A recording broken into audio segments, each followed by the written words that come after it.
Good afternoon, everybody, and welcome to Backfire Simsport TV. I'm Clyde Whiting, and today we bring you round 6 of the Intercontinental Sim Racing Challenge and the 6 hours of Interlagos. In the booth with me at the moment, I have Mr. Pete Bingham. Good afternoon, Pete. Good afternoon, Clyde. Good afternoon, everybody watching. I have everybody's favourite Belgian, Mr. Sam Boozin. Good afternoon. Good afternoon, everybody. And joining us later on, once they get their backsides out of bed, will be Mr. Tyler Newitt and Mr. Bill Switzer. So, Pete, we're back with another long one, another 6-hour race. And Interlagos, again, absolutely fantastic track with a bit of everything. Yeah, I've heard you like the long ones. And yes, Interlagos is a really interesting track. I like to race it.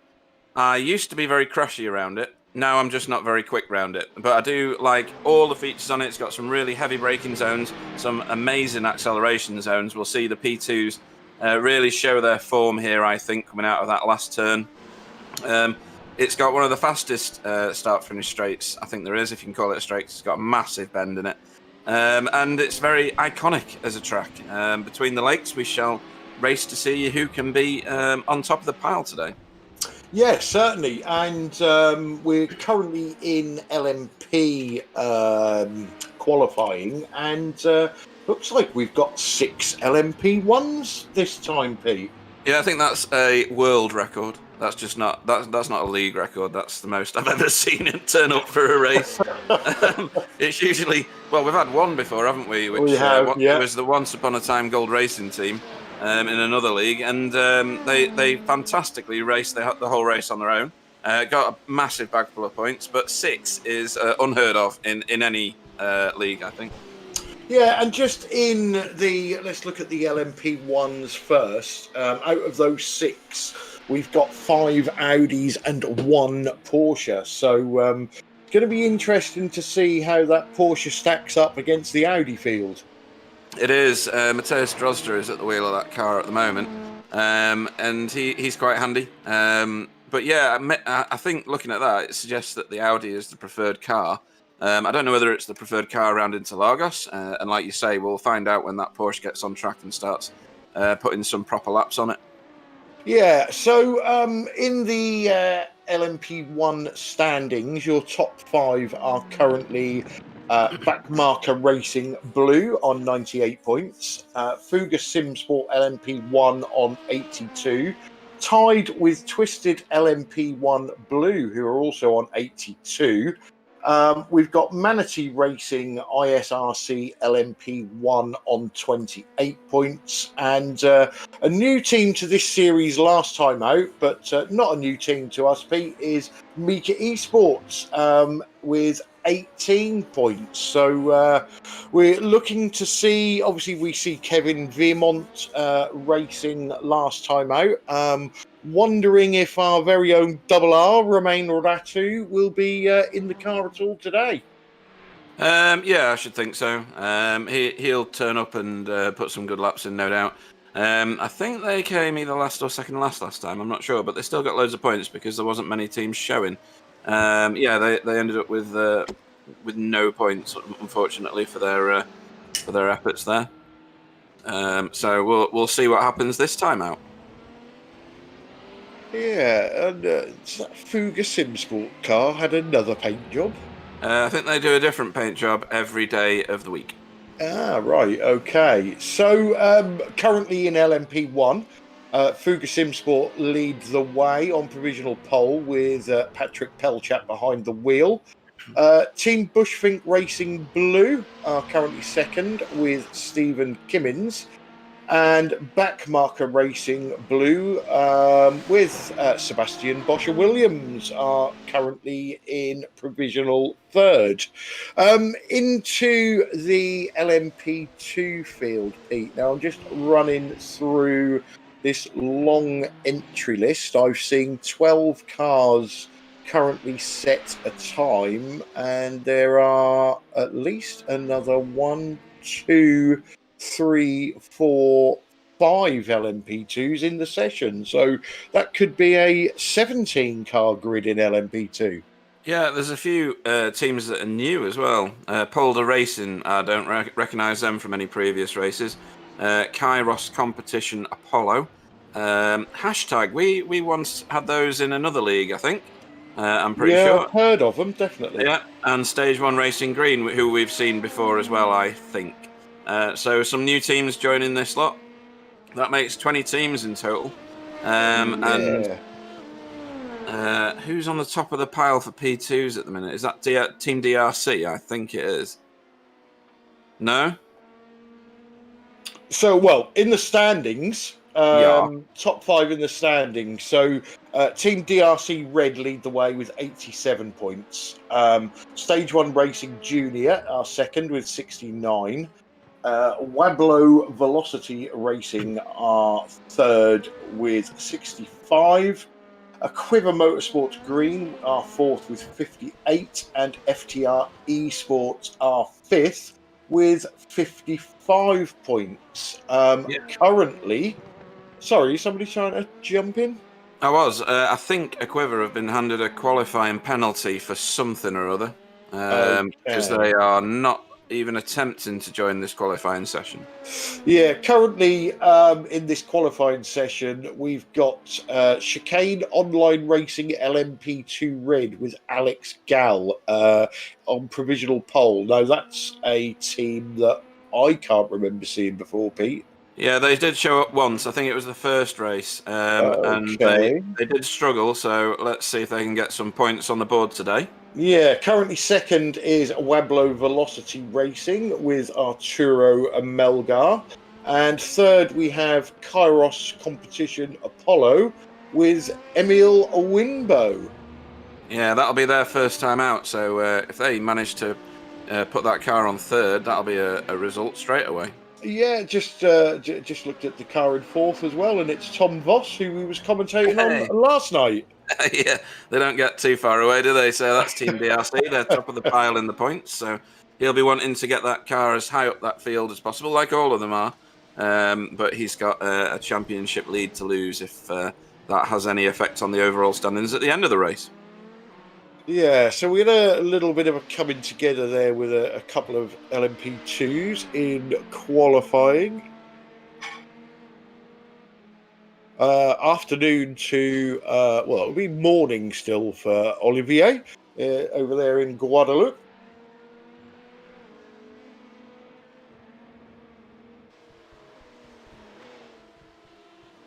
This track, Pete, while we're just watching this LMP qualifying, this track lends itself to overtaking, doesn't it?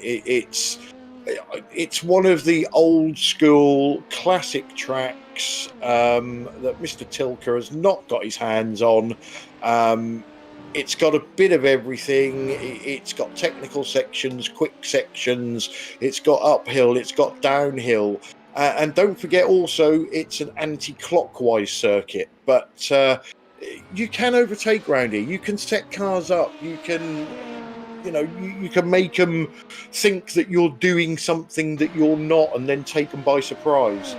Absolutely. And I don't know whether this is a thing, but I find that the temperature of this track really affects how I personally manage to drive around it, how fast I can go. I've had some decent results around here, but you're right. You can do, unfortunately, sends at a lot of corners around here. Turn 1 being one of them. Into the second stage of the Senna S's is another point. Down through Curva de Sol, you can stuff it up the inside there and suddenly find there's a car on the inside of you and you never had no idea where that came from. And then heavy braking points into Juncao, which is the last proper turn before you get onto the curvy straight. And then on that curvy straight, there's lots of opportunities to slipstream, get inside somebody, and do something even before you've got to turn 1 at the beginning of the Senna S's. Turn 8 is also a good place if somebody's slightly offline going through turn 6 and 7, which are the two sort of smoother right-handers before you get into the sharp bits at Pinierino. So a great track, lots of overtaking opportunities. We will see lots and lots of overtaking today. Hopefully, not just class to class. Hopefully, it'll be in the same classes that we see the competition, and we get some good, safe driving. Last time out was a reasonably safe day out, as I remember.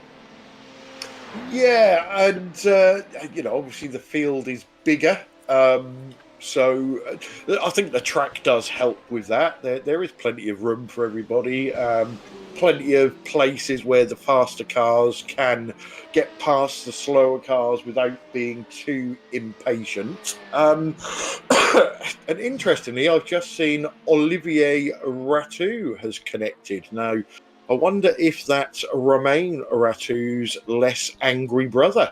I shall go and find out for us, because that one is properly interesting. Where are they?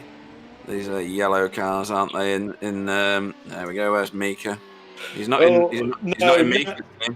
Okay. Nan Zivano is in their car at the moment. Yeah.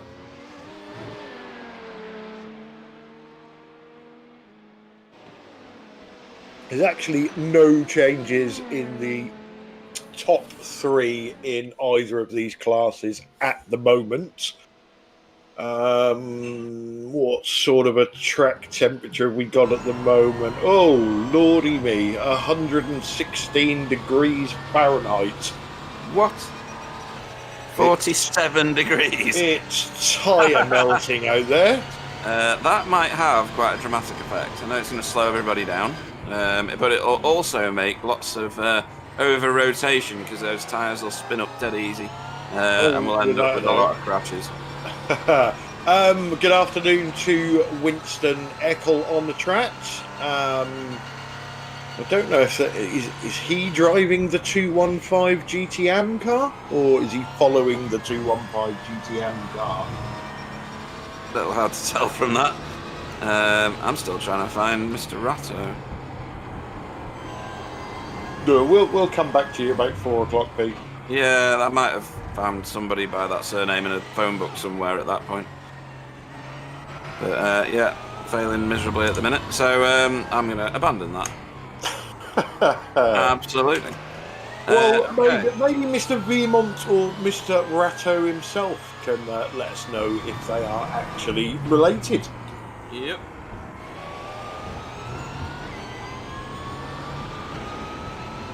So here we are, looking out of the Fuga Simsport letterbox. In fact, the camera showing what's happening behind is bigger than the windscreen, I reckon. Yeah. The pit lane entry here frightens the life out of me. That big tyre lump just there. Yeah. I've lost count the amount of times I've actually smashed into that. So Winston tells us, yes, he is driving the 215 GT car. So that is Platinum Racing. It is Platinum Racing Team with looks like Marnix. I don't know if Marnix Heister was the last person in the car, or whether he's going to be the person qualifying the car. Well, we'll shortly find out. I think these guys on track have got about 10 minutes of, or 12 minutes of racing left for qualifying anyway. We're on board at the moment with Arturo Melgar from Wablo Velocity Racing, and he is absolutely nailing these corners. I'm not seeing any bad behaviour from the car at all. He's going to turn it into turn, is that, I can't remember, 11? I don't know. 10, sorry. And then here we go into Zhongkao. Lots of curb on the left here, please. Thank you. And then lots of power. Power all the way up the hill. Round these curving, gentle left-handers that want to spit you off into the grass on the right. And then lots of momentum to get across the line and onto your next lap. Sorry, what were you going to say, Clyde? So Swiffer 18 has given us some info about Chicane online racing. They've attended every race apart from Sebring. They're always good on quali, but they've only finished 2 races, which is perhaps why I thought they were new. We tend to forget about the drivers and cars and teams that don't finish. Yeah, they don't tend to feature on the screen, do they, too much? Especially if they've been taken out early on. But Chicane Online Racing currently top of the pile provisionally. If they can stay there, I'm sure they'll be ecstatic about that one. Watching Matthias Drozder at the moment for Toy Boater. Yeah, still no changes in the top 3 in either of the classes. Track is now up to the temperature of Mars with 121 Fahrenheit. We get close degrees. to surface of the sun temperature. Yeah, it's 50 degrees Celsius for those of you that struggle with Fahrenheit, which is 2 degrees less than the Sahara Desert currently. Right. So we're set on the correct day, sim time. I'm going to Google temp at Interlagos. Let's see what it really is. It's summer for the Brazil now. It's currently 68 degrees Fahrenheit and raining in real life. Not 1,024 degrees with beautiful sunshine. Well, it's only 22 in the air, which is quite low. But yeah, of course, we don't have rain in our racing, so that makes sense.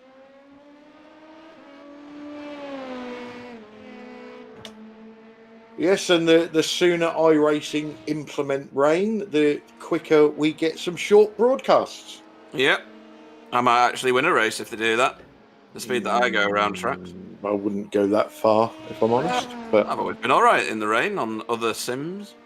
Yeah, only with my car in front of you to keep you on the track. I may have used your car once on an occasion to steer through a corner. So we've had a change in LMP1 for provisional 3rd. Alexander Spetz for Team Bushfink Racing Yellow has just popped himself onto provisional 3rd ahead of Sebastian Bosch-Williams for Backmarker Racing Blue. Yeah, there's not a lot in these times, though, is there? There's 3 it's 10s, 2 10s. So close, yeah. I know a 10th in one of these cars is quite a lot of track, but when you consider that, 1 second covers the first 5 of 6 cars, or 6 of 7, sorry, 6 of 7 cars. That's there's less than 4 seconds between the last place LMP1 and the top LMP2. Yeah, that means we'll probably end up with a blend somewhere along the line after a few laps of racing.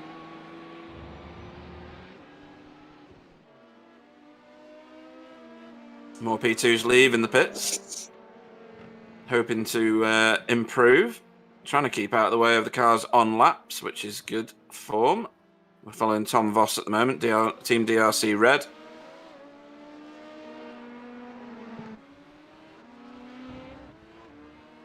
And back with Matthias Drozder and Toy Boater Kazoo into the last turn. He's can't see if he's done any green sectors. I don't think he has.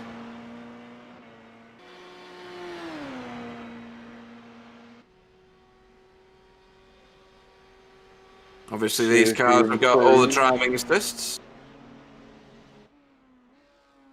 No improvement there, I don't think. Still got time for a few more laps, though, when you're doing 1 minute 15 laps.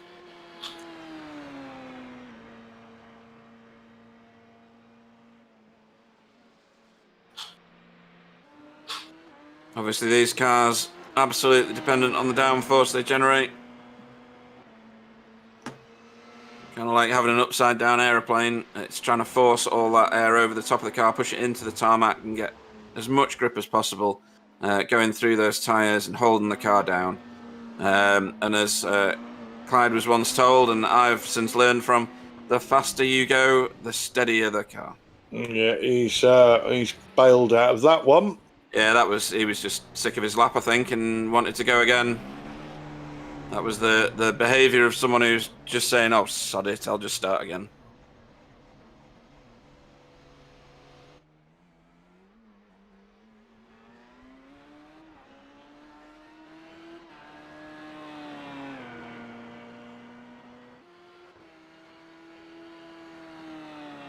Kevin Vermont has jumped in the Mika Esports P1.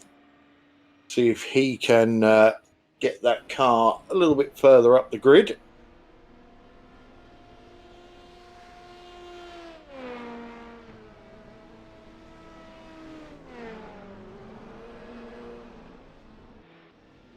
Not quite sure that anybody's going to go quicker, if I'm honest, with this track temperature rising.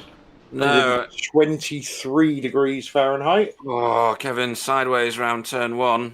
The first part of Senna S's, he's bailing on that one, I think. And this is Tom Voss. He's also over-rotating. Oh. The track temperature, I think, Clyde, is having a massive effect on these vehicles. Yes. Tentative round here. It'd be good to get on board, actually, with one of these guys who's on a flying lap and just see what the behaviour of the car is. Oh, that's the end, of course, yes. Marion Brabeck coming up to finish his last lap. I don't see him improving on this one, I honestly don't. I think the opportunity to improve when the temperature was lower.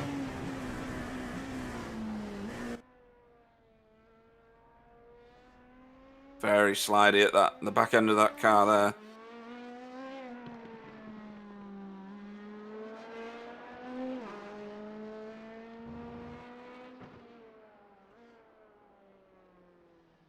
So, not a single P1 car on the track now, and only World of Sim Racing with Carlos Hernandez Garcia and Marion Brabeck of R3T Racing are still on track at the moment, trying to improve.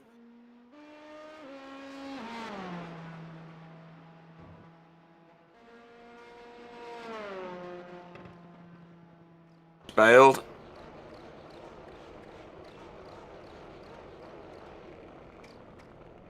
Carlos Garcia into the pits. And now we will see a small but not insignificant gathering of GTE cars making their way to the end of pit lane. There we go. They're all starting to build, Clyde. They certainly are. And hopefully we can get some of the racers from this class into the chat. And they can tell us about their teams.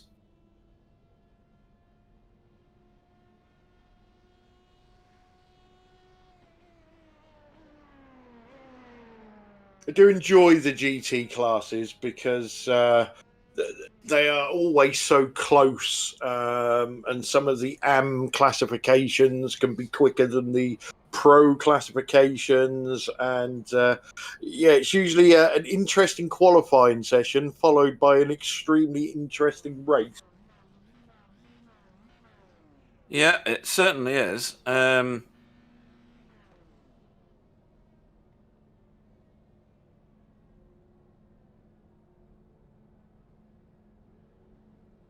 The race control message going on at the moment that I can't hear for some reason. Yeah, I've heard it. Marion has been ordered back to the pits.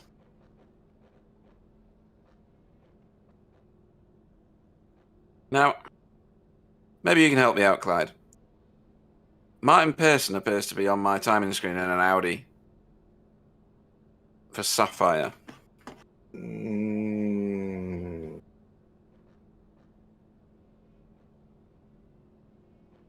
Oh, yes.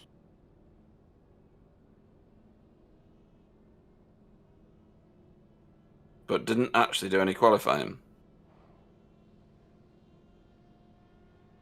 And the Audi's a GT3.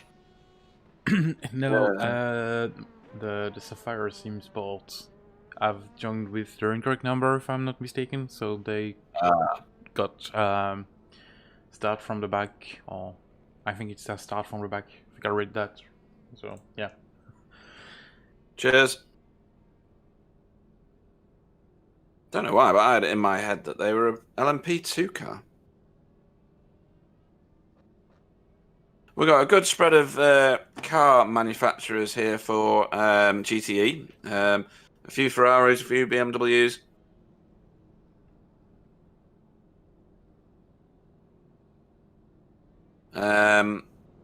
Some Chevys in the mix as well.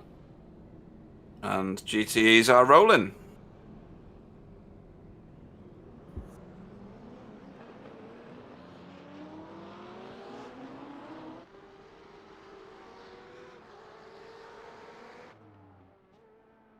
We will be back in 2 seconds. I just need to sort out a technical issue.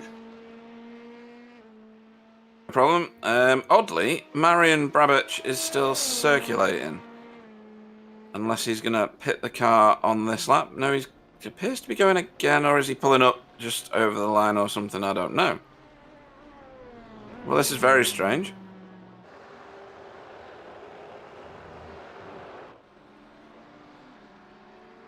And now he's pulling it over and going to reset the car. I think he just saw all the GTE going around, and yeah. I think he was supposed to. No. Yeah, he's not supposed to be in when the GTEs are out, so yeah. So we'll have to wait and see if Marian has attracted the anger of the stewards for staying out when he wasn't supposed to be out. I would guess so. Yeah, I would think so as well. Maybe if racing comes off and he did not hurt, that he had to throw back to the pits, but yeah, still rules are rules, so we'll see. I expect he thought he was racing till the 30 minutes were up, but he should have reacted to whatever communication was going out, or his team should have told him, one of the two. So we'll see. GTE is on the circuit now, and qualifying will shortly begin. Your GTE Pro cars you will see on the timing screens as green numbers, just in case you're new to watching this particular league. And your GTE AM cars will be orange. And what we often see is a bit of a blended mix once the race starts and qualifying's done, with the Pro cars generally floating to the top of the pile. Yeah, let's have a quick look at the standings. So GTE overall, we have top of the pile is Hashtag Racing with 97 points. Second is Fuga Simsport GT on 87. Tied with Team DRC Orange, who are also on 87. Fourth is Lithium Motorsports on 47. And fifth is the first of our AM teams with 27 Motorsport on 39 points. The other standings we have for you is just the GTE AM. So obviously 27 Motorsport sit top of the pile there with 95 points. RSR Esports AM second with 70. Simtards sit third with 51.5 points. Manatee Racing ISRC GTE are fourth with 44. And Aeropigs Racing Team are fifth with 38. So that's us up to date with all the standings. And let's see what these GTEs can give us on track.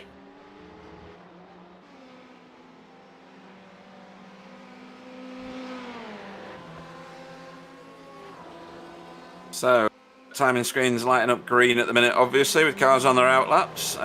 We'll give you a track temperature update. It's dropping ever so slightly, the temperature. 120 degrees Fahrenheit now. Is that all? Right, okay. Ooh, a bit sideways there from Yao Fallow. You're going to have to get your big coat soon. What, to stop you getting sunburn? Just hide underneath it. So this is the core motorsports car. I'm sure that's got a different livery this time. It looked entirely different last time out.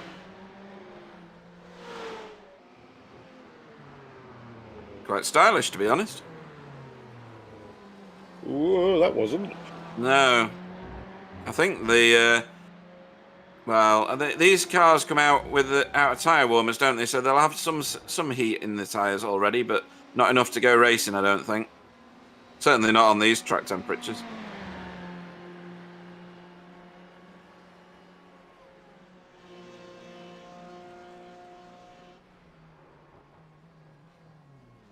So that's different. Setting off again on another outlap. They must have put a thimble full of fuel in that car, Clyde. Yeah, it was weird, wasn't it? Yeah, I don't understand that, to be honest. And now maybe he's got technical issues. He was very slow coming out of pit lane there. Yeah, you got a flash of the lights there from the car behind. Yeah, ooh, and Ricardo Duarte could not keep the car on the track there unless he was voluntarily getting out of the way of the Ferrari in front of him, the lithium car. Or perhaps the track just wasn't wide enough for the extra wide BMW. Yeah, it's a proper bus, isn't it? It's massive. Oh, and a car off on the left there. One parked there, wasn't there?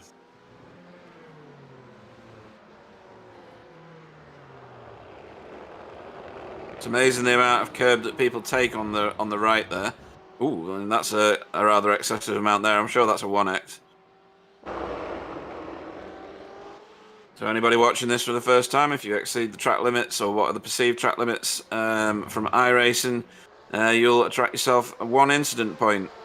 If you build up a lovely account of incident points, either through exceeding track limits, hitting the furniture, or hitting each other, you'll eventually get drive-through penalties and eventually a disqualification, I expect. What are the limits in this one? It's DQ at 69. And then it's penalties at 46, and then every 12 you will have every 12 extra on top of 46, you will end up with a drive-through.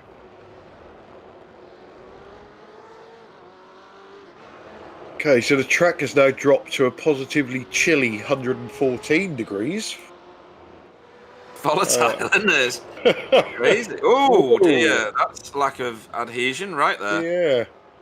And he's having none of that. His tyres will be even hotter than the track after that little tiny slide, so he's bailed on that one. I think these GTEs need to make the most of these cool temperatures. Yeah, and I was thinking about it. It's probably better doing your hot lap, pardon the pun, on the first racing lap, because after that you're going to have liquid tyres straight away. So it'll be interesting to see what tactics these guys take on. At the moment, Fugas Simsport are your provisional leaders with Taj Edwards at the wheel. In second place is Hashtag Racing, top of the pile currently in the standings with Ricardo Duarte at the wheel. And there is nothing between them, 0.04 of a second at the moment. Both of them doing their fastest laps on the last time out. And then immediately behind them is Team DRC Blue with Ryan Bellion at the wheel. If these track temperatures carry over into the race itself, especially the start of the race, it's going to make the the first lap, very, very interesting. Well, it's going to be massively dicey all the way around that first lap, isn't it? Nobody can afford to push, really, can they? Because they'll be away. Yeah. Cold tyres, cold brakes, melting track. Yeah, it's not a good combination. No, you'd want to be... well, even then, if you hold your foot on the brake and go around in order to get the heat in the brakes, you're going to heat the tyres at the same time, aren't you? Because that heat radiates through. Exactly. So there's no benefit to that, is there? I don't know what the solution is to these guys. It's a lose-lose situation. Yeah, Sam, you've driven in ridiculous temperatures before, no doubt. What's the idea here?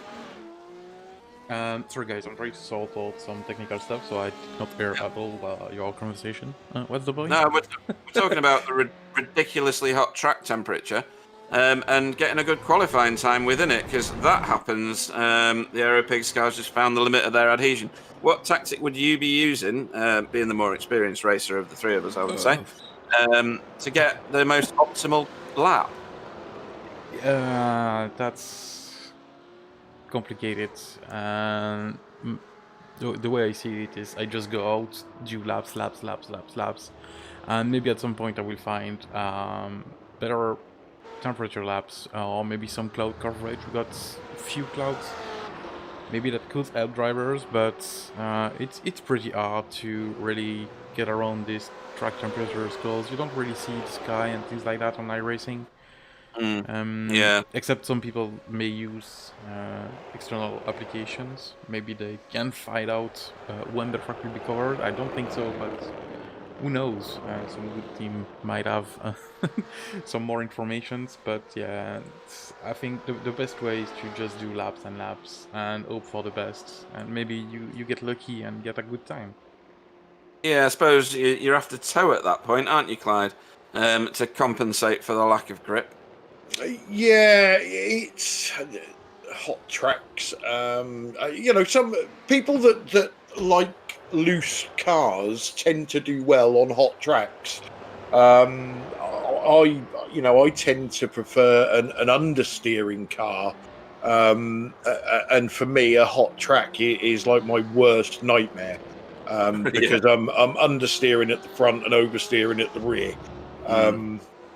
Yeah, I don't think there really is a trick. I think in quali, maybe you put 3 or 4 laps of fuel in, and see if you drop lucky with a bit of cloud.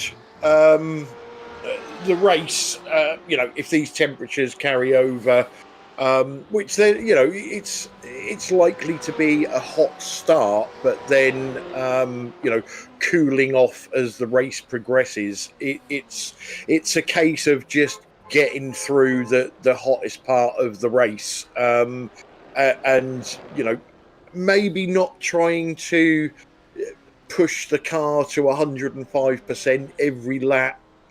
Maybe backing off a little bit, making sure that you look after the car, look after your tyres, and the race will come back to you when things cool down.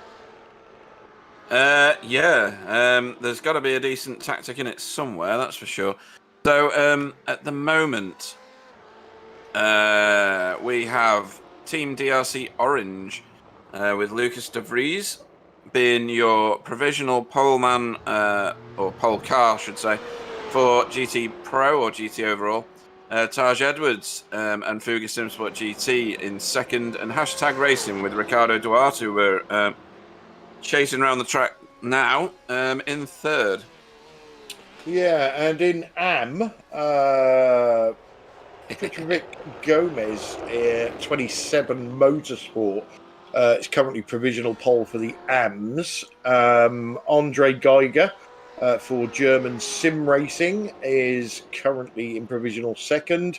And Stefan Cano, that's just changed as I was about to say it. Winston Eckel, who we was chatting to earlier on our YouTube chat, for Platinum Sim Racing, has just popped himself into provisional third. And that's a very handy time. He's only 800ths behind second place now. And there's a couple of tenths or more to the top spot for him. So he needs to put some more laps in, if he's got any grip left, that is. Where was I going to go next? Can't remember. There's quite a few cars not putting any times on this. Kevin De Winter's in the session somewhere for Stage 1 Racing Senior. We've seen him in a few of our other leagues. Yeah, they're LMP2, aren't they? They are, yeah. So maybe they're suffering some sort of penalty, or just deciding that starting at the back is a good idea.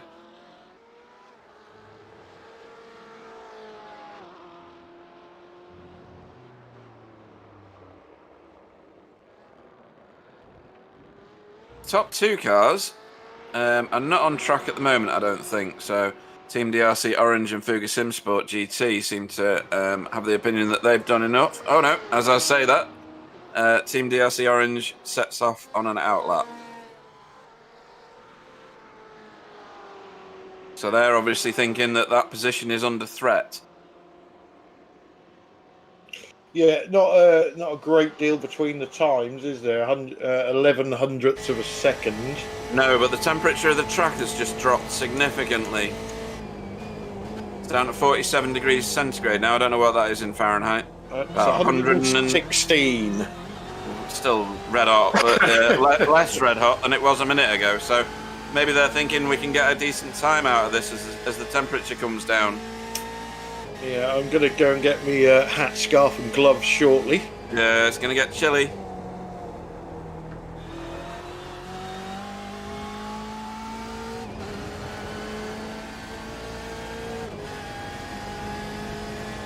See what they're like diving into turn 6, and then the next little bit here is turn 7, and then you jam on the anchors for turn 8, tuck it right across, get loads of curb. Yeah, there is a 1x in there, but you have to do a lot to get it. Ooh, that car just vanished. And he's bailed on that one because of that car putting him off his line. Yeah, that was weird, wasn't it? Because the car disappeared, then he jinked to miss it, even though it wasn't there. Yep. Very odd. And now Fuga Simsport GT have responded to that. They are also on an outlap. Oh, were we on board with Fuga? Oh, yeah, we were, yeah. Anybody know any good commentators? Job going. Good afternoon to Martin Brennan on the chat. He shouldn't be on here. He's supposed to be moving.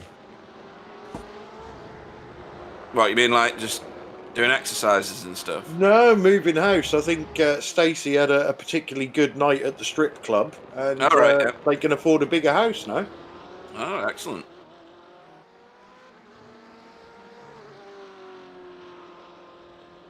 Maybe they've just bought the strip club. Yeah, well, maybe it's going to have his and hers sim rigs. Yeah, they need to sort their priorities out, don't they? She needs a sim rig before she needs a new house.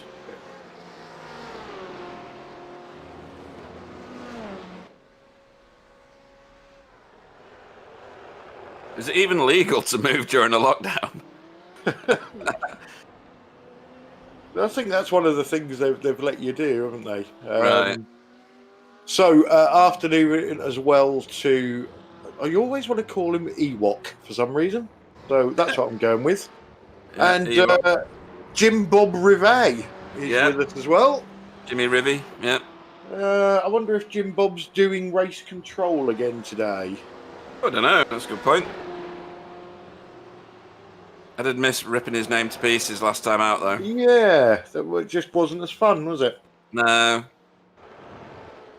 So, top 5 are all pro cars at the minute. Team DRC Orange in first, Fuga Simsport still in second, Hashtag Racing still in third, Core Motorsports in fourth. That's a little change. And then Team DRC Blue in fifth. And then for the pro, sorry, the AM, we have 27 still top of their pile. Provisionally. German Sim Racing Friends in second, and Platinum Racing Team in third.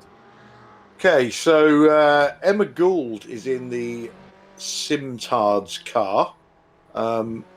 It's like got a moustache on the front of it. Yeah, we said this the last time. Yeah. If anybody is in contact with Emma, we really would like an interview with her.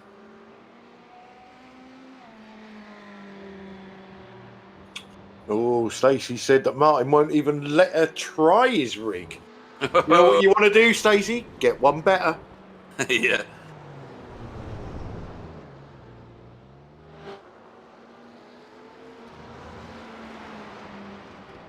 Right, so Ewok says get ready for his name in stint 5 and 6.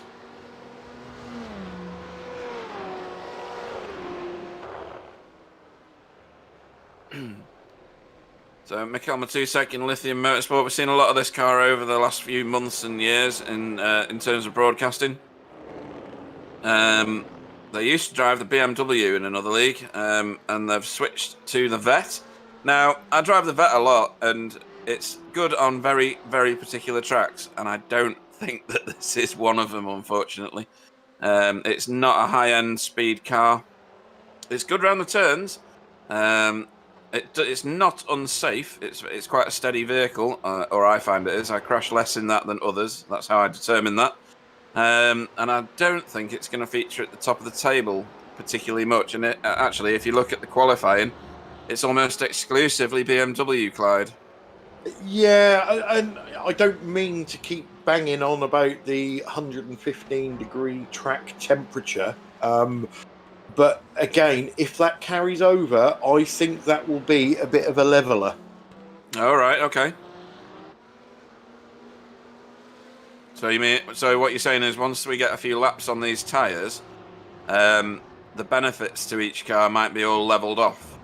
Oh, yeah, I just think I agree with you. You know, the Vet probably in a straight line is not up there with at least the BMWs anyway. Maybe on a par with the Ferraris, but I would guess that would make it handle better through the technical sections. Yeah, without a doubt, it'll be better at the tight right-handers, of which there's a few.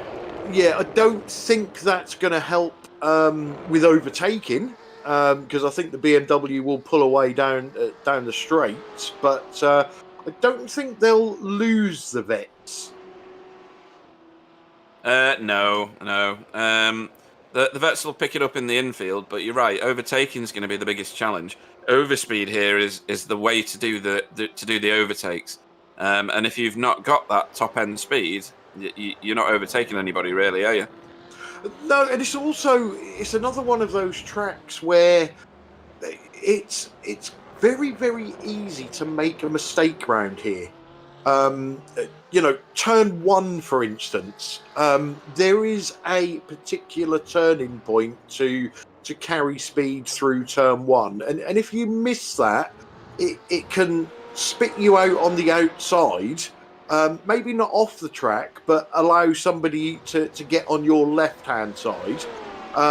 Your exit for the second part of that little chicane type thing there is compromised, and then you've got a long straight and a bad start to it.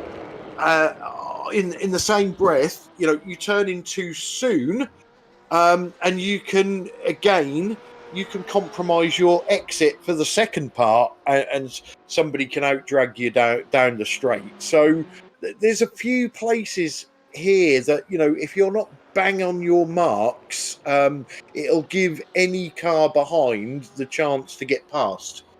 Yes, I'd agree with all of what you've just said. It's going to be a massive challenge. If the track stays hot, I don't know what they're going to do, to be honest. It's not worth risking not finishing in this league because you don't score points, do you, Clyde? Exactly. You don't cross the finish line. Nil point straight away. The United Kingdom's Eurovision score every year for whoever doesn't finish. So getting to the flag, no matter where you are, is a bonus because you'll get some points. My tactic, if I was starting this car or running the team, my team tactic would be, guys, look, the track is ridiculously hot. The car is going to be twitchy as hell. We know there's going to be some heroes driving. Let's stay out of trouble. Let's let the race come to us later on when we can put our fast laps in when the track has cooled down. Yeah. It would definitely be a cautious approach from me. And I've just seen Perry Heineken has connected. Don't know if he's just watching or whether he's racing, but and the barbecue is connected as well. So he has, yes.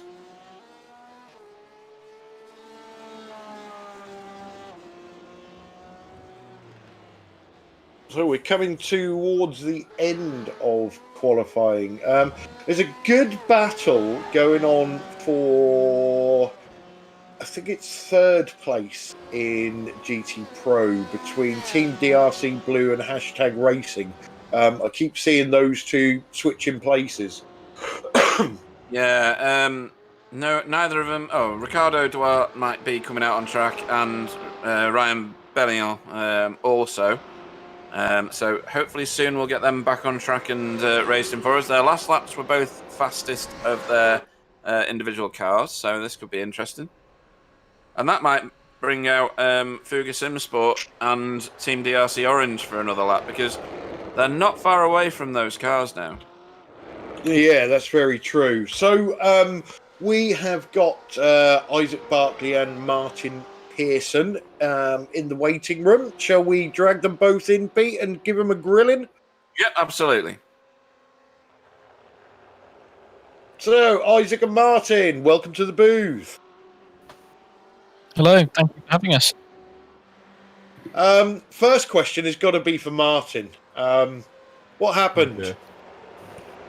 What happened with what? What are we on about? Why have we not seen you qualify? What have you done?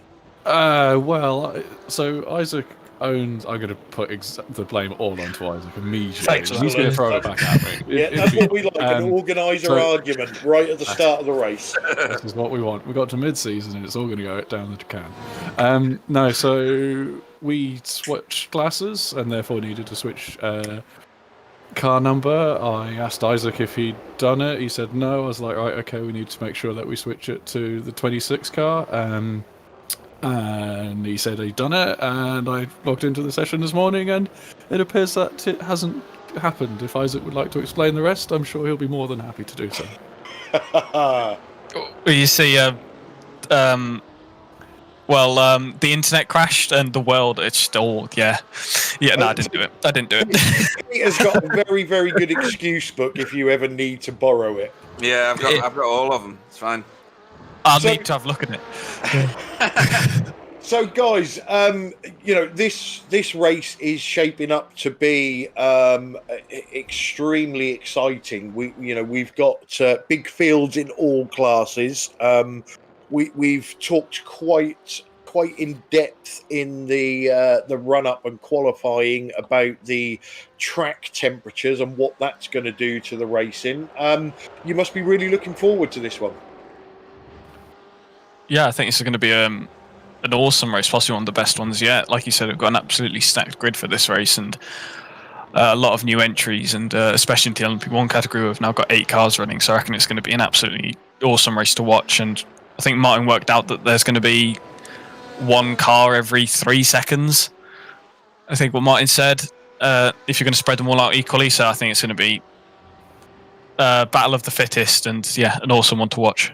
Yeah, well, that'll keep Sam awake anyway. And Martin, with as a team, have you discussed the track temperatures? Do you have a tactic to combat the track temperatures, or are you just going to keep doing pirouettes as normal? Well, yeah, I think you almost hit the nail on the head there, Clyde. If we stick it on the grass, then the grass will be much cooler than the tarmac. So therefore we'll keep the tyres much cooler that way around, I think. That could be a fantastic tactic. Keep off of the track. Pete, any questions for these guys before we let them go? Yeah, your paint scheme for the LMP1 then, is it still going to be looking like a bumblebee? No, it has red stripes instead, because red makes you go faster, and therefore it has to be on the LMP1 car. Yeah, Stacey won't be happy. I'm very sorry, Stacey. Yeah, you might have to change that, otherwise there'll be some stern language coming your way. We'll try and get that changed for the next round, perhaps. And where do you think you'll feature in the P1s when you get on track? I'll be honest, I think we'll be towards the back. Yeah, it's going to be quite an experience today with the amount of traffic and the overspeed that we're going to have. We're going to be quite careful. But yeah, we'll give it a good crack. We've seen a bit of attrition in the P1 field at Road America and in other races, so it'll be interesting to see how that plays out today and how, therefore, we can move forward. Yeah, and are you concerned about the track temperature that's currently melting some GT cars, let alone the tyres? Yeah, it is going to be hot, but practice has been hot all week, so yeah, if it suddenly turned around to be 20 degrees, I wouldn't know what to do as much. But yeah, there's not a lot of grip out there, but it's what we've practiced for, and yeah, that's that really. And do you think that the Porsche is the lesser of the two P1 vehicles, given the fact that there are 7 Audis and only 1 Porsche? Yeah, everyone's voting with their feet, as it were. It's good to see a Porsche out there. Absolutely, a bit of variety. I think it'd be nice to see a bit more variety in the class, but it seems to be Audi all the way at the moment. Yeah, it really does. Well, I hope you have a very event-free race. Let's put it that way, because with these high temperatures and lack of grip, we might see some incidents. Hopefully not, but it might be a feature. So hopefully you stay out of trouble, boys. Thank you very much. I hope so too.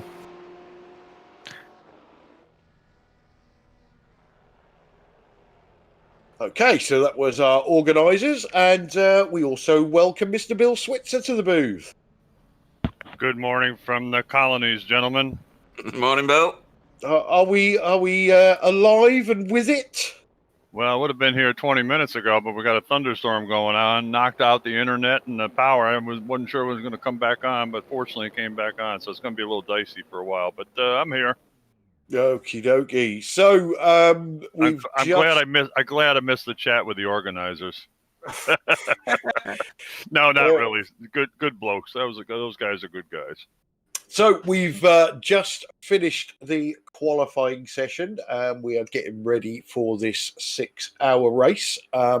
Soon as we get the official starting grids up, we will let you know who's going off from where.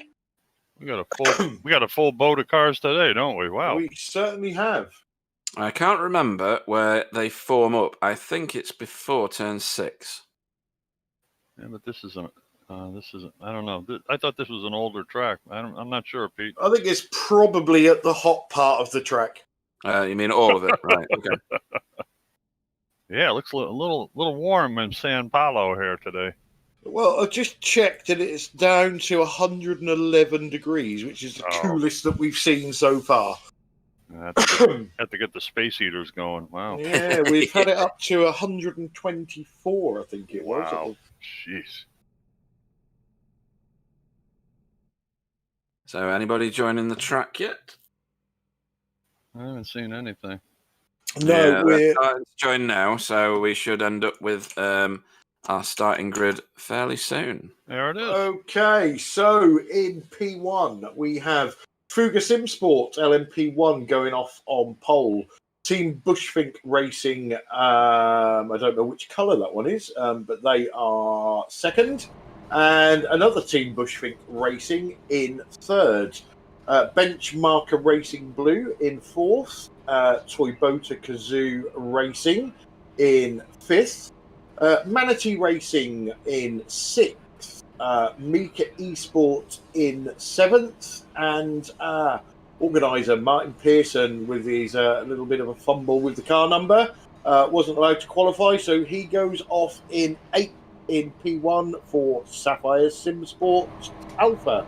And in P2s we have our pole for that class, Chicane Online Racing. In 10th in the field will be Wablo Velocity Racing. Kairos Competition will go off 11th. 12th will be Team DRC Red. Where am I now? It should be World of Sim Racing, yep, in 13th. Hashtag Racing LMP2 in 14th. 15th will be R3T Racing Team. 16th will be FTR Esports. 17th will be K-Bot K1. 18th will be Stage 1 Racing. Polder Racing will go off 19th. 20th will be Stage 1 Racing Green. 21st will be NSR Bronze. Quiver Motorsport will go off 22nd. Stage 1 Racing Seniors off 23rd. 24th will be Verb Racing. And that was... Oh, no. And 25th will be Team Lassie Urinen. Okay, 26, we've got Fuga Simsport GT. 27th, Team DRC Orange. 28th, Hashtag Racing. 29th, Team DRC Blue. 30, Core Motorsports. 31, we got WOSR iZone Performance. 32nd is Lithium Motorsports. 33rd, 20-7 Motorsport. 34th, we've got German Sim Racing I don't know what that says. I'm sorry. Friends, Bill. Oh, friends. Okay, thank you. 35th Platinum Racing Team. 3620/7 Motorsport W. Okay. And in 37th, we have Simtards. 38th, Kairos Competition. Don't know what that says. 39th is Manatee Racing GTE. 40th, Backmarker Racing Aura. Obviously says something like orange. 41st, K-Walk K2. Then Aeropigs Racing Team. Core Motorsports. RSR Esports. Mans Racing. Verve Racing Team, PPR Esports, RSR Esports, and Team DRC Blue round out your 49 car grid. And we will shortly see that Porsche peel off as the safety car exits the track. Obviously, these guys can't pass that car, can they, before the start-finish line? So they're going to have to be careful when they go. Yeah, not unless they want a penalty. Yeah, and they're shunting up. Yeah, he has. He stacked them up and then he's legged it.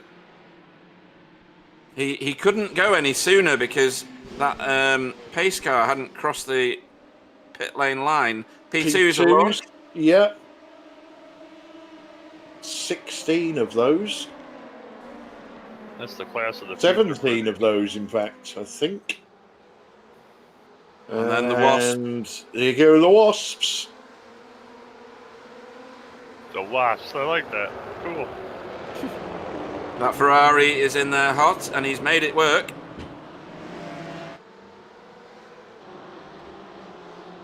Kind of a semi Stacy card, isn't it? Yellow, Yep. partially yellow. Lithium Motorsports Corvette there was underneath one of the BMWs, trying to get a position. We're right out at the front here with Team Bushfink putting some pressure on Fugger. Oh, Backmarker Racing Blue.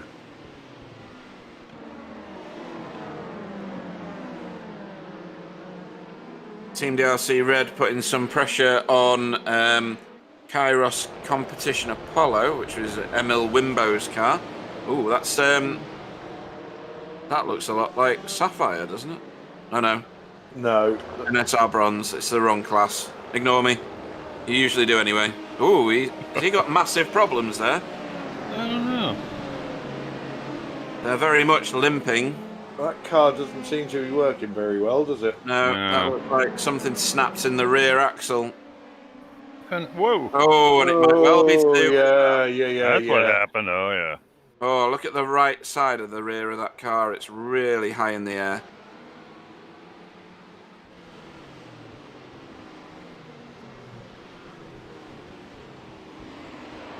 Oh, Uh-oh. the racing round. Whoa. Oh, and then in sympathy, it looks like Backmarker Racing Blue went round. Anything you can do, I can do better.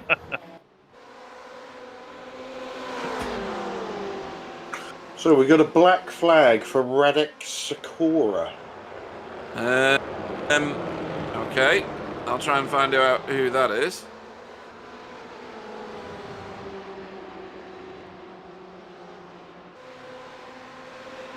I don't appear to be able to find him.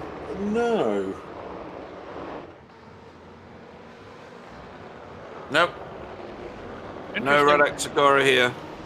Interesting lineup in the GT series there. We got the AMs and the pros kind of mixed together. That's interesting.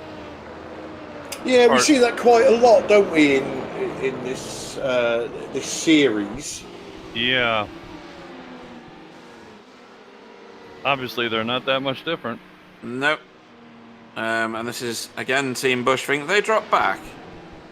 I think they have. I think they've been... Oh, no, it's a different Team Bushfink. There's two of them, isn't there? One in front of the other here. That's the P2, I think, isn't it? Yeah, that's Blue trailing yellow. Ooh, what was that? What the heck happened there? Oh, something to do with Stage 1 racing, I'm going to guess. So that's Hans Blankart. There's A little squirrely of that.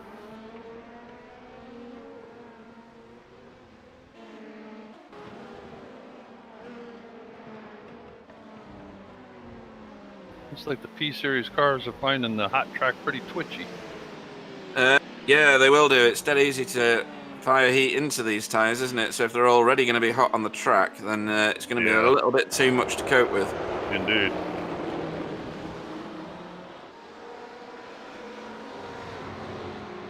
So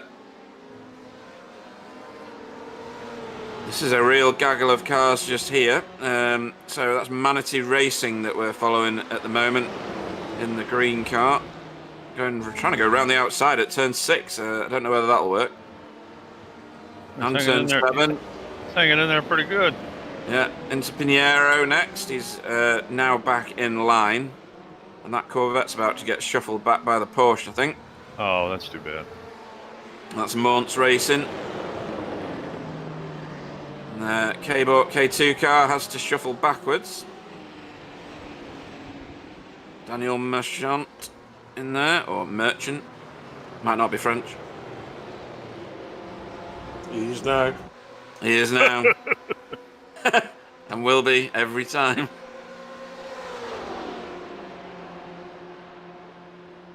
This is an overtake here.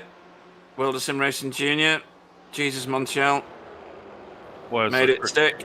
That's a tricky corner, let me tell you. Yeah, he did a good job of that, though. Yeah, he did. I think I heard Clyde talking before, just when I was trying to get on, that first corner can fool you so much as far as, getting a little too wide. And then in the second corner, you screw because you're not really lined up to go out of there correctly. It does. It's one of those corners that plays with you. Yeah, for sure. It lulls you into a false sense of security that you can carry a hell of a lot of speed in. Yeah. And then you get it wrong, and the next lap you're like, yeah, no, I can't carry that much speed in, and then you end up going too slow round there. And then you pedal. Yeah, that's true. Yeah, coming up this straightaway to that area. I mean, you're coming up there like you're on fire, and you got a hell of a negotiation. Not only is there that very little camber to that, it's downhill, and then you got to switch back. The opposite. Look at this. There you go, right there. Perfect example. So It's gonna be easy to penalty do. for the Chicane Online Racing for jump start in the MP2 categories. Wow, okay. Ooh. Drive through. So they're going to have to give up the lead of this class. Yeah, that's going to hurt. It really is. I'm guessing they were too quick onto the gas before the launch zone, because there's a launch zone for this particular league.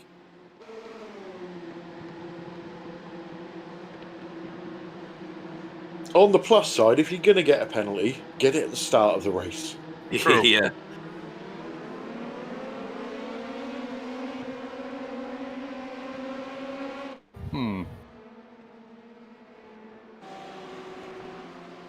Sure where the start zone is. That's Thank you for asking that, Pete. I was afraid to ask that because I thought I was really being more stupid than I am asking that question.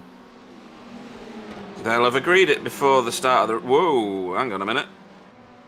Yeah, we had a plastic car trying to be Superman into that corner. Oh, no. Oh, no. Look out. Boom. That was... Another plastic car. That was That was unwise. Backmarker, and It's one of the DRCs, is it? Plastic Ferrari.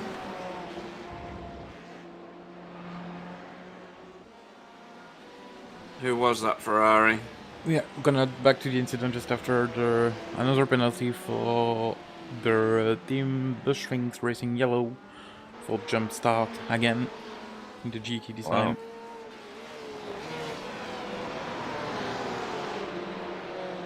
Oh, there's a Stacy Porsche. Huh, cool.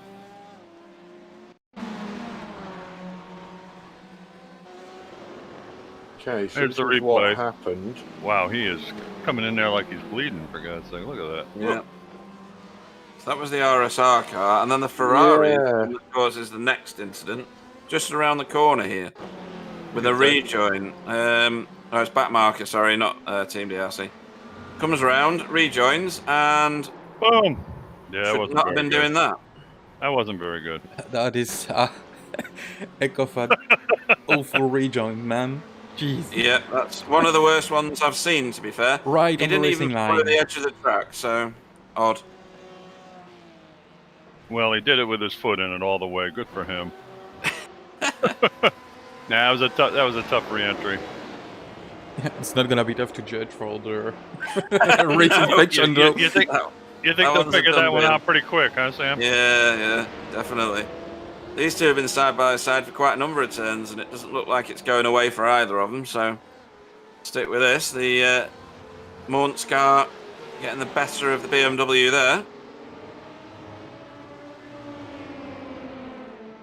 The GT cars in this Intercontinental series are battlers. I'll tell you, always seeing a battle going on there. Yeah, Definitely. Chicane Online Racing has been to the pits and is now in 7th position in the Yep. LMP2 field. Yep, dropped 6 places there to get themselves penalised into the midfield of the P2s. As Clyde so ably mentioned before, it's better to have it happen now than at the 5-hour mark or something. Yeah, and another bonus here is he's in contention with other P2s, so he can get the tow and get himself back into the spot that he's gone from. Ooh, crikey, look at the car in front.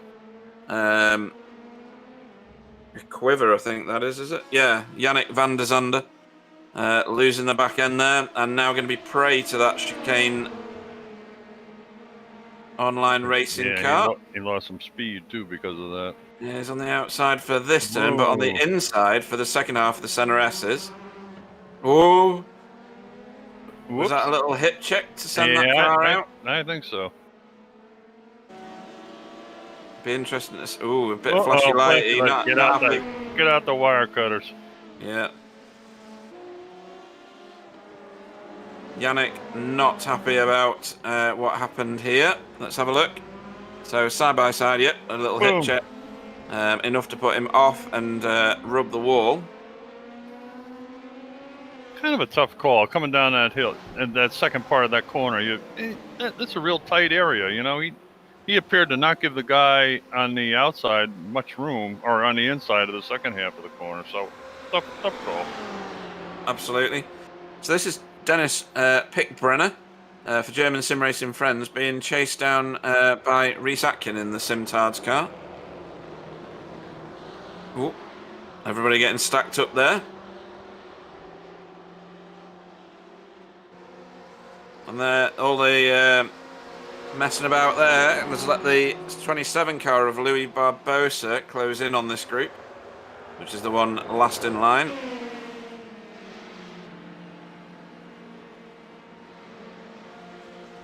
Chicane Online Racing take another scalp there.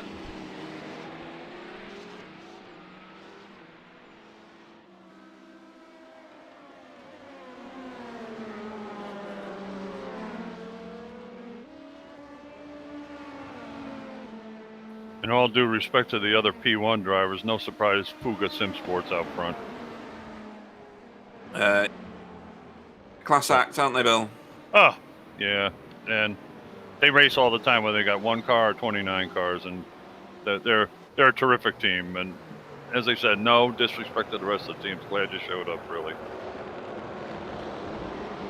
So this group is a highly active little group here. We're talking about positions 30 through 33. However, position 30 is Petrovic Gomez, who is the 27 driver. He's currently the top AM class car, so lots to race for here. Yeah. And there we have the penalty for the Aquiver Motorsport Green causing collision. There we go.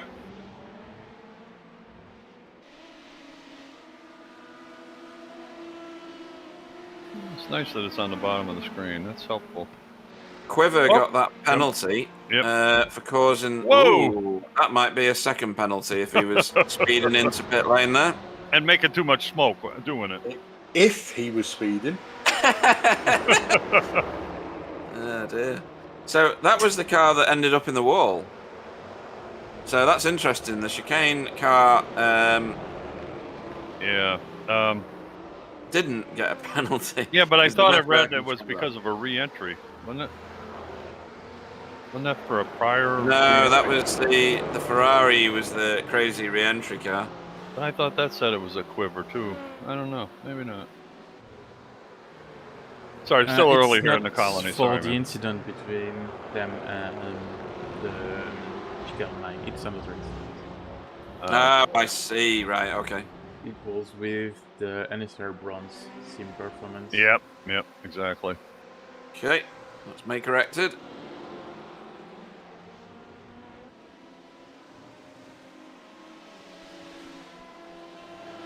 Don't know about you, Clyde, but my timing screen's going utterly bonkers at the minute. To be honest, mine's a bit of a waste of time at the moment. It's hilarious. It's all over the place. So we've been watching this one on and off for a few minutes now. This is Kairos Competition Apollo in the very brightly coloured car, pink and teal, chasing down the top of the class, Wablo Velocity Racing, who got promoted up when the other car took the penalty. And that's their teammate that they've just overtaken in another class. P1 coming through like a missile. This is Bushfink Racing Blue. Ooh. Careful, boys. Got over 5.5 hours of racing yet.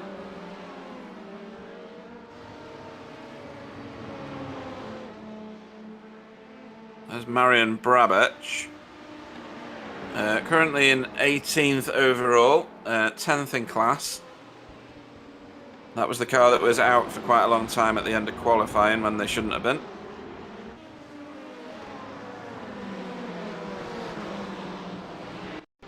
A lot of locked brakes going on around here at the moment. Yeah, I think that probably something to do with the track temps. Oh, that.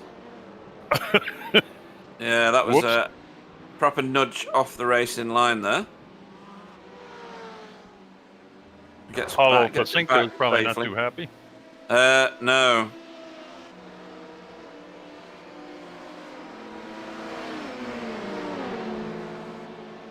P1 cars and P2 cars now threading their way through the GTE field.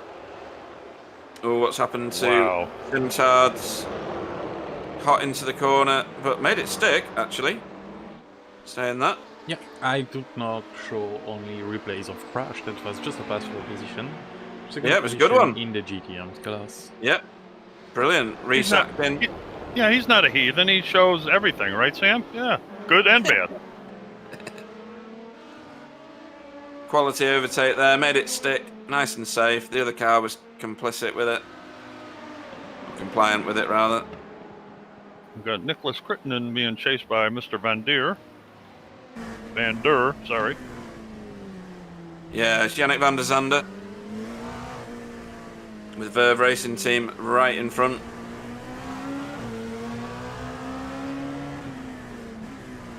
Takes a much wider sweeping line to get a better drive off that corner. Yeah. No room there, though. Next corner might be an opportunity, but more likely into turn one. Oh, that's a K1 car. Adam Pierce. Is that the K2 car right behind it as well? So what's happened here? He looks to be on his own at the minute. There's a gaggle of cars. Ooh, dear. Got his braking point utterly wrong. Wow. Yeah, and as expected, a drive-through penalty for the Sport 2 for the unsafe rejoin. Here we go. So, really? Yeah. Oh dear, funny. That was a little. So we should precarious. we should see the drive of shame for that car, the Core Motorsports car, which is the one on your screen now. There's two of these knocking about. This one's got Hugo Mendes at the wheel. But he's got his dark shield on his helmet today. We had someone in the chat before. Was it Ewok that was in the 121 car? Oh no, it was the other car. One of those little things from Star Wars? Yeah. The 121 car was the victim in that rejoin, so yeah.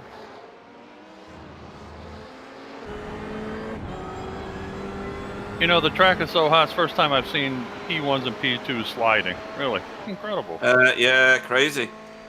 Even the downforce can't get rid of the jellied tyres.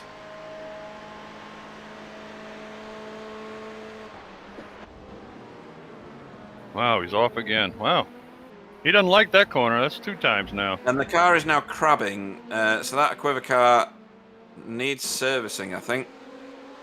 Might have Something. an alignment issue. A seriously good mechanic is what that car needs right now. Whoa, no, that wasn't right. I mean, that wasn't his fault. He got hit from behind that time. Wonder if that was payback. Didn't he run into the back of somebody before?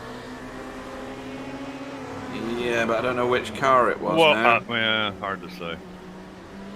But that is a properly bent up Yeah. P2. Talk about a tunnel vision view. Wow. So he would have known that the car was still there, so... Right, what's this one? Steward's announcement? To me, that's just lack of awareness. He's turned left to go past the BMW, not realising that there's a car outside of him. Yeah, but he would have had his spotter shouting, Look, "You're in the middle, 3 there. wide." Yeah. And there's our friend Kevin Viamont. I'm running in 5th place in P1 in the Mika Esport. He's doing all right, actually. Made a couple of places from the start. Kevin's a heck of a driver. Sam's girlfriend is making a commentating debut there. I hope she's delivering if you haven't coffee. told, anybody would have known, because as always, my mouth's closed for the broadcast guy. Yeah. Only you can hear me at some point. So another announcement on the screen. 121 backmarker racing orange, causing a collision. That's the one I was expecting earlier, to be fair. He ran into 217 Aero Pigs, I guess, huh? Yeah. Yes. Okay. Aero Pigs, how cool. Yeah, that's the bright yellow Porsche that's I knocking love about it. somewhere. Great name. And I can tell that's the Fuga GT. Looks just like their big car in color combination. Yep.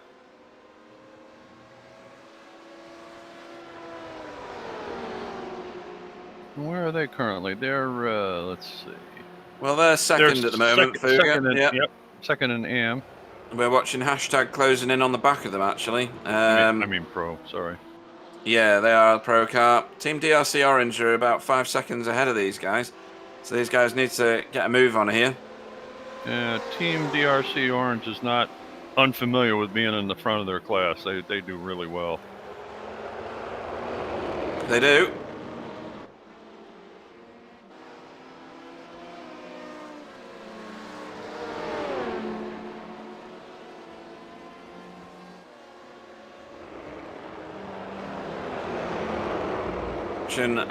The white version of 27 Motorsports. Whoa! Fuga what's Simsport that? LMP. Looked like a spin or got hit or something.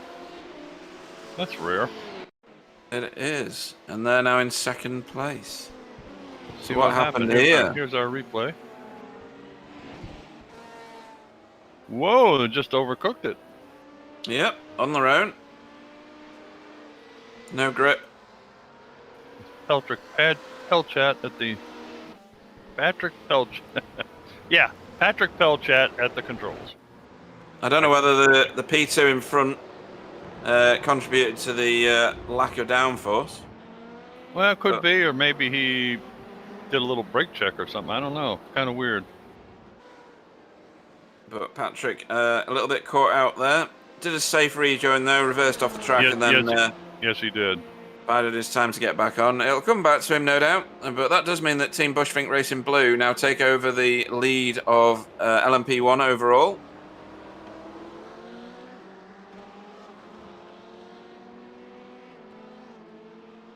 Fuga will be fighting hard. They'll have none of that.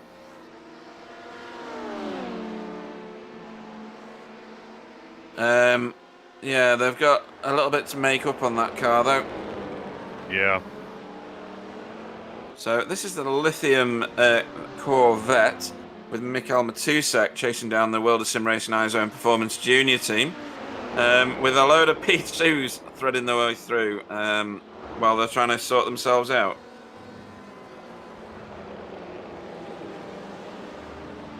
Two distinctly different lines coming into that corner. Yeah, and I think that's because the BMW behaves very differently. Oh, it doesn't that's right, turn yep. as well as the Vet.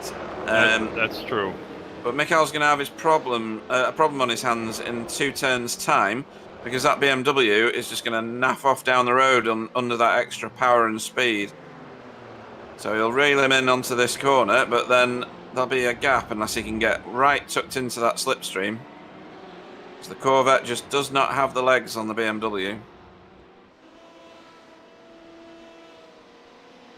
And of course they've got P1s flying around them at the moment as well. Look how fast they go by them. Wow.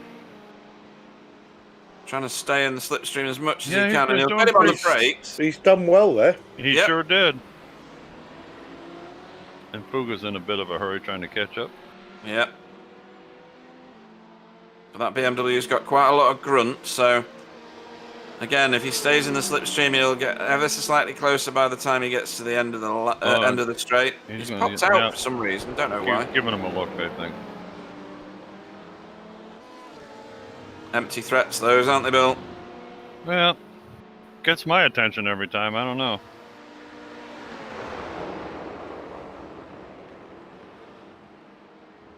Oh, the BMW had to come off the gas Oh there. boy, It yeah. was closer than it should have been, wasn't it? Yeah. Managed to maintain his position. That lithium car with Mikhail Matusek at the wheel. Shaving tenths off, maybe. Trying to get onto terms. Doing an admirable job. Oh, without a doubt. And this is for 6th in class.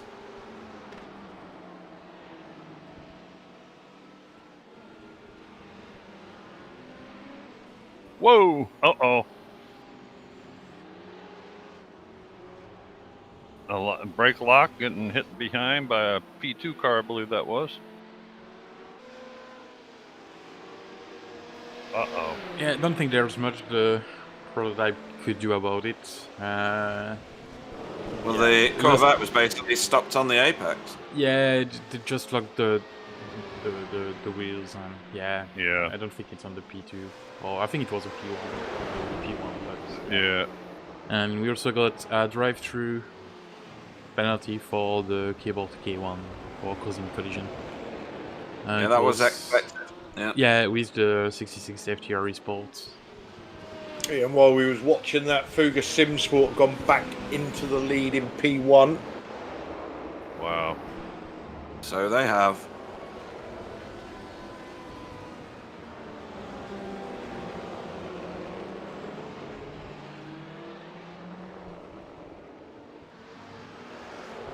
Couple of P2s battling out. Mr. Boss. Teammates, these. So yeah. these are both Stage 1 cars. One Stage 1 Racing Green leading the Stage 1 Racing Senior. This is the team that Kevin DeWinter's part of, is it? Or Yes. is that different Senior, stage? isn't it? He's in Yeah. Mika. Oh, no, that's Kevin Beaumont. Sorry. Kevin DeWinter's in one of those, really? Yeah, I think Yeah. he's in the senior team Oh, The okay. yellow one, yeah. because he's 112. He can't be older than me. Come on.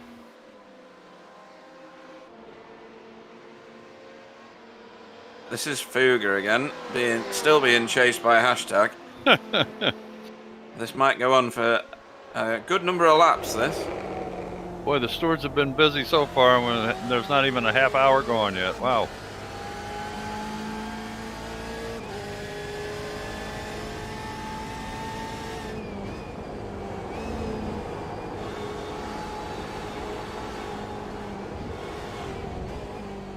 We're on board with Ricardo Duarte in the hashtag racing.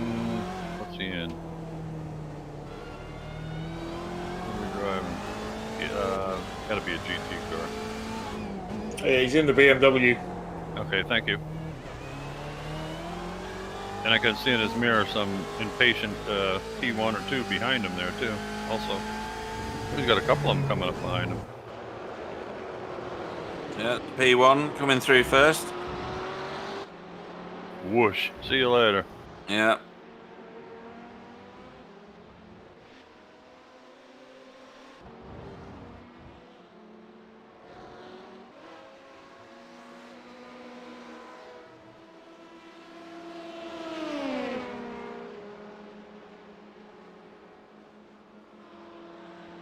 Flashy lights, what was that for? To switch positions, you think, or what? Probably. That might have been team orders. Could be.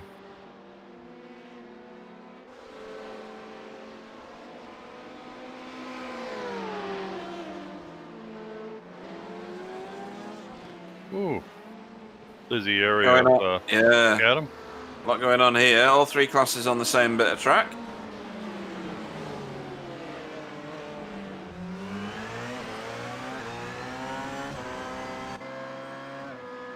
Sure, there was some extra energy used in that P1 to make that pass work. What are they? What was that? One of those kinetic energy passes, or what? Yeah, I think so. Yeah. He launched so quick, it can't have been anything else.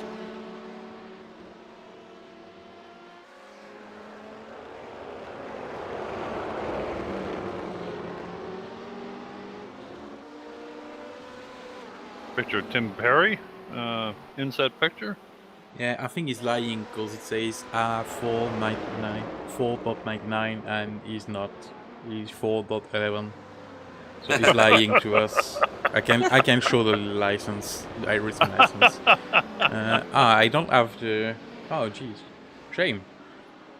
You will have to trust me then. It's 4.11, so he's lying, Tim. It's not good. Well, maybe he's trying to boost his confidence or something, Sam. I don't know.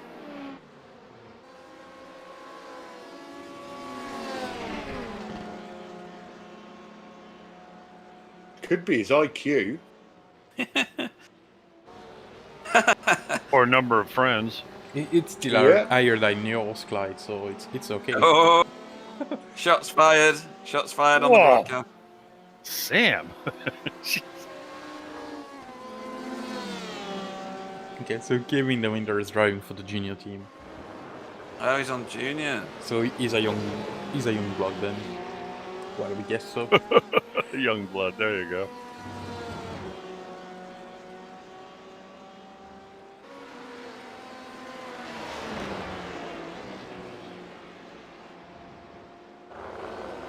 So this little exchange, this is Maunt's Racing, and they've been making their way through the field quite happily, to be honest. That was never going to work on the outside of Pinerino. Pretty enthusiastic try, though. Wow. Yeah, that Cairo team are taking a very shallow line into all the corners, which is it's quite a blocking line. Not that it is blocking, just to be clear on that. And sometimes you can get a good launch in the Corvette if you do a shallow line in, but not often. Dane Baird's got a hoodie on and a mask. What the heck is he? Like a Taliban guy or something? Jesus. I think he might just be trying not to catch coronavirus in that picture. Yeah, it could be. I can't blame him there. Oh, this looks messy. Whoa! Oh, Little dear. brake lock in there. Whoa. Well, perhaps he's just been to Interlagos before.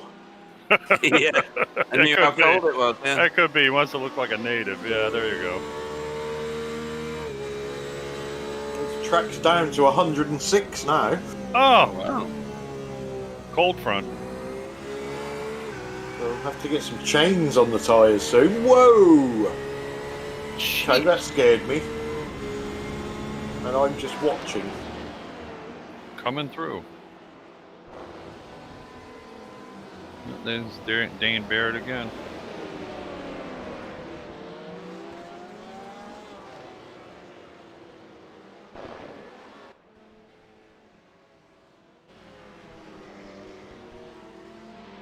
Crittenden. Still a lot of lockups, isn't there, into turn one? Yeah, in all the classes at the moment, but the prototypes are struggling the most, I would say.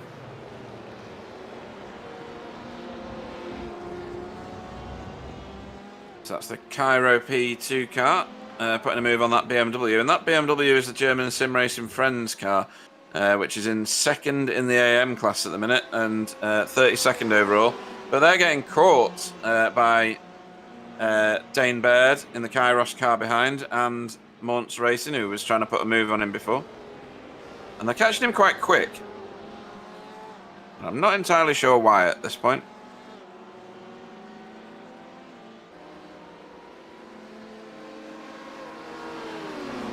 Incoming! I know, yeah.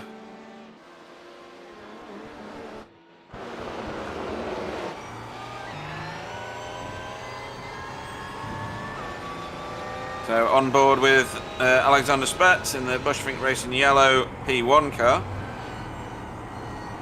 Just up ahead of us is, I think, the Toyota car. Cheers. With Simon Behrens at the wheel. Busy trying to get threaded through here. That BMW is going to block the path right there. But a little bit of boost and around we go. Now we've got the Cairo P2 car between us and Toyota's car. And hopefully that Ferrari will stay wide. That looks like the... why have I forgotten the name of the team? Because you're old and decrepit? Simtards, thank you very much.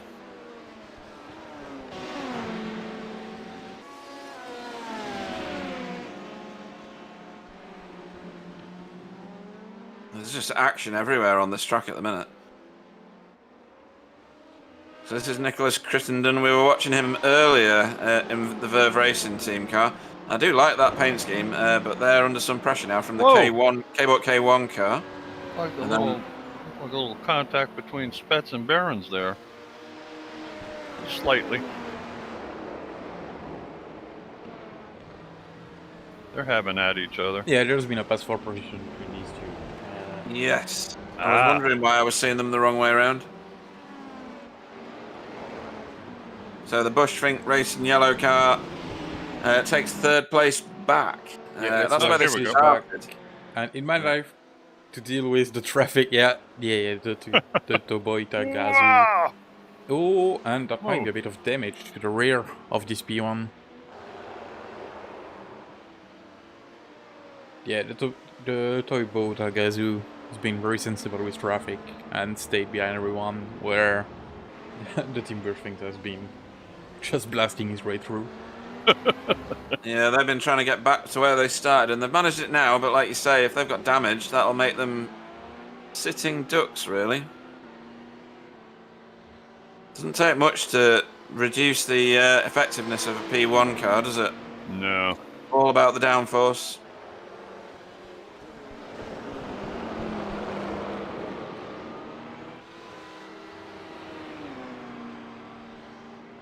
And these two have got another 13 seconds before they can find Bushfink Racing blue car in second place ahead of them, and then Patrick Pelchat right in the distance for Fuga Simsport, leading the race overall. Yeah, top two pulled quite a gap, haven't they? But, 37 minutes into a 6-hour race, we know how quickly things can change. Yeah, we've seen it before. Even getting penalties at certain tracks and then winning later on, it's all up for grabs. We've seen it happen.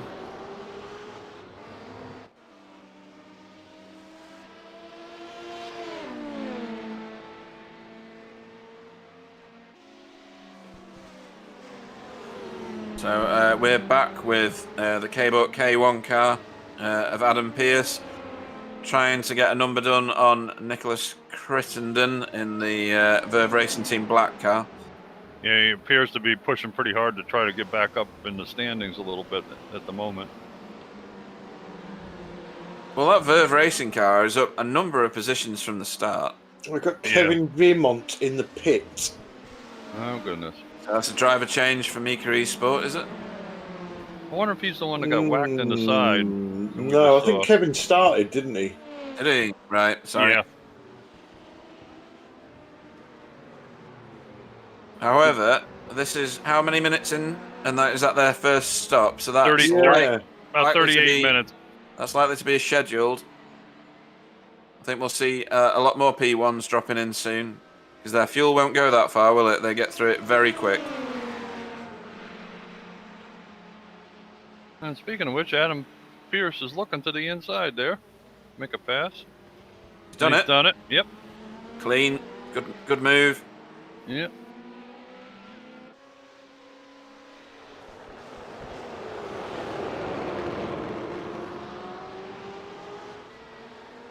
This is now the latest, closest battle. This is way down the order, this one. They're both AM cars, AM class cars, I should say. So Manatee Racing is the trailing car, and they're trying to get a number done on Platinum Racing.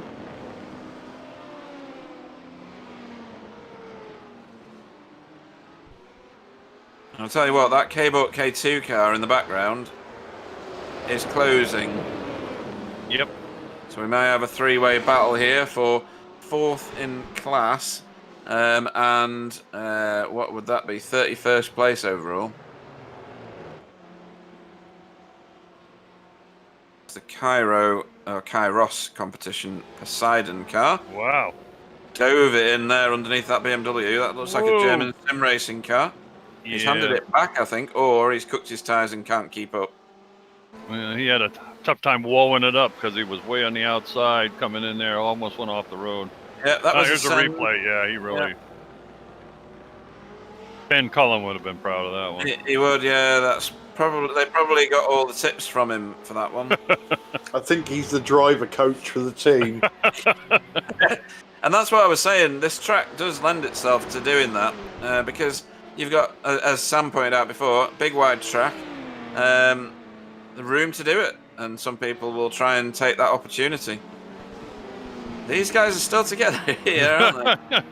Not letting it go. This is Toy Boater that we're watching, chasing down Bushwink Racing Yellow still, but they've made a bit of ground on them there. It's not to be confused with Kubota either. Yeah. Do you have Kubota machines in your country over there? Not that I'm aware of. Okay. We have car boot sales. Car boot sales? Yes, it's like an open air market where you take all your shit and people buy it off you. Yeah. Like a flea market, we call it here. Yeah. They don't sell fleas, but. Mika Esport penalty. Sorry, guys. I just got to get this. What the? That was the Well- theme tune to Red Dwarf, by the way. I do hope we won't get a DMCA call on this video because of that. Thank you, Clyde. Yeah. So was that a change for position again? It was, wasn't it? Toy Boater taking back the position again Wow. from Bushwink Racing Yellow.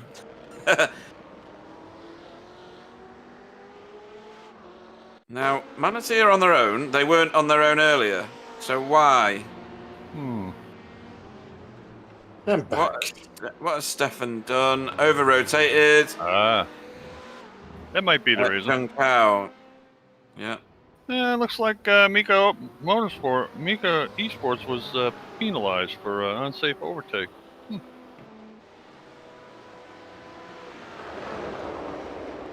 So was that why Kevin was in the pitch, I Kevin mean? was in?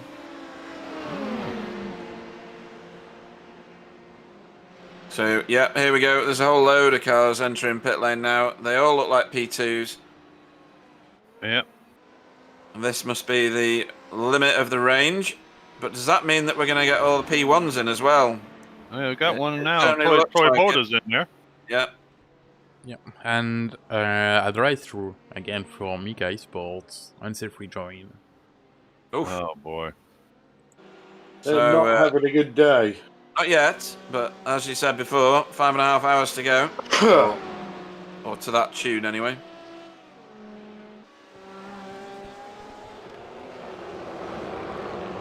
Dane Baird closing in on Mr. Pickbrenner. Yeah, and just a small announcement that I will make out of any context. but still. Drivers, when race control gives you a penalty, just agree to it. So far, they've done a great work, and I do think they've been fair for everything they've done so far. So if you get a penalty, you probably deserved it. It's definitely an unappreciated craft. It's a hard thing to do. Controversial boozing. Yeah. We only dust him off when he's got something controversial to share. So. Yeah. Now this is a bit weird, isn't it? That's the Kairos P2 car in front of this BMW.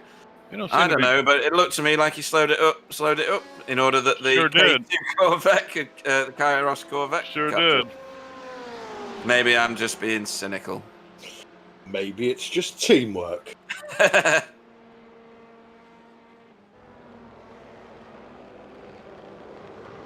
And now he's right on him. Well, he seems to be doing pretty well on his own. I don't think he really needed to. Going a little wide there. Yep. Anything, dive bomb? Here it comes. Oh, here it comes. Bit of realignment. Bailed out of it at the last minute. Good man, Mr. Baird. That could have caused tears. Yeah, definitely. He's crawling all over him now, though. Yep. Around the outside hard here. to pass there too. Wow. Yeah, you're not doing that. Next one's into the next right-hander. Thought about it. Thought better of it. Nothing to do around this corner. It needs to stay close. I think the next real opportunity is into turn 1 again, sadly. Yeah. Could use that P2 behind as a bit of leverage. Stay out of its way, and it might just. Oh, yeah. Didn't help the Corvette. Hurt Mr. Baird there. So that was the DRC red car. Tom Voss at the wheel. He was racing last night. Yes, he was.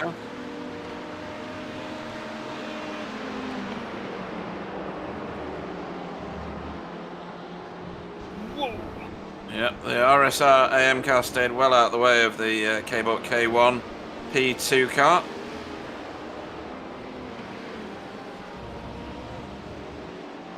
Yep, that's Ed.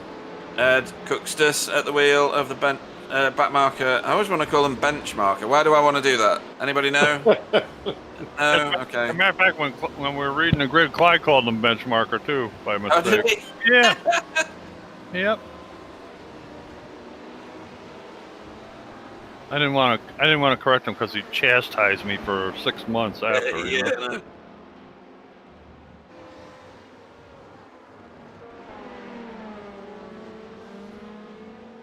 Or he'd tell my wife and I'd be in deep, caca. Well, we should actually be with you now, Bill. If it That's wasn't right. for this Yep. COVID-19 rubbish. Yeah, I've been watching all the stuff from New Smyrna and Volusia on the tube, and I was thinking to myself, you'd be eating chili dogs and I'd be watching the race. Jeez. Exactly.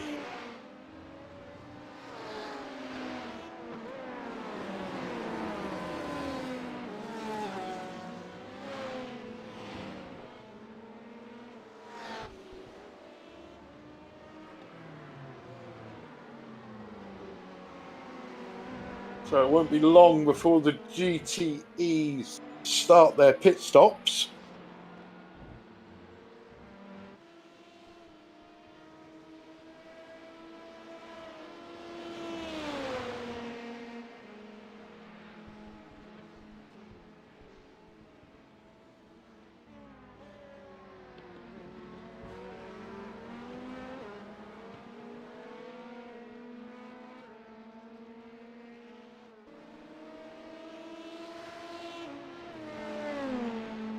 Sapphire Simsport Alpha is in the pits with the P1 car. They made their way up to 5th. Might have been pit stops, but anyway, they're doing okay.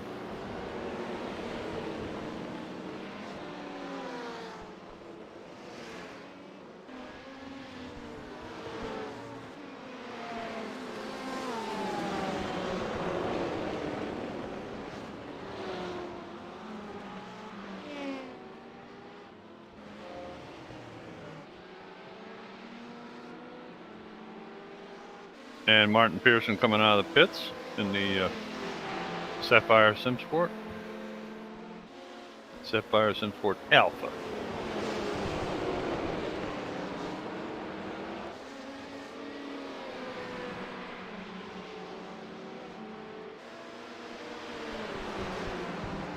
Shall we have a lap on board with Mr. Pearson, Sam? Yeah, we can spot all his mistakes. So here we go. This is into Pinerino, I think. Stick it close to the left-hand side there. Focusing on the back of the car in front as much as you can. So these are two different classes, I think. Or is that one of the P1s? That's a P1, isn't it? Yeah, it's I better think for that's the position position. with the back marker racing. Every few seconds you lose track of it in that little letterbox view.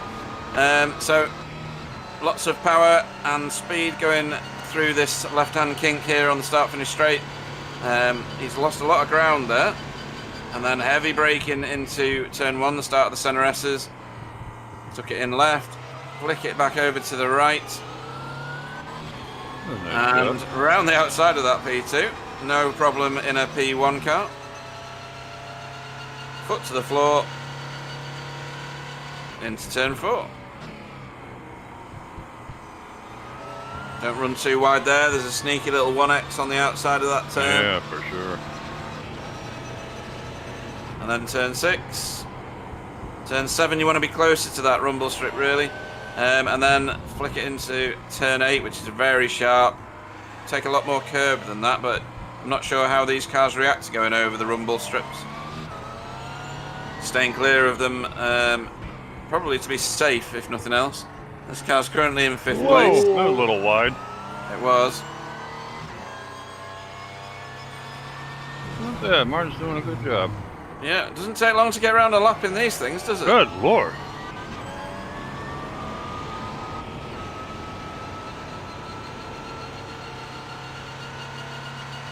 A bit of a toe off that Corvette just there.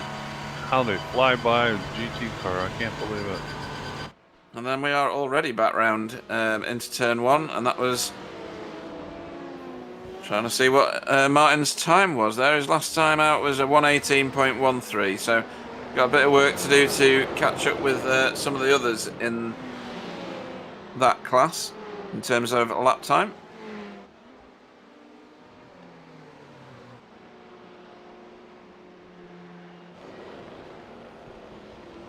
These two are still at it. This is Bushfink Racing again and Toy Boater.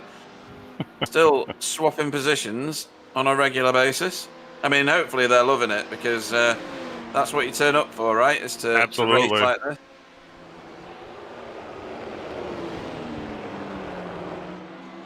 It's nice to see the fastest group of cars also dicing with each other rather than just running around people. You know, it's good to see them competing against each other closely as well.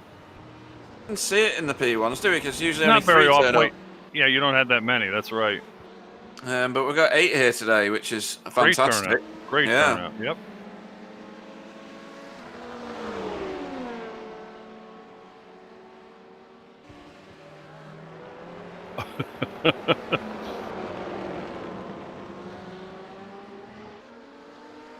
In all due respect, he's not going to drive off the road for you. Sorry.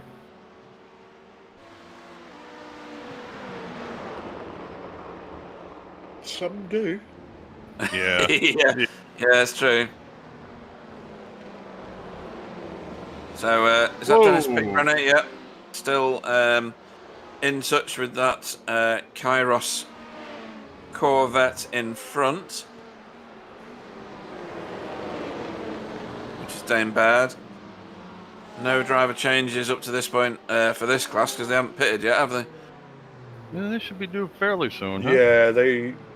Yeah. What, about an hour for these guys, roughly? I would have thought so. Maybe just under. Yeah. Oh, where's that BMW gone? Wow, he's lucky he didn't hit the wall. That was crazy. Or very skilled, one or the other. Whew. Yeah. Told you that BMW was wide.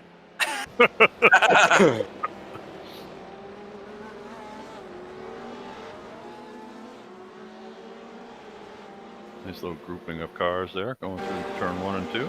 Yeah, so what happened here? Did he get freaked out by that P2? He did. Yeah. Wow. Managed to not hit anything. Unreal. And I think he kept his foot in it as well. Yeah. That was amazing. Yeah, he tried to give it room and then lost his own line. Hitting out. Unreal. I can't believe he didn't scrape that wall. Whew. That doesn't make one of iRacing's bits of footage this Oh, month. wow. That was Be amazing. amazed. And that was Marnix Heister and the Platinum BMW. Well done, mate. Luis Barboza, 27 Motorsport, white. Car's not white though, but oh well.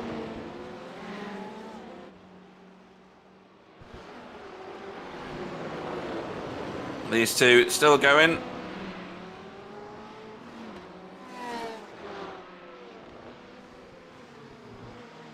We see, don't we, every race, there are two cars that are on the same piece of track for the whole race. I wonder if it's going to be these two this week. Isn't that true? Yeah, really. Definitely looks like it to me. That Ferrari in front of them, I think, is laps down. Is it a Ferrari? Yeah. Oh yeah, that's our re-entry specialist, isn't it? Possibly Yep, one yeah. of them, yeah. Oh, are there two like that? Yeah. Yeah, there's two cars that look right. the same. Yeah.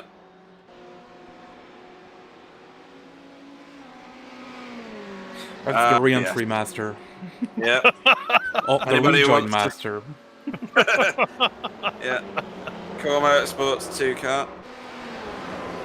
Very Hugo Mendes. Very profound, Mr. Buzen.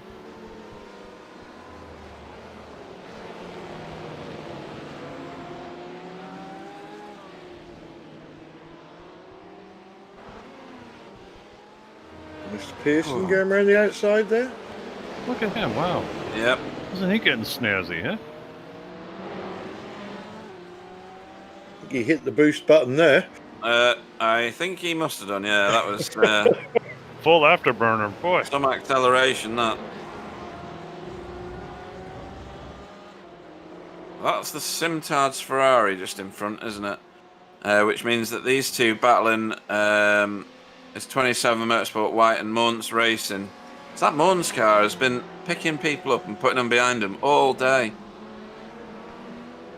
They've picked up 17 places.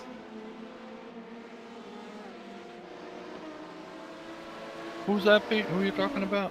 The Mons Racing Porsche. Oh, okay.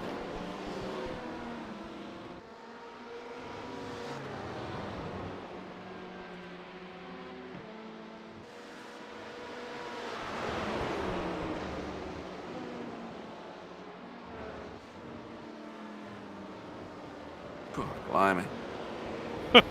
Wow. Unreal, isn't it? Part of the track that sedan drivers are not familiar with going around like that. Wow. Yeah. Whoa, Backmarker Racing that was Blue going close. around the outside. was That close. really was, yeah.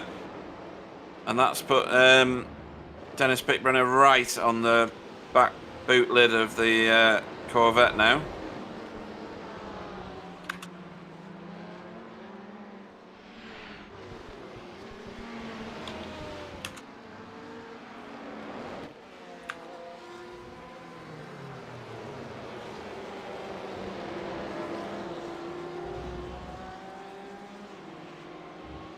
And the Simtards car has been caught by 27 Motorsport White, Louis Barbosa at the wheel. There's a P1 going around the outside of these guys now. They're all aware of it, so they're staying left.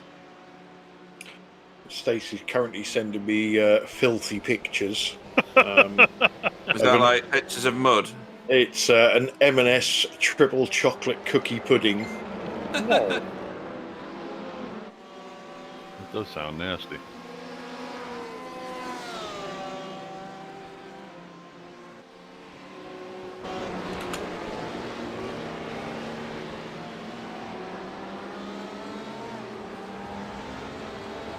You know, watching that Porsche kind of reminds me of when I was a marshal for Grand Am, which is IMSA now. Every time they'd be on the track, you didn't even have to look. They always had that same sound. You could always recognize a Porsche exhaust. Amazing. A unique sound, really, isn't it? They do. They make a unique sound. They really do. And even though that latest car, that car you see out on track, looks nothing like a 911, it really resembles it so much. They've had that same body style for the last 100 years, I think. God, amazing how they hang on to that. Being able to afford one. Yeah, it would be nice.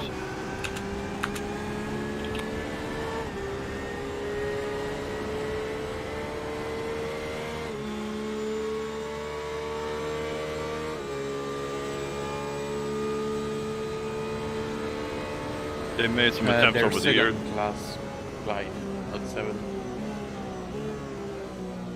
Die seem to are second in GTM. It's true.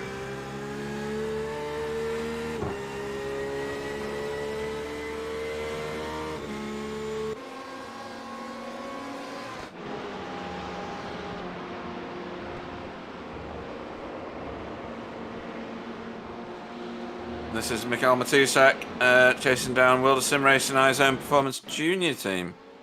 Oh, what's happened here? Oh no, not the K1 car again. Oh boy. Pushed the Kairos car off the track, I would say, with a hit check. Whoa! Oh no. Oh boy. That took him, that messed up his day.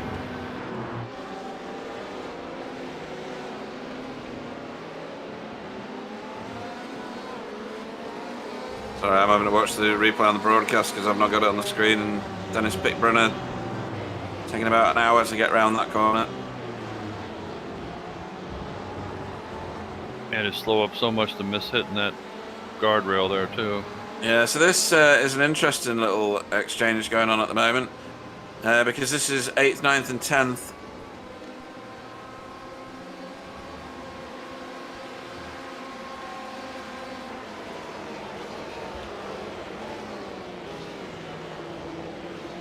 A little brake lock from the Porsche.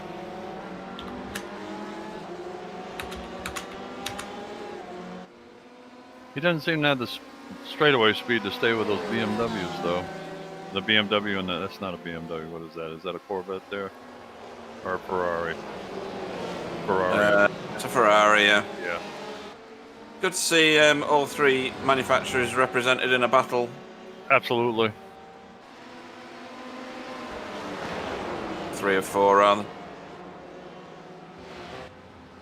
That's the Porsche getting a number done on the World of Sim Racing car. No, it's not World of Sim Racing, is it? Tight quarters right there. It's 27, Motorsport White. Wow. And he's about to do a number on the Simtards car. Nope, doors shut.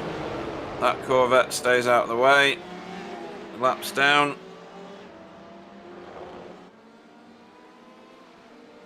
So this is Maximilian Bandian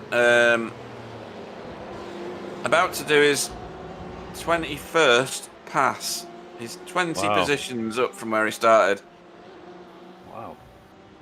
Pretty impressive so far. And here we go. First of the GT. Oh, he's into the pits. He's not the first. There's a few in there at the minute, but I don't know whether they're all in there for a regular service.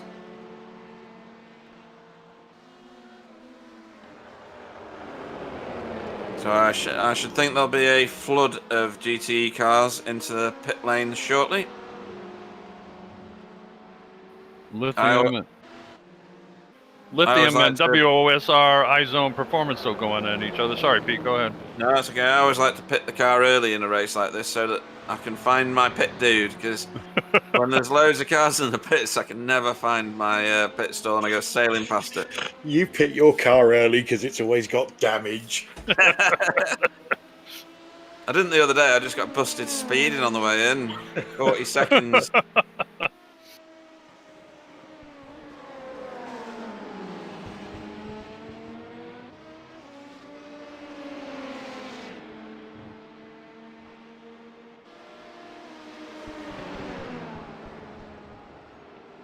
Martin made a nice pass there. Martin Pearson.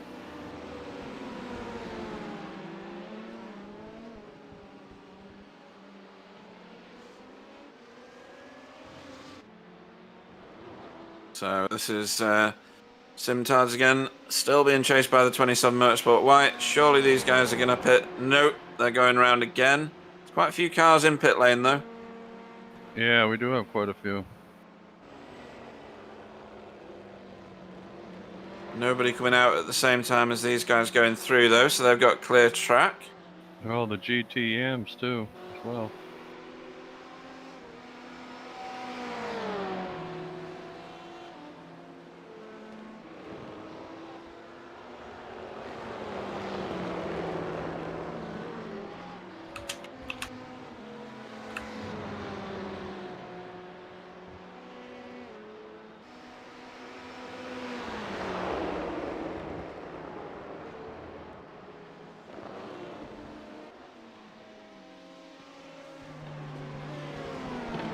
What we got going on here? So this is Wablo Velocity Racing right behind Team DRC Red with hashtag Racing right behind them. Oh no, it's not.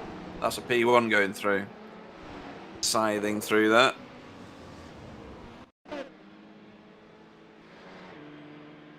Scything, Looks eh? like they gave the place back to Tom Voss. Yeah. Yeah, Sure. sure did.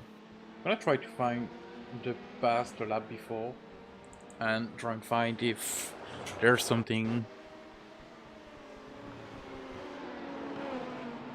Yeah, that's hard to tell on this camera angle.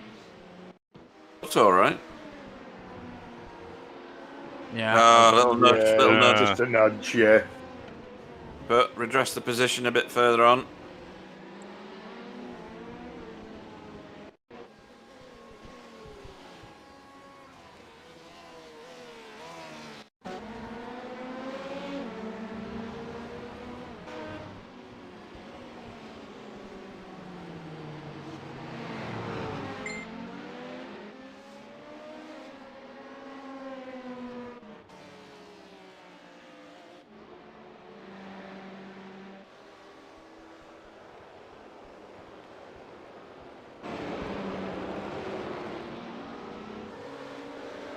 Wow, a lot going on here.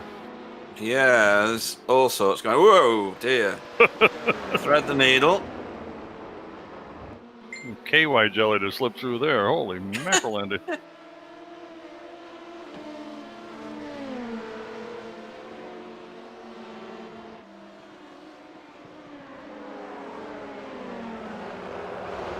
Seen too much of this car, the World of Sim Racing P2 car. But doing a good job so far, 5th in class. Iker Estefania at the controls. Uh-oh. Yeah, very Yeah. slow-moving car. This K-Bot K1 car's had a bit of trouble so far today. Whoa! Okay. Decided to park over there, I guess, huh? Wow. A little shot in the rear quarter there. Maybe he's got damage. It doesn't take much to wreck the back ends of these No. P1s and 2s. We saw one earlier where it kicked right up and he was crabbing down the road. Yep.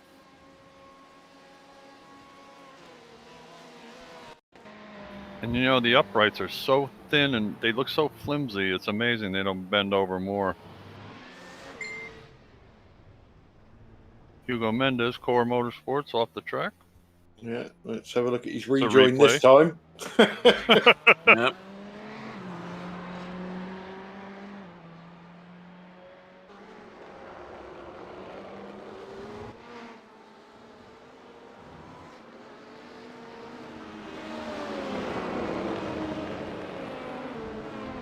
The Matusik and Montiel show still continuing in GT.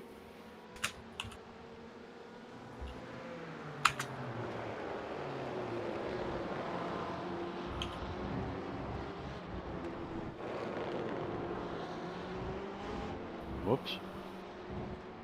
No. Wow. Hmm. Odd. Yeah, we got a Corvette out in the middle of the field there, and another guy spinning around on the other side. What's going on? Well, the Corvette went really wide into or out of Juncao, the last corner. And then there was another one on the infield, so I don't know what's going on. Someone greased the track. Maybe. Must be the freezing temperatures. Yeah, there you really. go. Black ice.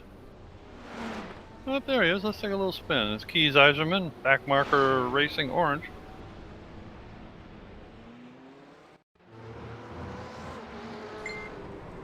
Oh, it was a P2 Oh, we decided that to I both go saw. over there. Okay. Yeah, sorry, I thought that was another Corvette. Don't know why.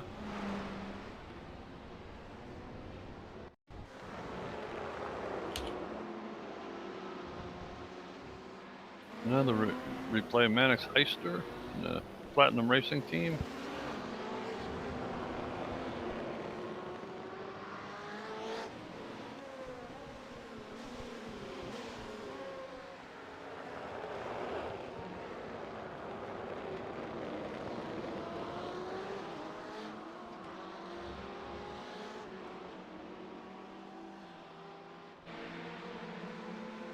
We have a few drivers letting us know their feelings on screen here.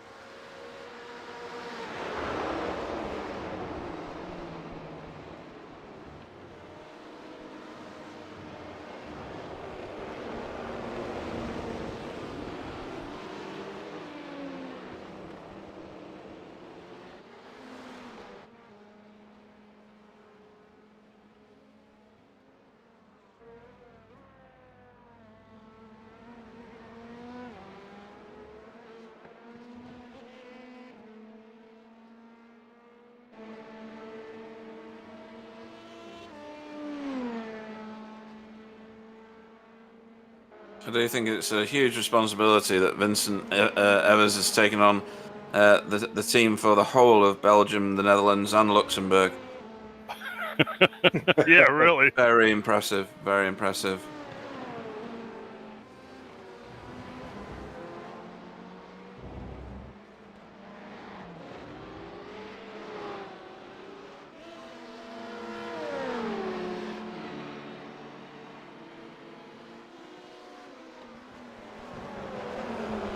It's really nice that you acknowledge that too, Pete. Something of that magnitude needs calling out, doesn't it? So It does, yeah. That was really decent of you.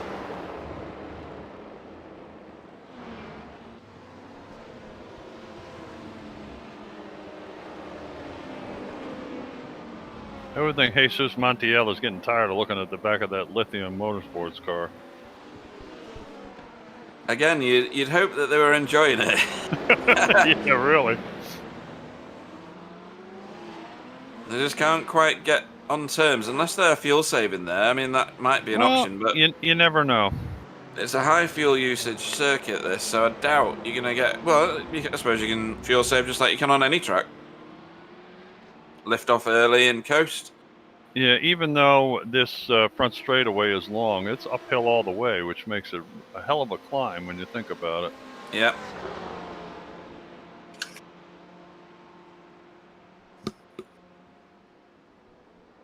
Yeah, because you drop down the hill quite quickly here in the center S's, don't you? Yeah, it's almost like a roller coaster. It's steeper than you think, isn't it, that hill? I'm sure, yeah. Yeah. And you've got to be, if you're going up it, you're going to be flat out, aren't you? Using all the fuel you can. Yeah, for sure. This is the lowest point on the track, I think. We're getting down to it anyway. And then you climb back up again from here.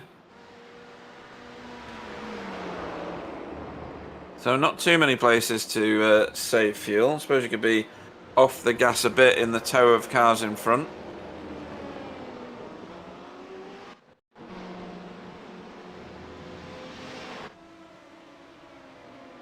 The Kairos car entering pit lane. Yeah, this is just Jack Knight on the wheel. It was Denver, I think.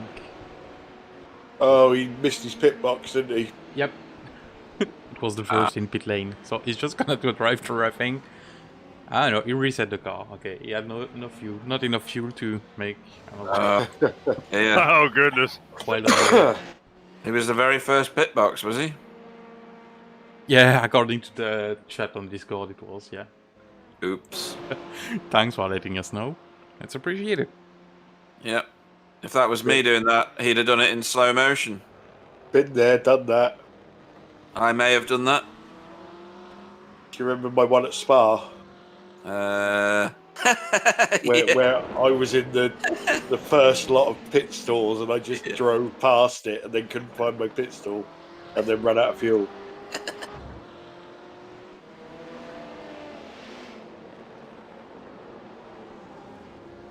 Oh, that's a weird spin, That wasn't wasn't it? Yeah. Super slow motion from Manatee Racing.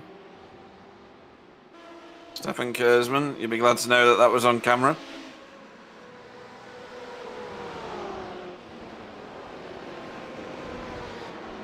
Okay, I think we just lost Bill.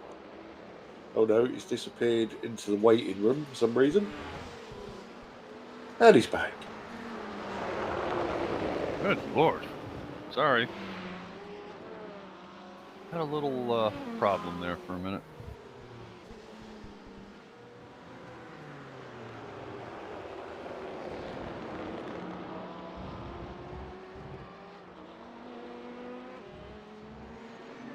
So, hour and 15 minutes into this race. Top three in P1 are Fuga Simsport, Team Bushfink Blue, and then Team Bushfink Yellow. In P2, it is Wablo Velocity Racing, followed by Kairos Competition Apollo, and then Team DRC Red. In GT Pro, we have Team DRC Orange, Fuga Simsport GT, and Hashtag Racing. And then in GT Am, we have 27 Motorsport. We have, I can't see it anymore because Sam's moving it, German Sim Racing Friends, and then K-Bort K2.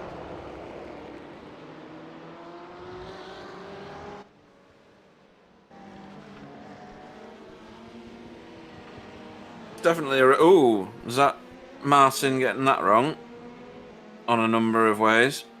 I think that would deserve a slow motion replay later.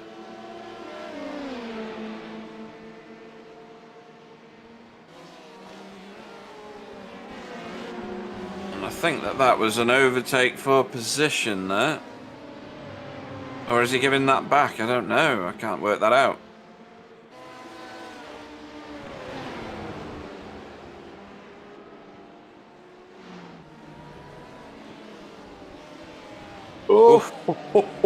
Oh. Martin doing evasive manoeuvres behind the Aero Pigs Porsche.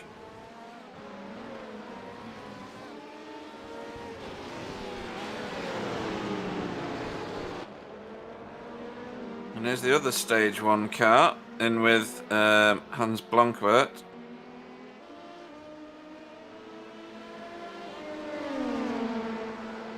But all these guys are on the same bit of track now, aren't they? They certainly are. That's a Kairos car in front though, so that must be some way down on these guys.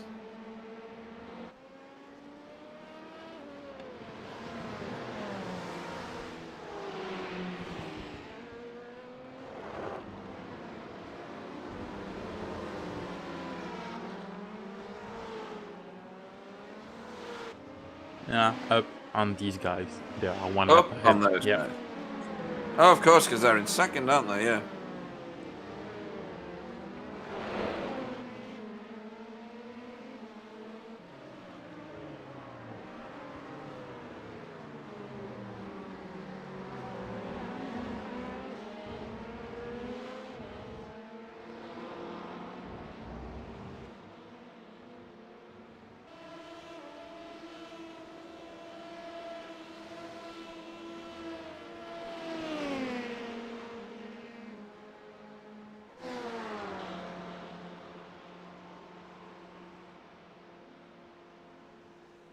And here we are again with Ooh. Lithium. That was a late move in the braking zone. Yeah, these two have reversed positions, but still fighting for the same bit of ground. That's Wilder Sim Racing iZone Performance Junior team in front, with Jesus Montiel.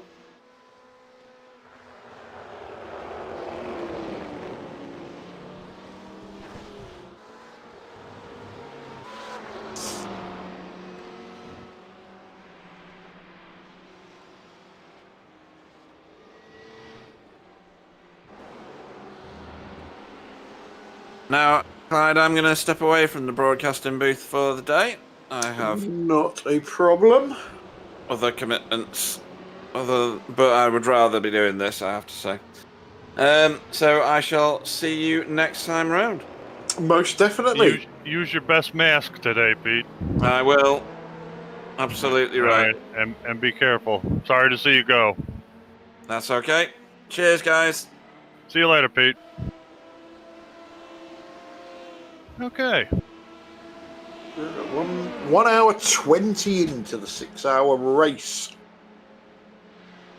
Well.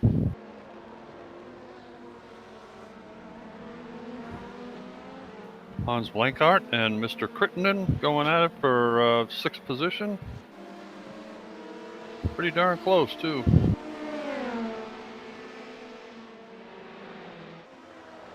What do you think? You think he's going for it? He certainly is. Or is that Tom Boss? Wait a minute. That Yeah, is the best Tom Boss, happened yeah. I'm turn sorry. one, Yep. Okay. That's right. Sorry. Hans has gone. Hans made a mistake, and now he's gone.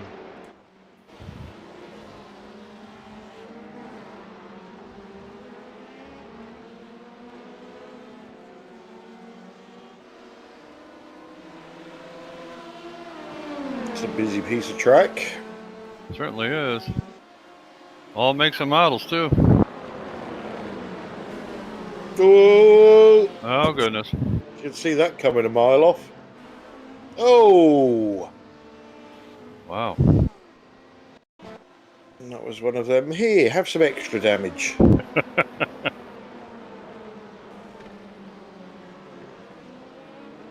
There was actually two Different collisions. Yeah. There was one in front of that as well, with I think it was a P2 on a BMW. Yep. He looked like he had a Tagged him and sent him wide, didn't he? looked like he had a rather optimistic try at passing on the inside going into that corner, but looks like Aero Pigs Racing Team has been penalized for an unsafe overtake.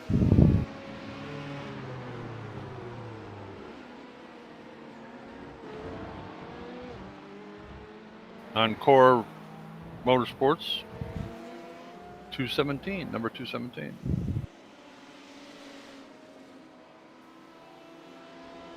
I'm sorry, 114's Core.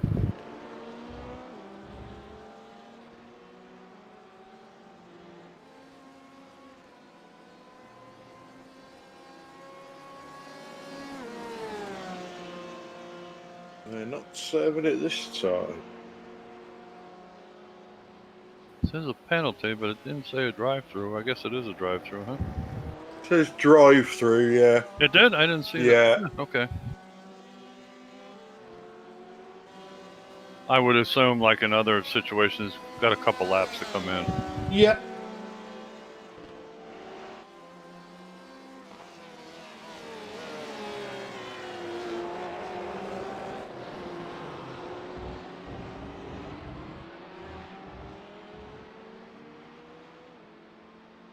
A lot of action in this race so far with only less than a third gone. Wow.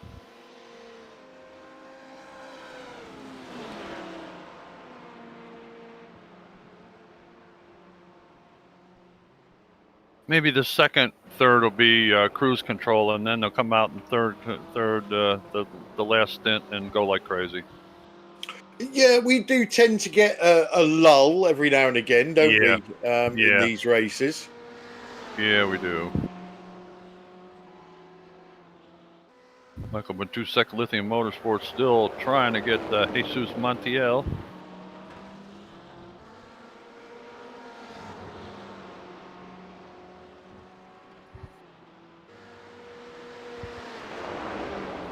Two guys might as well put a tow bar between the two cars. God.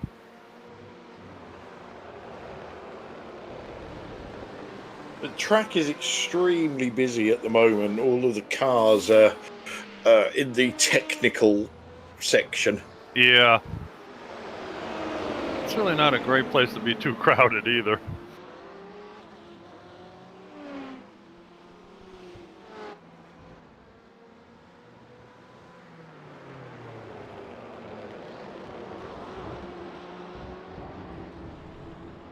Ooh, Whoop. hang on. Uh-oh. Lost a little touch with that maneuver. Hopefully can climb back. There's one of the core cars being chased by... Is that 27 Motorsport? It is.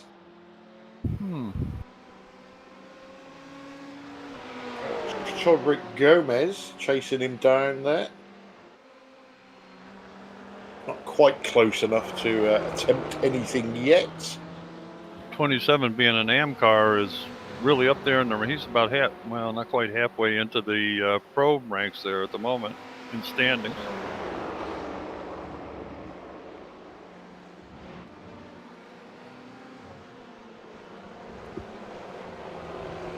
Petrovic Gomez driving that vehicle, 27 Motorsports.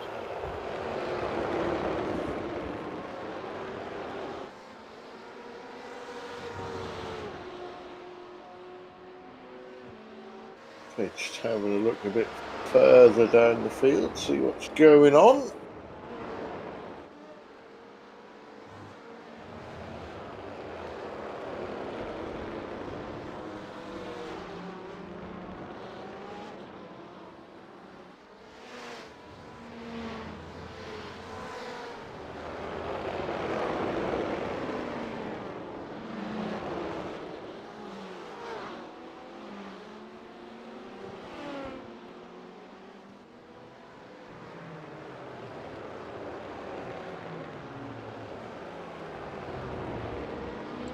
Penalty for the core motorsport 2 drive-through for racing room not provided to the Polar Racing. Yeah.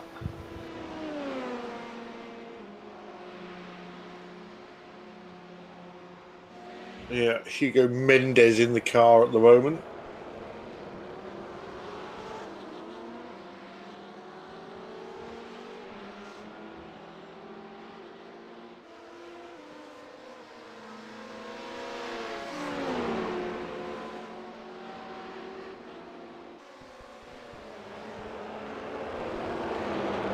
So we're pretty much at P1 pit time again. Wow, that went by quickly. Speaking of which, the number one position in P2 is in the pits at the moment. Wablo Velocity Racing.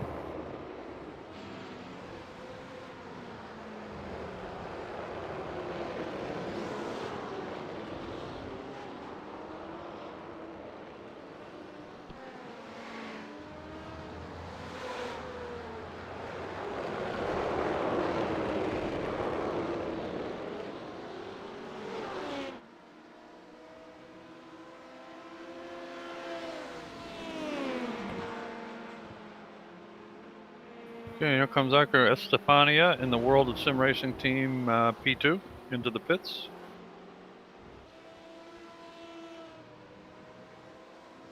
Yeah, so Weblo Velocity Racing there in the P2s have got a big old lead at the moment, anyway. And Paulo Fonseca has followed them in his P2 car.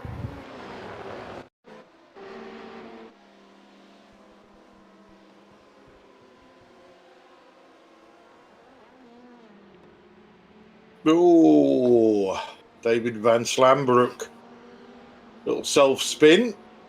It looked like he got up on the curbing there, kind of bounced around and lost it. Might have caught a little of the ice just outside the curbing. Yeah. Possibly. Yeah, well, we are down to 96 degrees Fahrenheit, so... And Tom what have Dahlman, we got here? Yeah, Tom Dahlman is back out. Whoa! And he spins the car. Wow. Yeah, bit of black ice. Not a good entry. I mean, not a good return on the pit from the pits. Cold tyres. Yep, could be. Anxious to get back out there.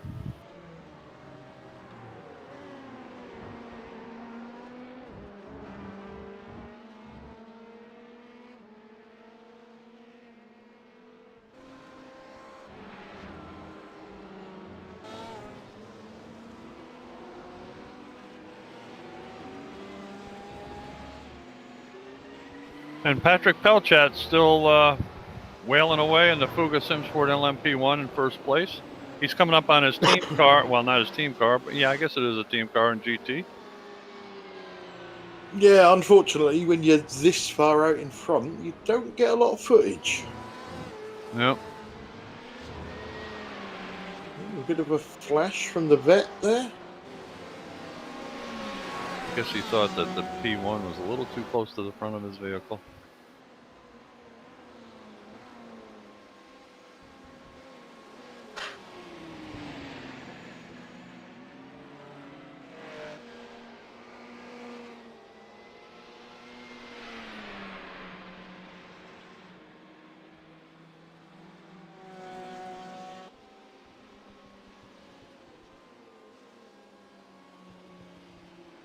I can smell my dinner. Goodness. I think we've got another penalty coming.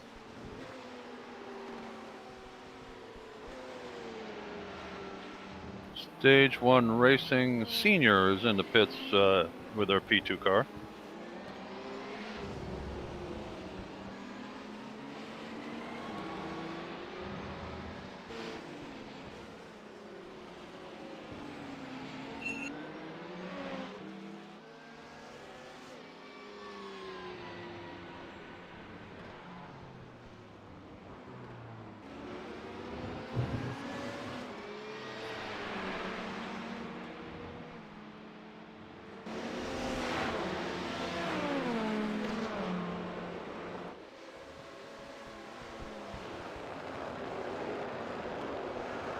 And Stage 1 Racing Green's in the pits now. Stage 1 Racing Seniors heading back out.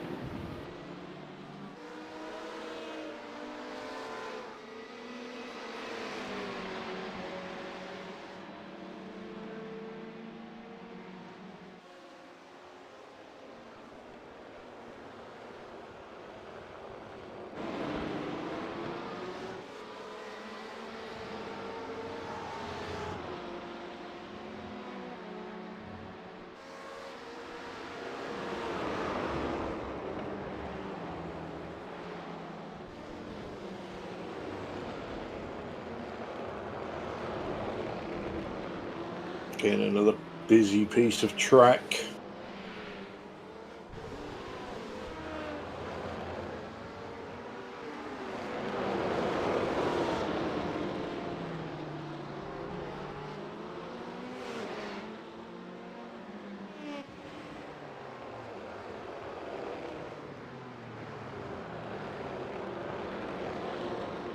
Back marker Racing, I believe, are in the pit in P1, as is our leader.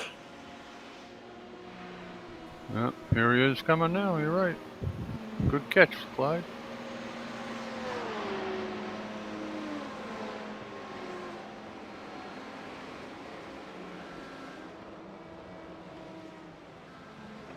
Wonder if we'll see a driver change yet in that car. Well, I think the back marker car,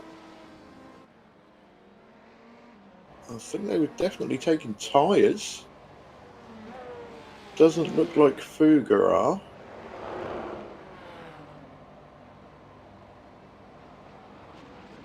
No.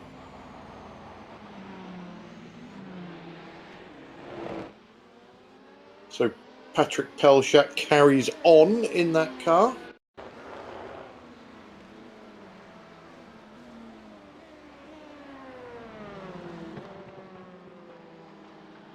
Whoa, yeah, Neuville's a little wide. Yeah. Thought he'd saved it, to be honest, and then just reversed backed in. into the wall. Just backed into the guardrail. Huh. And one of the Bushfink cars is in the pits. That's Bushfink Yellow.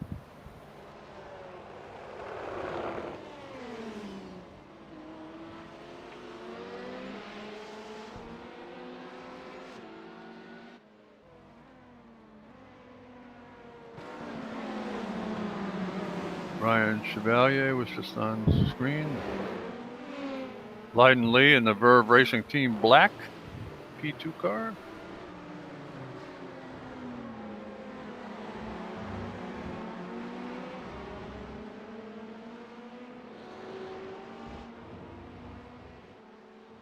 Stage 1 Racing Green, P2 cars in the pits. Looks like maybe a parade of those pretty soon. Well, a lot of them have stopped already, yeah. The only P1 car that hasn't stopped is Sapphire Simsport.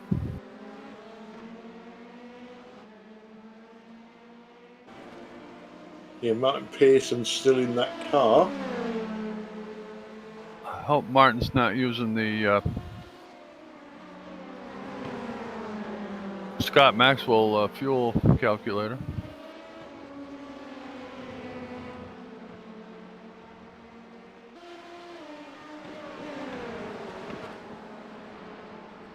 Lyden Lee in the Verve Racing Team Black car behind these others.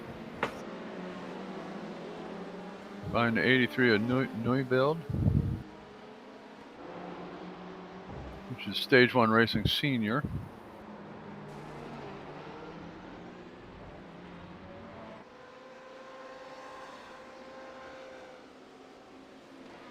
And we got Vandenberg and Iserman slugging it out here. Yeah.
Whoa.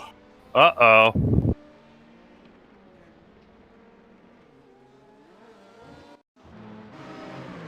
What happened here? Oh boy.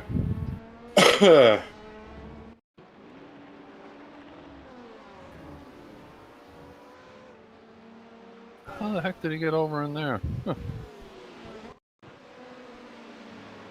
That was a weird one. Yeah, it certainly was. Whoa, Oh, whoa, boy. whoa, Ooh, that's our leader. Yeah, he bashed into Jack Knight in the Caro's competition car. That could hurt him.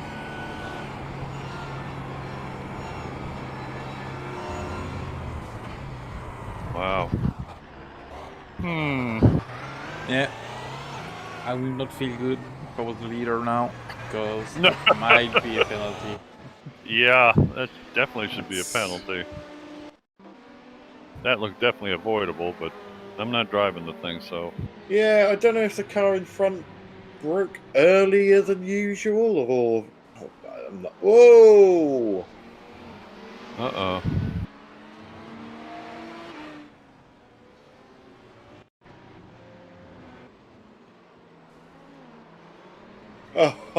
Wow! Terrible Yeah, there. not much the GT car could do about this one, I No, think. no. That's a bit unfortunate. Yeah. Shit. Everything's going on at the moment. Wow. Do you know, I was literally about to say, you know, after the And initial... And again. Mons Racing spins. After the initial flurry of spins and bangs and drive-throughs and things like that, the whole thing had calmed down, and now we seem to be having a mad 5 minutes. The last one looks almost like, move out of my way, please. Yeah.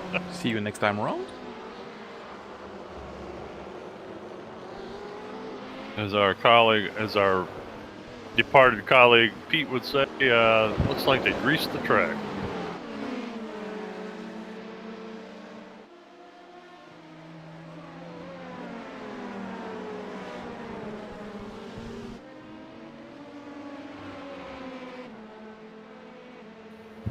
My computer's giving me crap today. I hate that. God.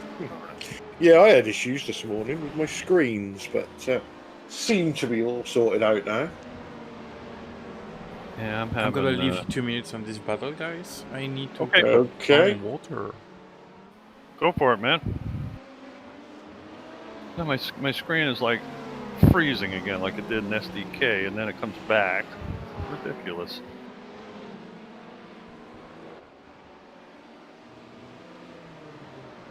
I'm gonna have to pull the trigger pretty soon and get something different. No, really, I have to. I can't wait anymore. It's ridiculous. I mean, you try to cover a race like this with all these 19 cars in a row, and all of a sudden, it freezes for a few seconds, comes back, and the picture. Whoa! God, how did he fit through there? Very carefully, apparently. You're gonna have to put your hand in your pocket then, Bill, and spend some of your millions. I wish I had the millions, Clyde. Yeah. Yep. You're absolutely correct. I gotta have to get this fixed. I can't stand it anymore. I'm stupid enough without this thing helping me along, Jeez. Anyway, okay.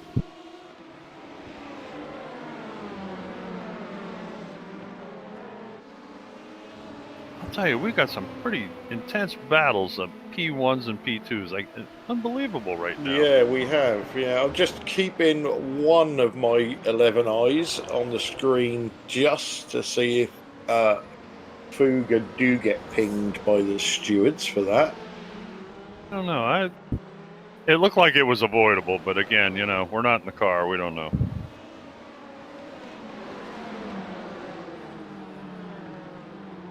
Yeah, sometimes they can be put down as a racing incident.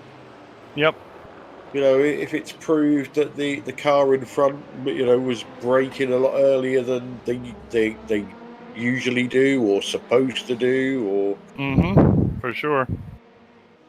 There may have been something else going on there that we didn't quite catch. Exactly. Could very well be.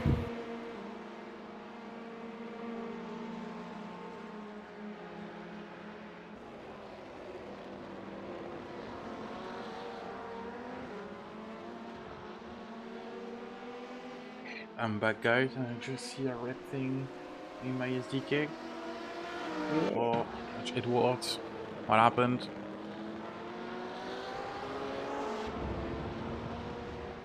Josh Edwards. He's gonna get nerfed up the bum.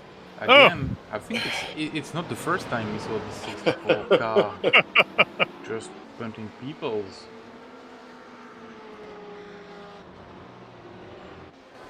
So Winston Eckel is in the 215 car.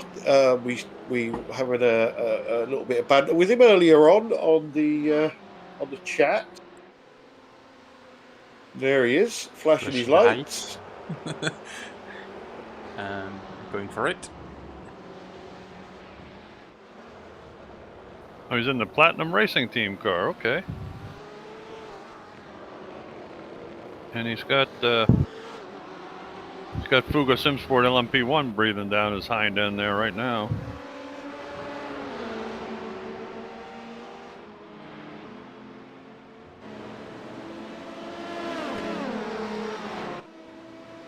Sam, while you're gone, Clyde and I were saying we've never seen the P2 cars battling so much. I mean, it's unbelievable right now. They're on top of each other, on side of each other. It's amazing.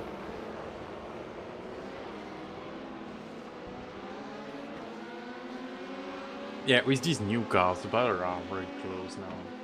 Yes, they are. It's super fun to drive, and with these hot temperatures, it must be very difficult. But you tend to just put low and force on these kind of tracks because you need a lot of speed in the front straight. And yeah, It is cooling down. We're down to 94 degrees Fahrenheit now. Well, the two suspects, Montiel and Matuzik, are back together again. Amazing. And they have In front of them, who is that? That's the TM. No, what's the team is that? God. The 27 Motorsports, Petrovic Gomez. That is, yes.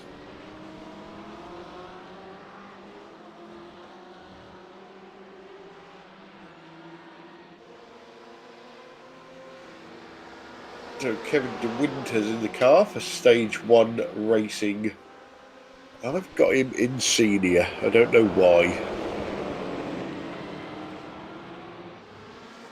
Oh, BMW off wide there. Yeah, he sure was. Lost some ground there.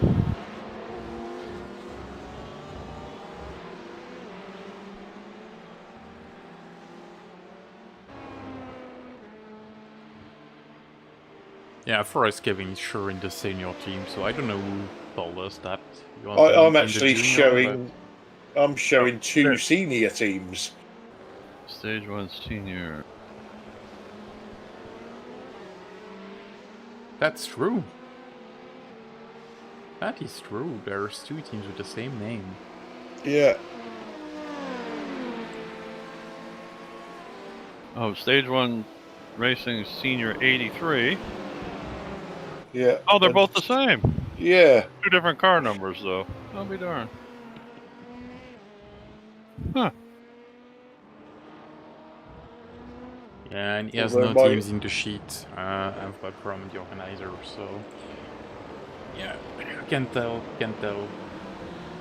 What's really good is if you're one of those, you can blame the other stage 1 racing senior team for doing whatever you did. Yeah. You can go to the stew and say it wasn't us. That wasn't us, man.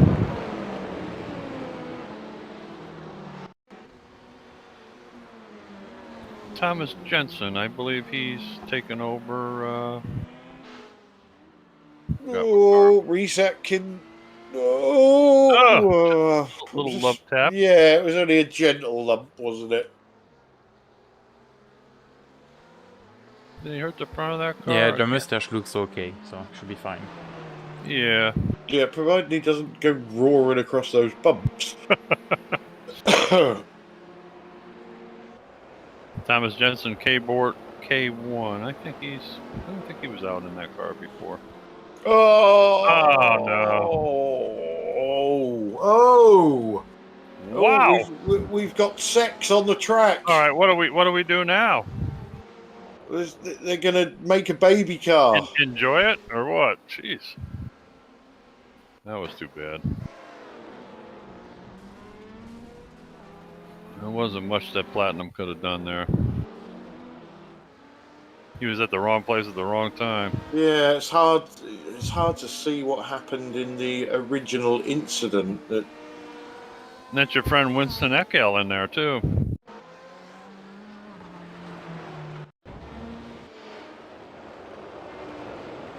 Here's the replay. So this is the initial pass from who's that? Thomas Jensen. Oh yeah, Carlos. Okay. And then we'll head over to the front straight and the last corner and the first corner, sorry, and we'll see what happened. I think somebody got squeezed. Yep, I think it's the this will vet. tell us. Yeah, it's the vet in front, which is, if I remember correctly, Jack Knight in the Kairos competition.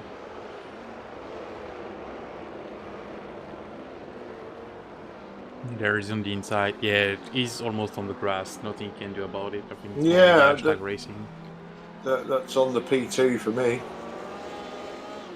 And there. And then he gets raped as well.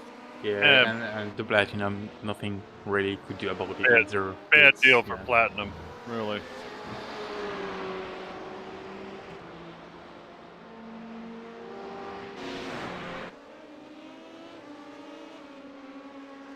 Did we got any info from race control while I was away? Because there's been loads of incidents and there's nothing. Yeah, I've been keeping an eye on it. I was sort of half expecting something for Fuga. Yeah, me too. Oh, somebody's coming in the pits. No, that's coming out of the no. pits. I'm sorry.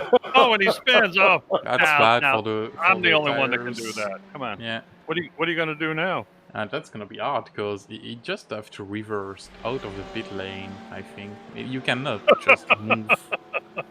It's not gonna be possible, mate. Oh my. Yeah, that's like a 700-point turn. That is. If anybody else wants to come out of the pits, There'll be I some think- flashy lights if they come out of the pits now. Yeah, it would have been faster if he just. Go ahead, go ahead. yeah, he should have just Come on, reversed come out and Jay turned it. There we go.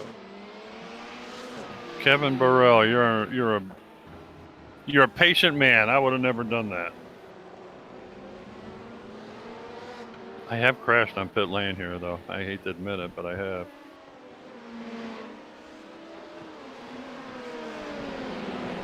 It was in a V8 supercar. Clyde scared me.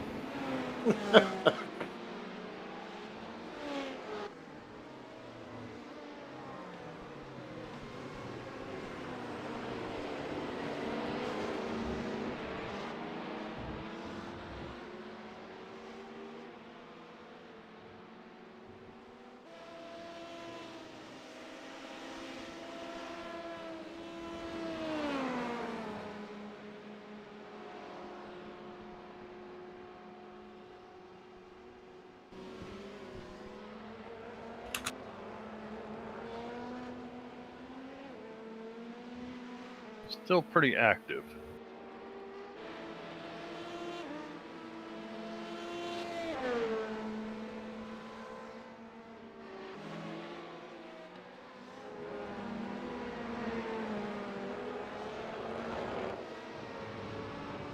Bit of a wiggle.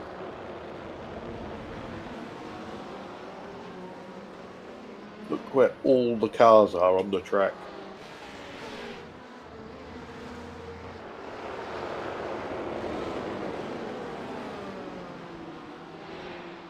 Oh yeah. We're all playing in the twisty bits.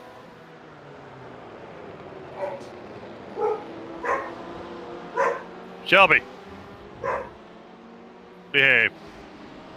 She's barking at Dave because Dave won't play with her. Dave's getting older. He wants to take a nap. Leave him alone. Nap time for Dave.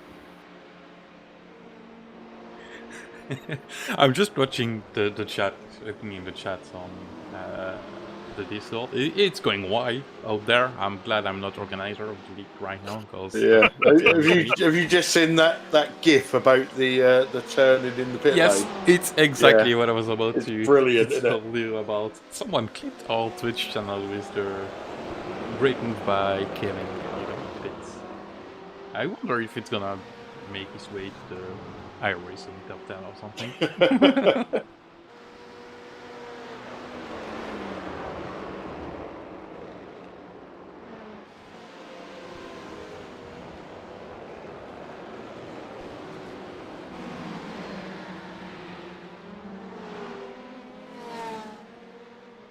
Well, Lithium Motorsports just got by. Just made his pass finally. Or what has he been up front? I forget. I forget what order they've been in now, darn it. I know he fell behind a little bit, but caught back up. Did you add an app for like the last 5 minutes, Bill? What's that? Did you get yourself an app the last 5 minutes? Because they've been sitting in the same position for the like 10 minutes now, at least. Uh-oh. All right. Thank you. No worries, Bill. Oh, there's Rejoin, Team DRC, 3 wide. That's orange, yeah, DRC orange. Yeah, that'll sort itself. Yeah, he did fine. Could have been messy, though.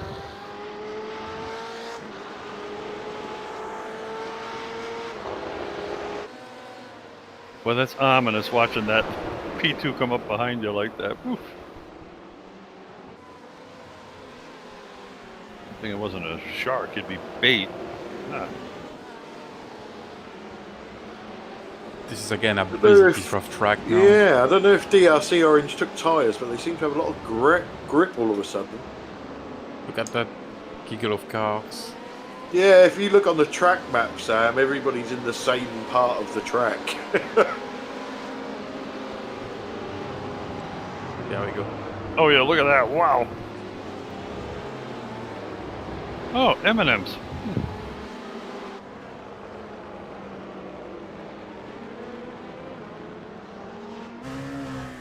Ooh. Oh, Go on, Kevin. hit a bit of that black ice.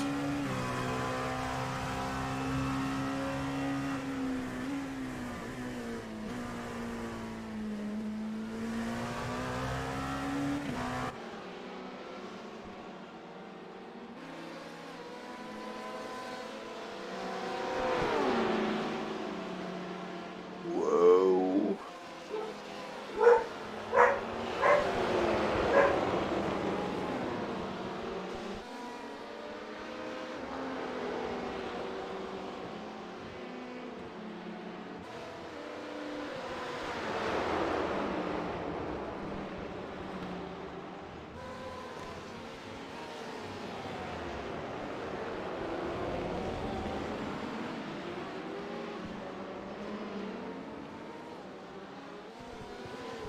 Well, we're just over 4 minutes away from the 2 hour mark. So, third of the way in.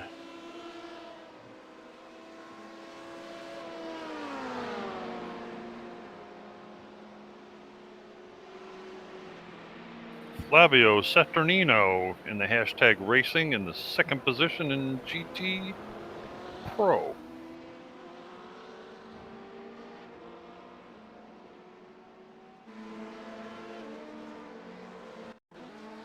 And the Fuga Simsports guys are in first place in GT Pro. Also, they're also first in LMP1. Wow. Whoa, Flavio. Oh, he spun it around too. Wow. Very nice getting off the track, though. That was excellent.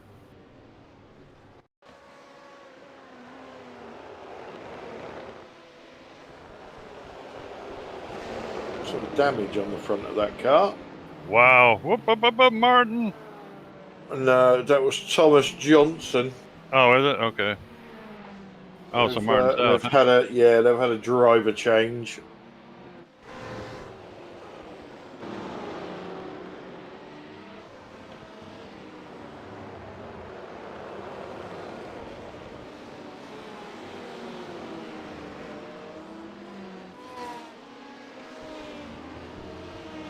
And Manatee Racing ISRC LMP1's in the pits. Were they involved in a crash or something? Yeah. Right, guys, we've got our first driver interview coming up. Wow. So let's bring into the booth Manix Heister. Welcome to the booth. Thank you, thank you. How is your race going, my friend? Well, upside down. It was a roller coaster so far. We had some ups and some downs, to be honest. More downs than ups, but we'll keep fighting, and the race is won in the first 2 hours, so we got 4 hours to go. So we'll keep pushing. Yeah. So you got Winston in the car at the moment. Yeah. It doesn't seem to be doing too bad. Well, we had an incident with the LMP2, I think, with the, I don't know what car number, but we reported it. It was with the 236 car in the 92 hashtag racing LMP2. They had contact, and like you said on stream, they were making babies eventually. They certainly were, yes. They were up on each other. You had a bad break on that one. I'll tell you, that was definitely. You had no place to go on that one. Yeah, unfortunately, yeah. But also we made a mistake. We during the practice sessions, our pit box was at the end of the pit street, but during the race it was moved to the beginning of the pit street. So we didn't notice that. So we had a kind of a drive-through. Yeah. Yeah, and the car is obviously carrying some damage on the front. Is that affecting the handling? Do you know? Yeah. He said we don't miss any time in the corners, but mostly on the straights we are missing quite some tenths of time. That's too bad. That's something that you're going to look to repair. I suppose you've got a pit stop due very shortly. To be honest, I don't know. We have, let me see, maybe too much fuel to pit right away, so that would not be a good strategy to go to the pits right now. So we'll finish this stint and we'll see how much repairs we have to do. Okie dokie. So, as we said, 4 hours to go. Can you get yourselves back up that field? At least we're trying.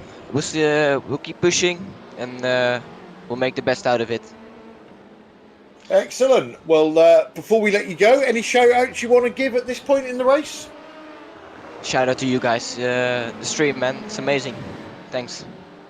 Excellent. Well, thanks for joining us, and hopefully we'll talk to you again later. Alrighty. Good luck, boys. Good luck the rest of the way, mate. Thanks, man. Bye-bye. So, Marnix Heister there coming in for an interview. So, what we got going on this? Holy schmoly. Let me see that from above.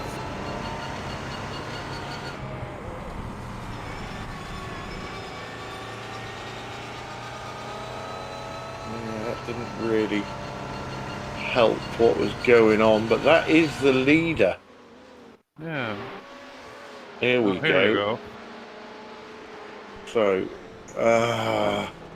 it was just one of them, wasn't it? Where was that a Vet or a Ferrari? I didn't quite catch it.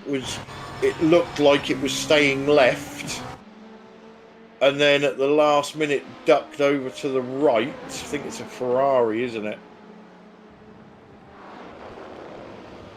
Yeah. Wow.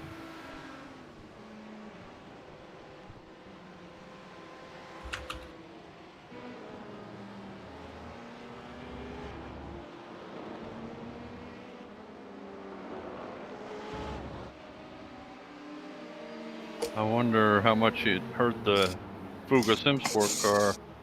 Well, that's the second bit of front end damage they've been involved with, isn't it? So Yeah, and that car is very air dependent, as we all know. He's coming in the pits, isn't he? Yeah, they're in the pits now, so yeah. Yeah, he is.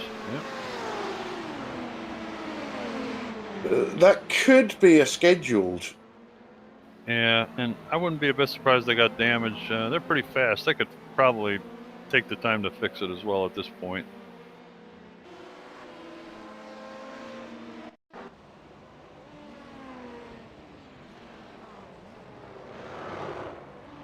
So you Baumeister, K-Walk K2, gets his new tyres and spins them.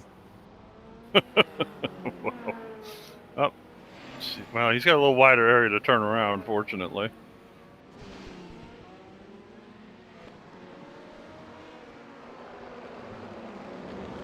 You know, we chuckle at that, but boy, that's so easy to do. Oh, it certainly is. Adrenaline is flowing, isn't it? Yeah, and exactly. Before you know it, it's way. Fuga Simsport's back out, and Team Bushfink Racing Yellow has passed them in the meantime. Okay.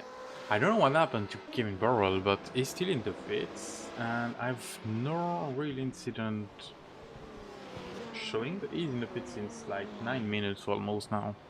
Wow.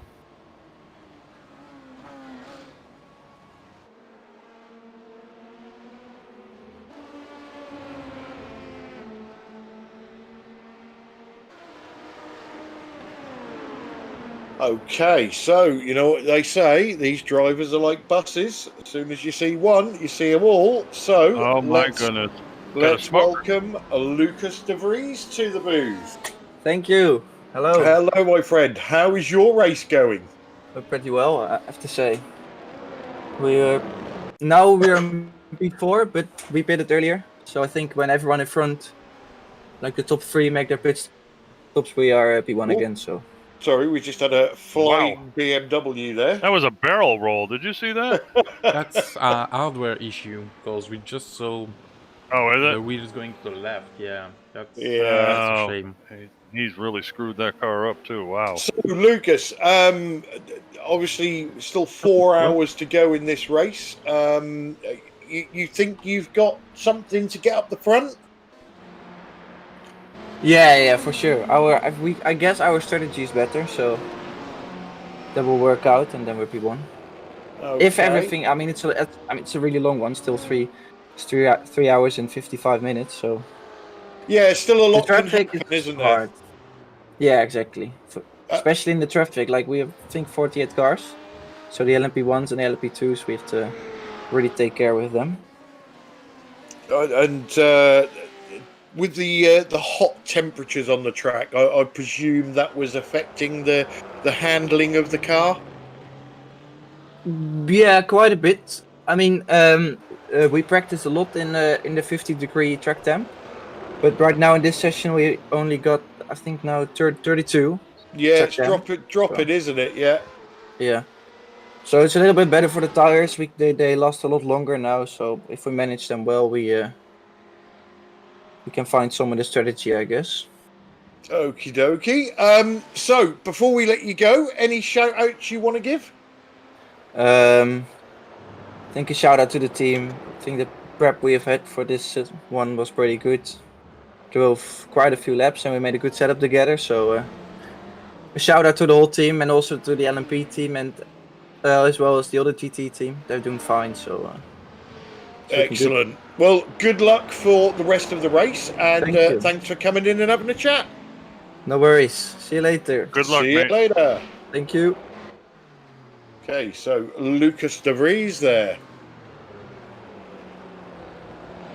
I'm sorry. Who does he drive for? Good question. Sam will tell us. DRC. He's Team DRC. there you go. See? Orange. There we go. Oh yeah. Okay. Yeah, that's a good vehicle. Yeah.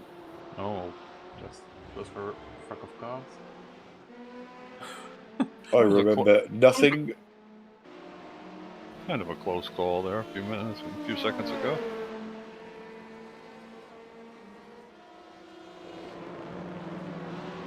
Okay, so hopefully very shortly we may get.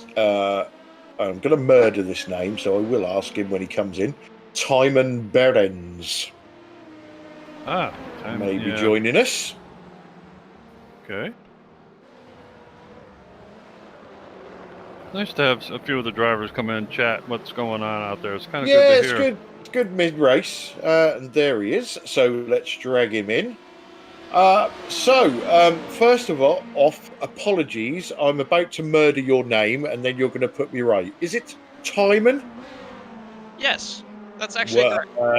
That's a nice first try. Oh, I'm getting good at this. Boy, he lucked out on that one. Good horse, sure. Normally you get something like Ditchman. Yeah, we're just getting a lot better at this now. Unfortunately, we will now have to make up a nickname for you. How is your race going, my friend? So far, it's been pretty good actually. We started P5, I think, and we're up to P3 now on the Toy Boat Kazoo Racing team. So we're doing well. And obviously, being the Porsche against the Audis, that's a bit of a challenge. Always. We know we don't have the endurance space, but we're just going to get enough consistency. We're consistent with the car. Got a good setup going, so we should be good in the long run. Do you think you've got anything for Fuga? We've seen him involved in a couple of accidents in the last sort of half an hour. Yeah, Fuga got a massive crash just then. I don't know what if they have consistent damage, because I know the R18 is the best. It gets floor damage and not removable or repairable or anything like that. So if they got some of that, it might be really close. For sure. Yep. Well, what sort of speed are these cars getting up to at the end of the main straight then? And we can keep an eye on Fuga then and see if they're down on power. Well, usually the 919 only gets 300 and the limiter because we are running the high downforce setup and the Audi is still running low downforce, so that's why it's a bit harder for us to keep up. But in the infield, we gain all the time back on the traffic, so it's a bit of 50-50. We had a bit of a lull in the race, as we do in these endurance races, and then we had a silly 5 minutes where everybody was just turning into everybody else. How has the traffic been for the P1s?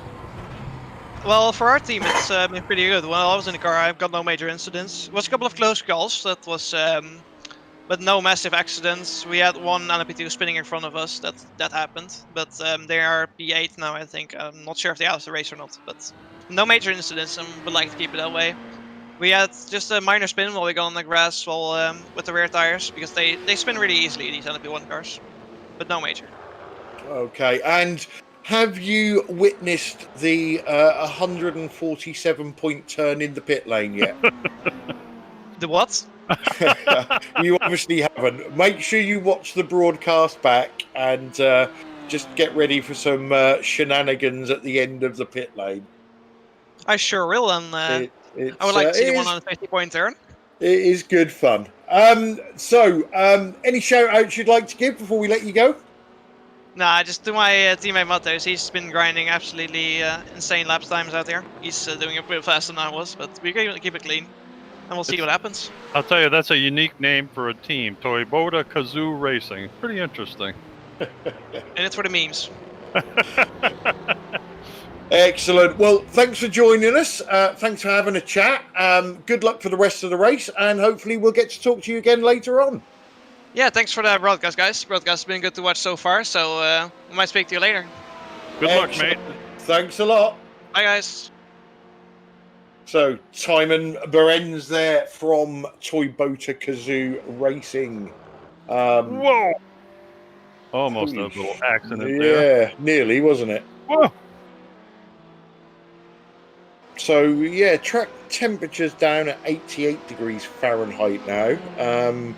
You can see the rubber build-up on the outside of corners as well now. And something interesting is Team Bushpink Racing Yellow is still in first place in LMP1. Surprise. But like our Timon just said, that Fuga, if he's got floor damage, makes a big difference. Yeah, that's right. Let's have a look what these guys are doing at the end of the straight. Seems pretty cool with the Fuga. Yeah, I went to the Fuga while we were interviewing the guy from the Toyota Kazoo, and it was 300 kilometers for the Fuga and the team same. Well, kilometers, so that's pretty much the same. But the Fuga Simsport have done 3 pit stops, where the other are only on 2 for now. So that's true. Yeah. Okay, thanks for that, Sam.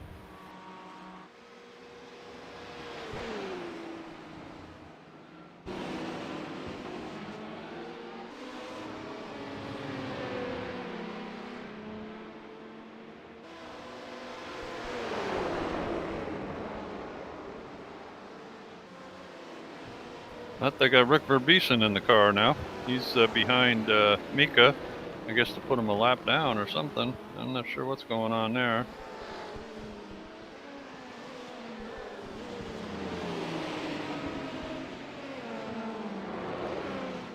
Yeah, the Mika guys are 4 laps down. And a warning for the PBR Esports B for incident race possibility with the Fuga Simsport. So I'm sure that's the... Was that the Ferrari incident? The yellow car, yeah.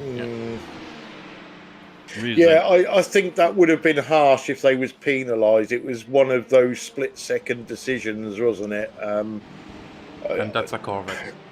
It is a Corvette. It is a Corvette, yeah. Plastic Ferrari. It's okay. Yeah, I think the P1 expected them to stay left, and then I think the Corvette thought that the P1 was going to go left, and yeah. You know, look at the front of this car, the Sapphire Simsport. Huh. Looks like a lot of damage. Looks like they opened up the grill quite a bit or something. Something happened there. I don't know if you call it a grill. The intake, I guess, is more appropriate. Oh, we got Maximilian Bandian in the pits. Coming out now, Mons Racing. Yep. Oh, goodness. Oh, well avoided. Yeah, really.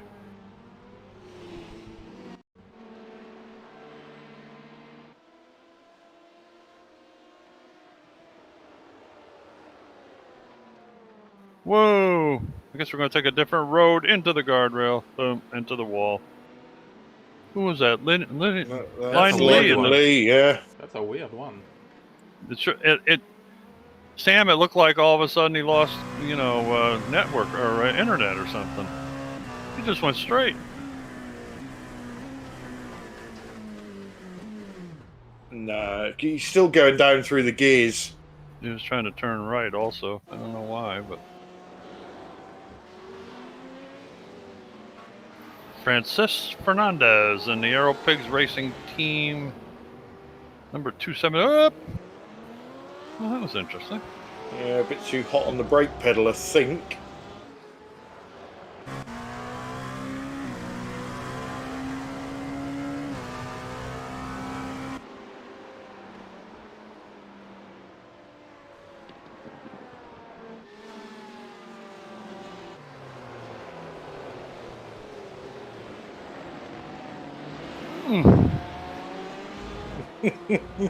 Good avoidance there by Mika. Almost nailed the yellow Francisca Fernandez car.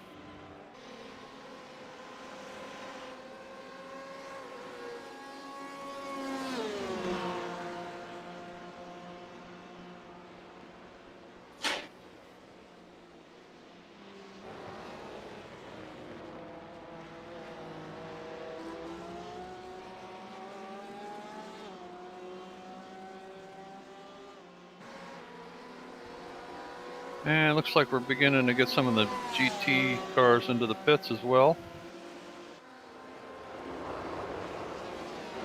Yeah, so Emil Winbo is just saying that Sapphire P1 car is like 40 kilometers down on top speed. Huh. Yeah, it does look... We saw the damage, didn't we? Yeah, you see the front's kind of... Especially on the driver's right, it's kind of pumped up there. Yeah, so we've got another driver. Arturo Melgar, welcome to the booth. Hey, thanks. How is your race going, my friend? I'd say it's going pretty well. We're in the lead in the LMP2 class, so yeah, not bad so far. Okay. Have you had any major moments so far in the race? Because we've seen you do quite a few laps. Honestly, not really. Like just typical multi-class minor incidents. I'd say the only issue we had, which was completely our fault, is we expected more tire wear, so we changed tires in the first stop, and that put us back quite a lot. So maybe you guys were wondering why we were so far back, but yeah, I think it's just now we're okay. So yeah, I think we've been pretty lucky with the traffic and everything. So, yeah. Okay, and at the moment you've got about a 30-second lead. Pretty healthy lead there, yeah. I presume you believe you can hang on to this for the second half of the race and take home the win in the P2 class? I mean, that would be the goal, but it's impossible to know. For example, Chicane online, they looked super fast and then they had issues, so we can have issues now. So yeah, Kairos is also looking really fast, Team DRC. So yeah, I mean, we'll try our best, but there's nothing guaranteed. And when are we likely to see you back in the car? We're not quite sure yet, because since we have the tire offset, we're thinking about whether Tom is going to do an extra stint or I'll go back. So maybe in 1 hour, something like that. Okay, well, make sure you rest up and get yourself something to eat. Any shout outs you want to give before we let you go? No, just thank you guys for the broadcast. Like I've been watching a bit, and it's really high quality, so we really appreciate that. And yeah, just thanks for the organization and everything. You're more than kind for calling it high quality. We appreciate that. Thanks. Well, good luck for the rest of the race, my friend, and hopefully we'll be able to talk to you a bit later on. Yep, thanks. Good See luck, you. mate. Thanks for Good luck. popping in. So, Arturo Melgar there from Wablo Velocity Racing. Should have asked him what Wablo was, shouldn't I? Yeah, it sounds like a skin disease, but who knows? Yeah. Or a sexual disease. You go to the doctors and say, oh, I've got a touch of the Wablos. Oh, Wablo! Anyway. I knew you'd come up with something creative there. Well, it's just one of those names, isn't it? It is, yeah. You're talking to your mates in the pub. Yeah, with this right dirty bird last weekend, she gave me the Wablos.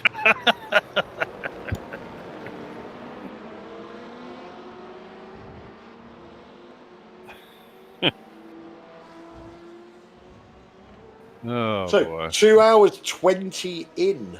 So, Wow. not even halfway yet.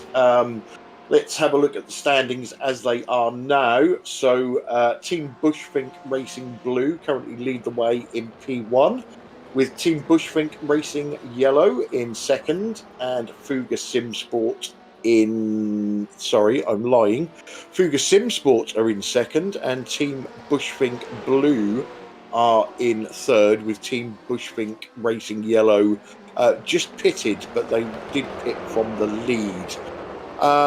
In P2, Wablo Velocity Racing, who we've just spoken to, currently lead the way.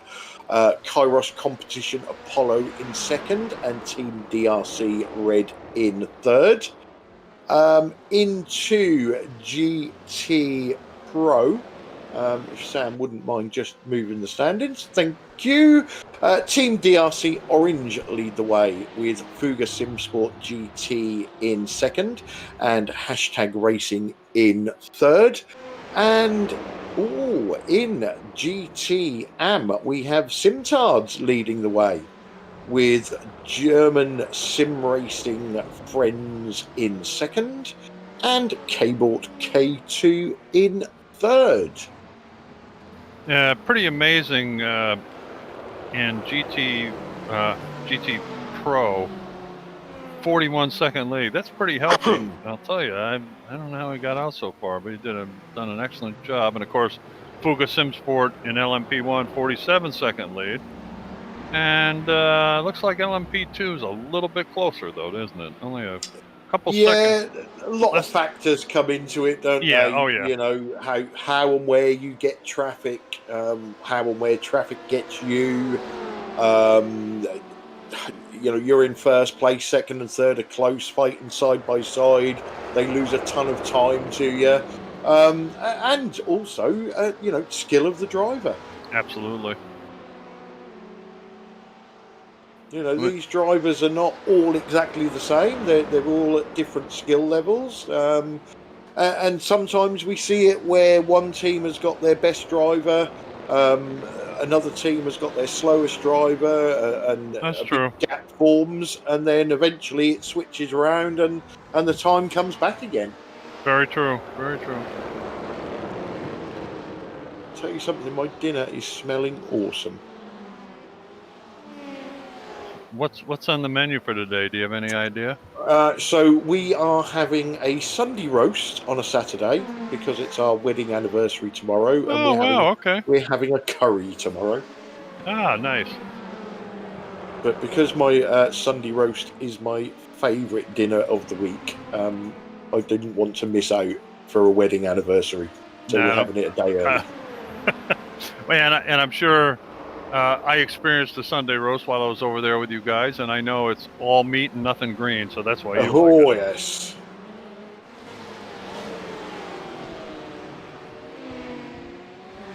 Yeah, I kind of enjoy those kind of meals as well. So Alpha Racer says K-Bort for the win.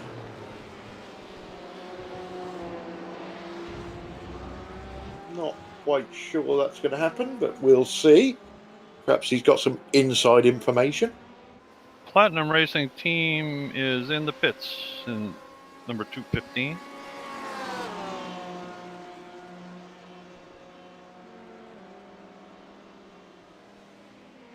Dane Baird, I don't know if he's racing or watching, but he's having some really bad connection issues.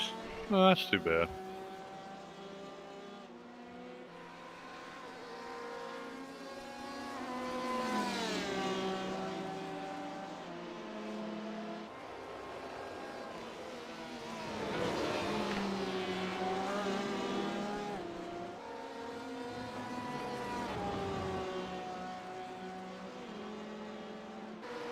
Tijman just left a message about mirrors or something. I don't know what he was talking about there, but did you notice that message? I've just seen it, yeah. See, somebody has mirrors. Oh, I got it. Never mind. Yeah. In other words, is he looking into it? No, apparently not. That's why. Oh, that was not good. Strange. And not nice. Yeah.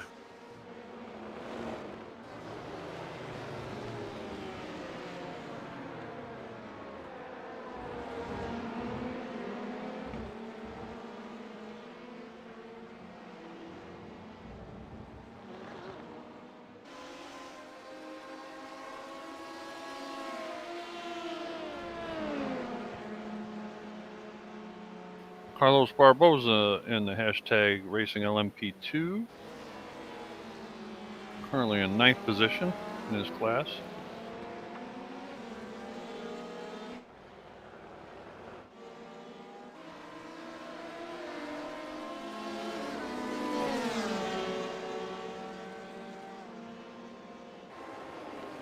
Stacy Dungan, picture of him, RSR Esports AM.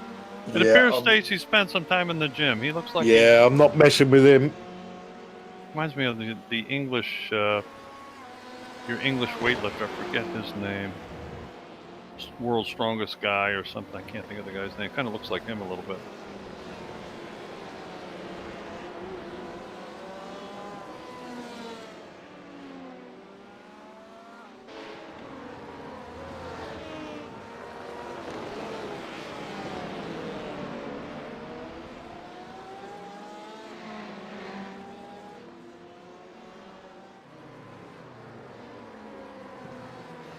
Oh, Teeman just heard what I said. Okay, got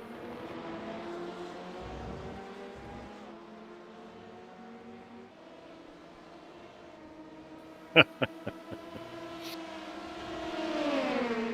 Evidently, he's explaining that they're very close side to side.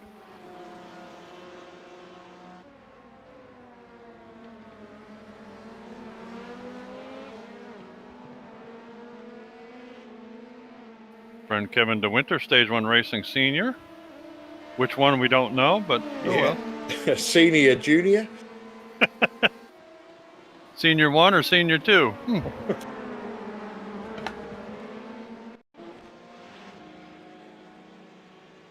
Oh, what's going on here?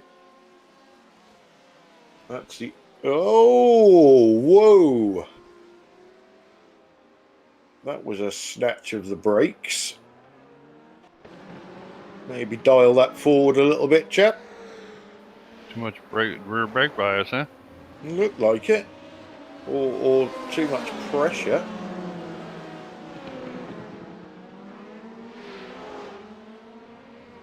And a GT car behind him. Whoa, yeah. Yeah, a little twitchy, wasn't it, under brakes? Yeah. I have to look at the delayed one because I'm getting screen freeze on my stream here for some reason.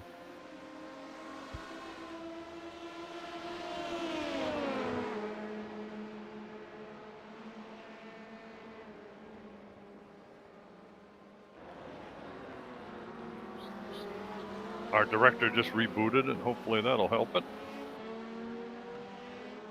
I think it's my rig, Sam, not yours.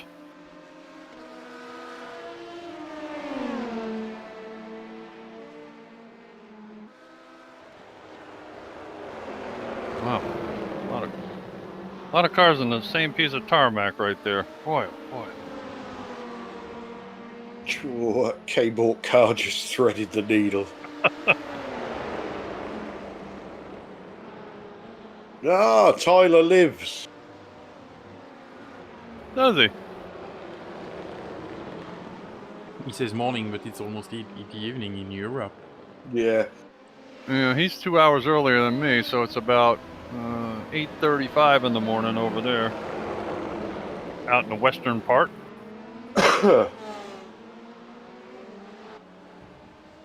Isn't he in the potato lands?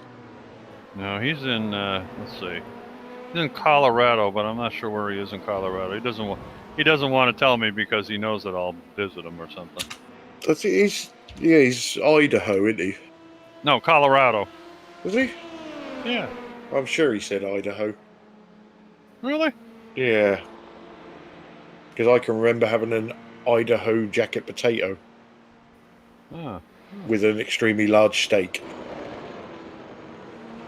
Well, that's understandable.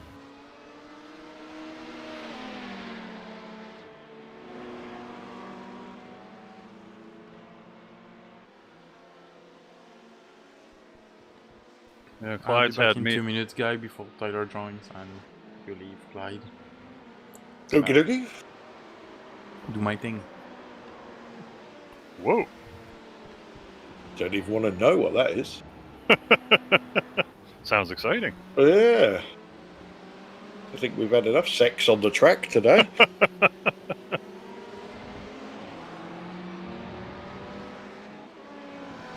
I'm sure Sam needs more coffee somewhere along the line here.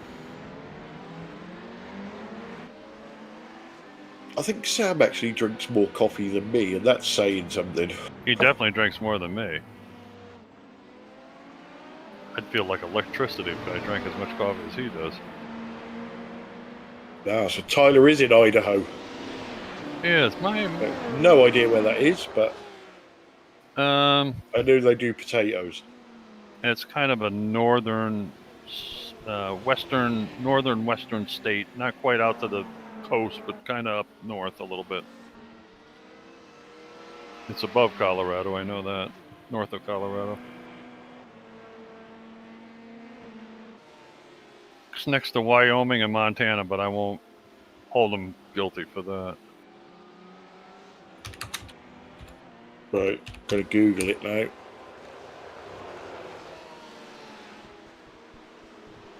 Where is... Oh, what happened to the map? Go on.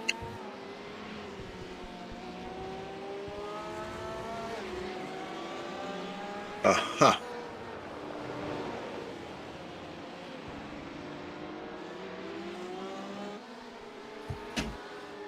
I wonder if he's in Missoula. You still hear me? I hear you. Yeah, that's good. Oh, I see where it is, yeah. It's a bit of no man's land, isn't it? Yeah, it's a lot of the state is pretty remote. Not much, kind of a lot of wide open spaces there. Some pretty decent mountains out there. I mean, nothing like the Alps or anything, but the Rocky Mountains. Yeah, next door to Hannah, Montana. That's right.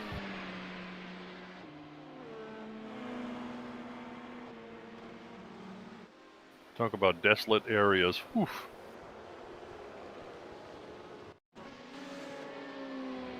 Right, what's going on here? Thomas Jensen. Whoop. Whoop, whoop, whoop.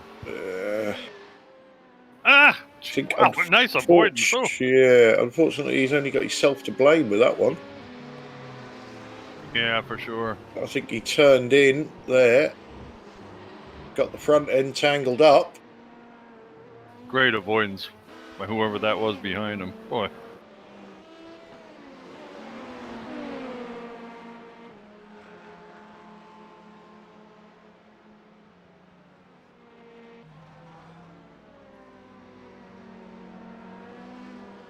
Kevin DeWinter, Stage 1 Racing Senior 1/2. We're not sure which one, but okay. The number 72 car. Yeah, I'm sure that's supposed to be the junior team. Possibly, yeah. But I don't know if that's junior in skill, age.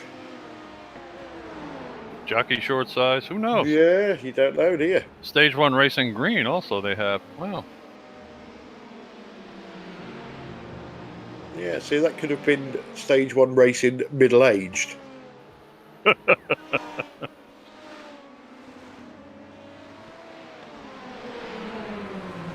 Guess they want to cater to all age groups.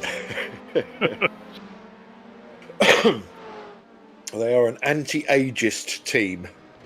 That's right.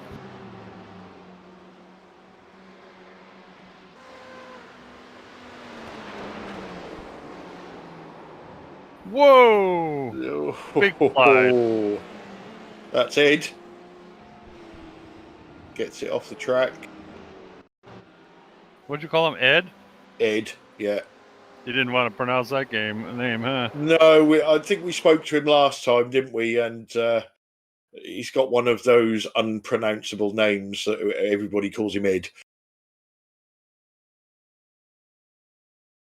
Yeah, that was all on his own. He did well. He did a good job not creating a lot of havoc, though. Yeah.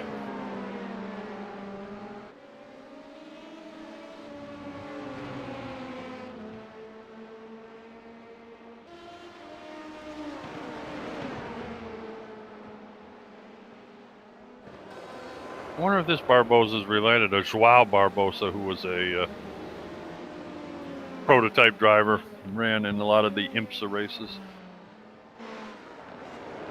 You never know. No, you don't.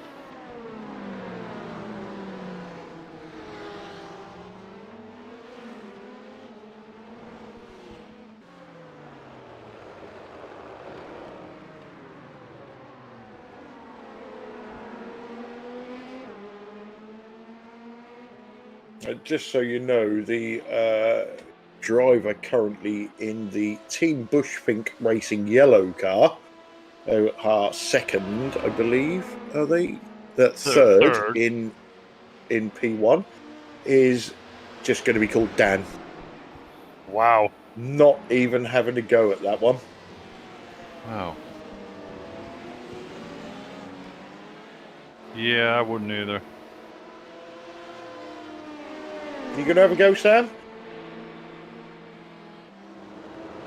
Thanks, but no thanks.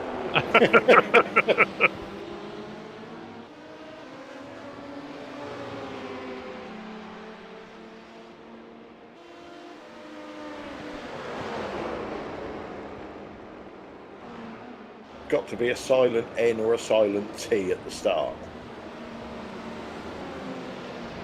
Kind of like the silent P in swimming, right? Is it Nakiru Timana?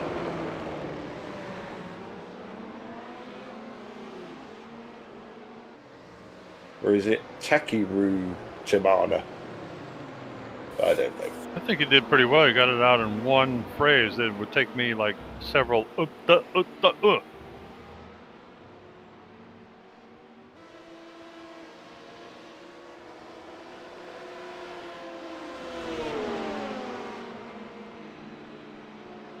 He's in a car in third place in LMP1. That's pretty decent.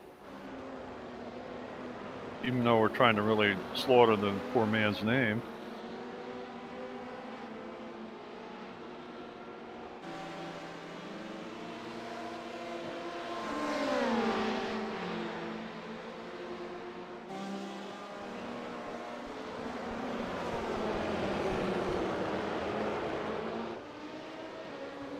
Whoa. Ooh, make a... Throw it out, boys.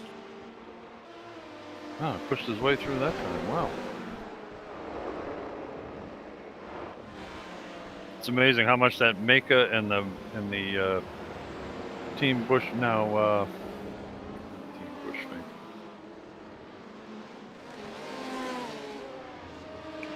Never mind.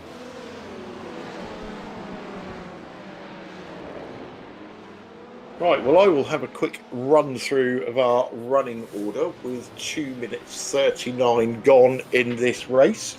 And then I'm going to have to love you and leave you for a little while whilst I go and have my dinner. But I'm sure Tyler will be here very shortly. So in P1, we have Fuga Simsport leading the way with Team Bushfink Racing Blue in second and Team Bushfink Racing Yellow in third. In P2, we have Wablo Velocity Racing currently leading the way with Kairos Competition Apollo in second and Team DRC Red in third. Into GTE Pro, and we have Team DRC Orange leading the way with Fuga Simsport GT in second and Hashtag Racing in third. Into GTM, and we have Simtards currently leading the way with German Sim Racing Friends ISRC in second and Manatee Racing ISRC GTE in third. So, guys, I shall love you and leave you for a short while, go and fill my belly up, and then I'll be back.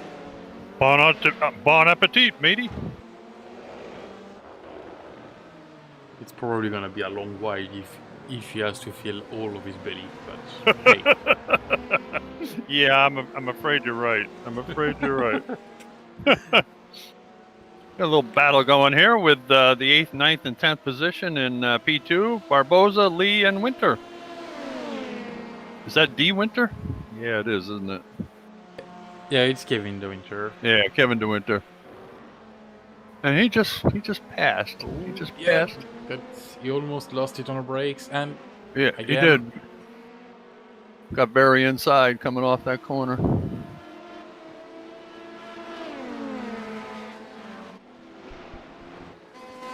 There's Francais up.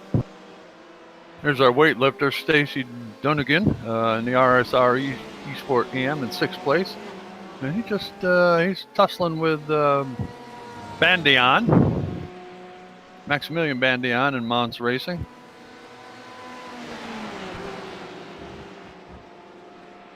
Yeah, I love all the P1s just went behind them flashing his lights and just like saying, "Move out of my way." Yeah, mate, yep. They're alongside each other. There's 2 car space on the track, so you just have to wait. This is the way it is. Yeah, well, that's as I've said. You know, these guys get very impatient with slower cars. It's just, I don't know. Yeah, I can kind of see both sides of the story, to be honest. But you know, you can't like we mentioned before. You can't expect the guy to drive off the track just because you want to get by fast. Yeah, that's the point. I think it's part of the endurance racing anyway. You have to deal with traffic, and sometimes you cook them in the wrong place. And you just have to live just a bit, and this is the way it is. Yeah, you know, if it raises your blood pressure that much, you shouldn't be racing in multi-class racing. Yeah, I think MX-5 is great. Yep. Maybe not the Route ones though, because that's probably. Breakfast, but yeah. But what's going on with DRC Orange here? Huh. I don't know.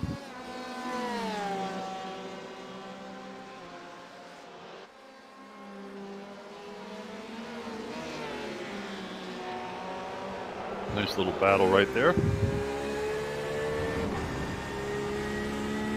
Maximilian Bandian trying to get by.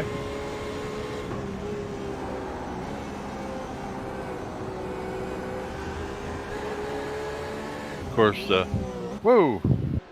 Move to the inside. Got it done. Pretty nice pass.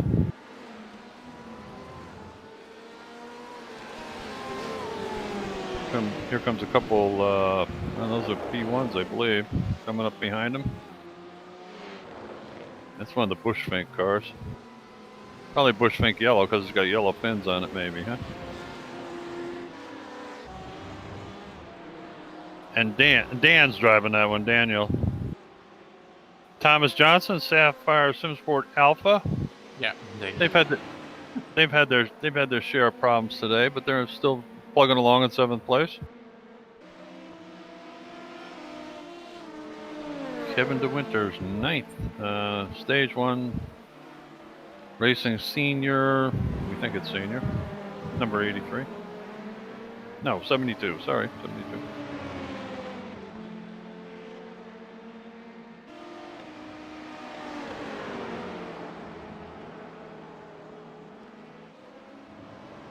I don't even see them in the listings. Where the heck are they? Oh, there they are. Sorry, got it.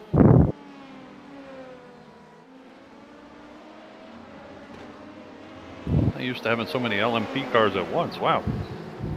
Yeah, I think I'm gonna have a look at the listing as well. I'm trying to find out.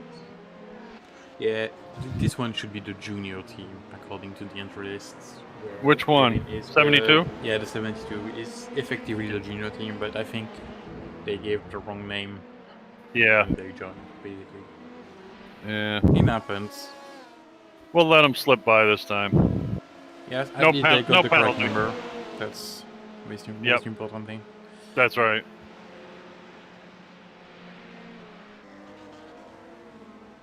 Wow. Crowded turn 1 there. On board with Kevin DeWinter.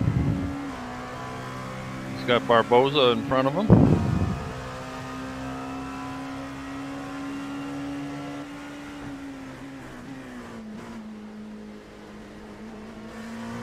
You don't really need much field of view looking out that window. Wow. Yeah, I did the 24 in this car, and when you go back to the oval, it's turn 6, if I'm not mistaken. Yeah. Well, we quite a few times had cars spinning on the inside of the corner, and yep. You absolutely do not see them. I'm sure. That's horrible. Apart from that, it's okay, but yeah, there's sometimes corners that it's really tricky to see. Yeah, I'll bet. I'll bet. It's not worse than the P1 though. No. Well, obviously, you know, they can't, with a car that you're trying to get that kind of speed and low wind resistance, you've got to keep that cockpit very small and very compact, which I understand it is. In real life, it's you got to shoehorn yourself into one of those things, basically. Oh yeah, I would sure never fit in a real one. Me either, I'm too fat. Kevin just make the move. There it is. Yep. Just going by. Passing a GT car. For Maximilian on the other side. Wow. And I think that's the leader. Ooh, baby. The orange. Yeah. With the overall leader also into the mix. Yep. Good morning, friends. Tyler! Good morning from out west. Hello. I figured I'd give Sam the opportunity to go back to being Silent Sam. So. Cool. Thank you. See you later. I did just have an interesting note on what you were just talking about with the sizes of the cockpits of these cars. That the LMP1 cars that are in iRacing and the kind of the last of the LMP1 cars had a mandated cockpit height. But if you look at the LMP1 cars from around 2011, 2012, they look extremely low to the ground, and it's because they are. It was after, I think it was Anthony Davidson's incident at Le Mans, where he was hit by a Ferrari at the end of Mulsanne and broke his back. They enforced a more upright seating position in the cars, and actually with the new hypercars that are coming with this season of the WEC, they've mandated an even bigger, taller, and wider cockpit. So I would expect that field of view to actually get better if we ever get a hypercar in iRacing, which I don't expect we will. But if we do, you'll be able to see out of it quite a bit better, I think. Well, I would imagine that it's still, even getting bigger and wider, going to restrict a lot of people that are tall or heavy driving one of those cars in real life, no doubt. Oh, well, as is the case with most race cars, I think No, that's very true. Unless you're driving a big, like a Camaro or something, you know, but other than that, that's true. I've only had to. I've never had to squeeze into an actual race car, but I have had to squeeze into the cockpit of an IndyCar simulator. Wow. And let me tell you, the pedals were at the furthest back limit that they could be. For me, it's not designed for tall people, and I'm not even. I wouldn't even say I'm out of the window tall. I'm just, I'm 6'1" or so. So yeah, it's kind of on the upper end of maybe what is reasonable for racing. I think that's probably what. I know Nico Hulkenberg always had trouble with his height. I would imagine he's around what I am. Yeah, it's unusual to. I mean, even you think back, even into the old, I don't want to say the old days, but Le Mans during the mid late '60s when the Ford GT. They had the Gurney bubble.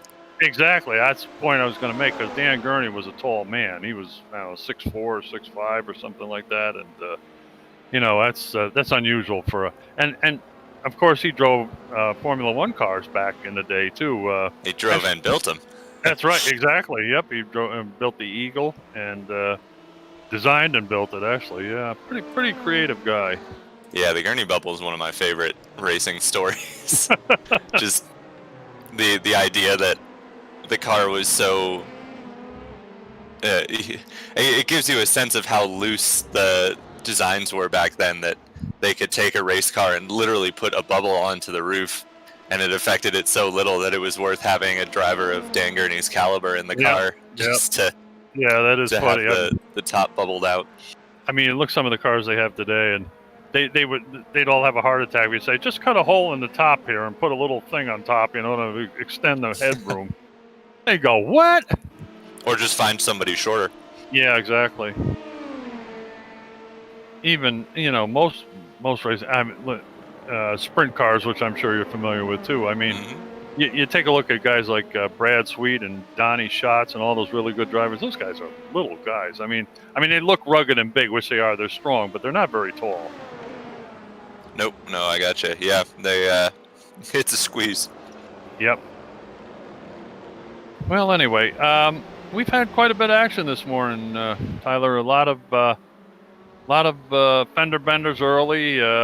We had one car mounting another car. We've had several things going on here, but so it's kind of, we're in a lull right now. But we've got a tremendous amount of we had 8 P1 cars here, which was a record, I think, for us, and a whole bunch of P2 cars, which has made it very interesting. It's kind of confusing to me because I'm not really that familiar with those, but I mean, I'm beginning to be able to tell the difference, but. Well, it's that was hairy there between the 63 of Mark Tranter and I didn't see who the BMW there was, but yeah, that got a little close. Yeah, I think the advantage for you, Bill, is that most of the LMP1s are Audis, and if you see an Audi from the front, it's one of the Audi LMP1s, because that nose is distinct, I guess is the way to put it. Yeah, kind of like my nose. Yeah, I know what you mean.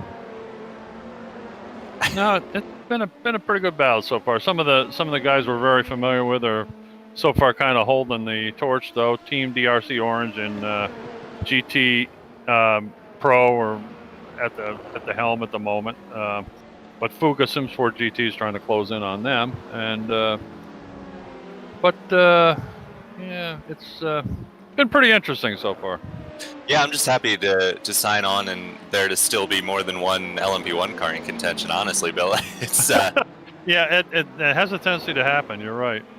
They seem to try and knock themselves out of the race while I'm asleep, typically. So, well, I think also,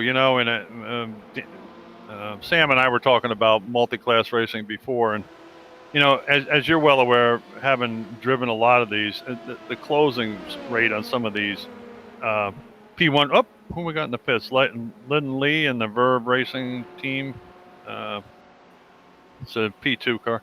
Anyway, the closing rate on a GT car is just totally amazing. And I mean, if you just look away for 1 second, you're going to be in them, you know. So it's just really, I mean, the speed differential is incredible. Yeah, my experience with it though has always been that it's a lot easier to handle traffic in an LMP1 car than it is an LMP2 car, because especially if you know how to use that the boost button, as it were, because with the LMP1 cars, if you're frugal with your boost, you can save it for when you're in heavy traffic and just jet on out of there. Right. You don't have that luxury in the LMP2 cars. I heard Sam talking just before we came on about turn 6 at Daytona, heading back onto the oval. Yep. And we had a lot of trouble there during the 24 hours. Sam and I ran together. If you were not clear of a GT car at apex of turn 6, the way that corner is cambered, the inside line, it's really tough to get traction, and the power down in the LMP2 cars is not that significant compared to the GTE cars. Right. So if you're coming out of a slow speed corner like turn 6, it's really hard to get that advantage. And you add in the fact that the GTE cars might be pushed wide a little bit out onto the kind of gray marbles. They could have an incident and spin back into you. So you always had to be cautious with how you were timing your passes onto the oval, especially because then it compromises your run onto the bank section, which is really important to maintain your speed. Sure. So, I would have rather been in an LMP1 car for Daytona, to be honest, but the P2 cars are a bundle of fun. We have some of the P2 cars pitting. We have Team DRC Red in the pits, and there was another one just in. He left. I forget who it was. I lost track. Sorry. Up in Team DRC Orange, GT, the head of the GT Pro is in the pits at this time. I believe I see the 54 car. That's Verve Racing Black has been in since I've been on lap 118. Yep. Tom Voss is in at the moment in the Team DRC car. That's what you just mentioned. Yep. And it was the Kairos competition car of Emil Winbo took over that. I think it was Mark Tranter, who is one of my colleagues over with our friends at Apex Racing TV. Got out of that car. He was the one who we saw put that move on the BMW, so maybe he pit in because he needed a change of pants or something, but they've switched drivers in that car. They're currently showing 4th, but I imagine they'll jump back up to 3rd once the Team DRC car is done with their pit stop. Yeah, we had kind of a comical thing happen. Somebody was exiting one of the, I think it was the LMP2 car, exiting the pit, and he got down near the end and he lost control of the car, got sideways. He was doing like a 157-point turn, trying to get between the guardrails. I saw the Austin Powers clip in the Discord, and I was disappointed that I'd missed it because, I mean, who doesn't love that scene of Austin Powers? Well, who doesn't love Austin Powers? But I think we had one of the P1 cars in as well. Was it the Team Bushfink? No, it was the 5th place car, Backmarker Racing Blue, was in not that long ago.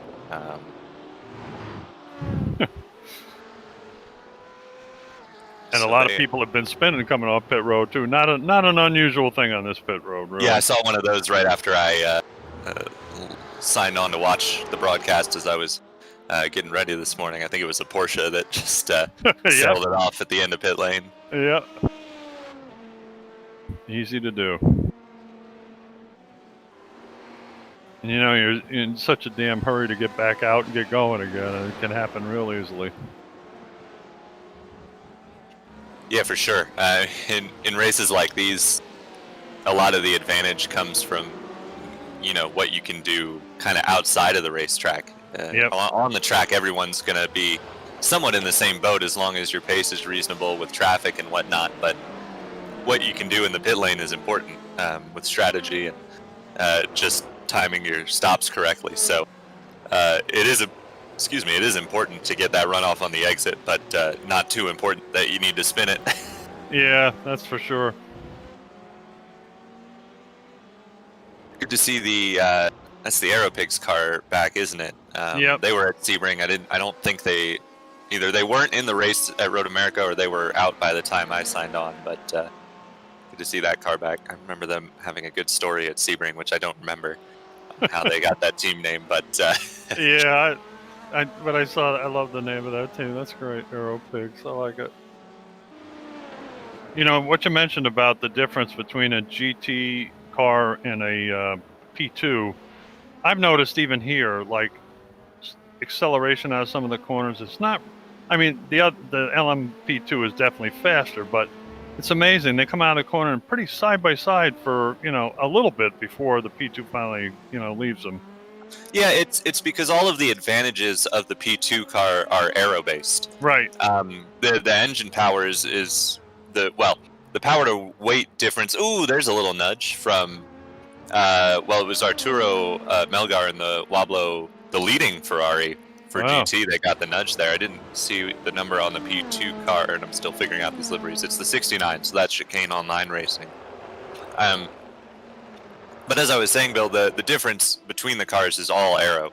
The power to weight is about the same. So in the medium to high speed corners, it's easy for the P2 to blow by because they've got all that downforce and no drag, so they can just zip one by. But in any corner where you're below essentially kind of the aero minimum of the car, the slow speed stuff, the GTEs are going to be just as quick, and usually it's better if you're a P2 driver to just wait until you get to a longer straight section of the track or a faster corner and make your move then. Right. Yeah, unfortunately, we've experienced a few GT and P2 come-togethers here today, which is obviously what you said, pretty equal through the slow to mid-range stuff. Yeah, it's tough. I have done a lot of racing both in the prototypes and in GT cars, so I definitely empathize with both sides when it comes to contact between classes, but I think you find it's very often everybody is throwing the blame around when stuff like that happens. Oh, sure. Oh, you shouldn't have made that dive, or oh, you should have left me more room and it wouldn't have been a problem. And it's usually tough to assign blame and stuff like that, but everybody likes to throw it around and try and make the other party out to be the aggressor. Of course, during the heat of the moment, the adrenaline's flowing, and of course, it's never your fault at that point. So, absolutely, yeah, it's real easy to get caught up in, your field of view in these cars is limited. We were talking about that earlier, for sure. So, what of the situation before you step out and watch the replay is very limited. I don't like to try and apportion blame until I've been out of the car and seen it, because it's, what you see is never the full story. No, of course not. So, what has happened here to the Maniti car? Marius Jonka behind the wheel. Whoa! So you get that's the Fuga Audi coming through. Wow. That was kind of a weird coming together there. Here's another view of it. Oh, I must have gotten a different replay. oh yeah, it was two BMWs that got together there. Yep. Sorry, I'm seeing something. I'm still showing the class leading car on my screen. I gotta figure out what's going on there. But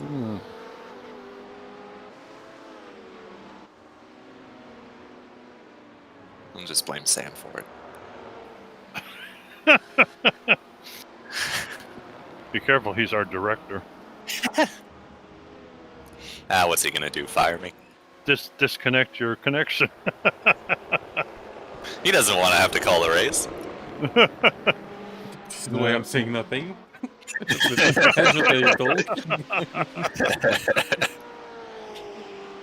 Ever the wise man, Sam. You boys, so. ever the wise man, Sam. Yeah. Yep. I mean, if Sam really wanted to get at us, he could just leave it on whatever most interesting auto cameras and go take a nap. See you later, pal. I could even do like myself on the remote and you on broadcaster mode. Don't even think about it, Sam. And this way I can even leave the computer and let you deal Sam, with cameras. don't and even things. think about it. So I am still seeing the wrong car here for some reason. Are you sure you're on? I was on broadcaster mode. Yeah, that was. Oh, you should let him take over then, Sam. You could have left. There we go. That's who I'm supposed to be seeing, the Platinum Racing car there. I think. Which he's going a little wide. Of course, now I don't see the livery for that car, even though I have the paint pack installed. Do you have trading paints on?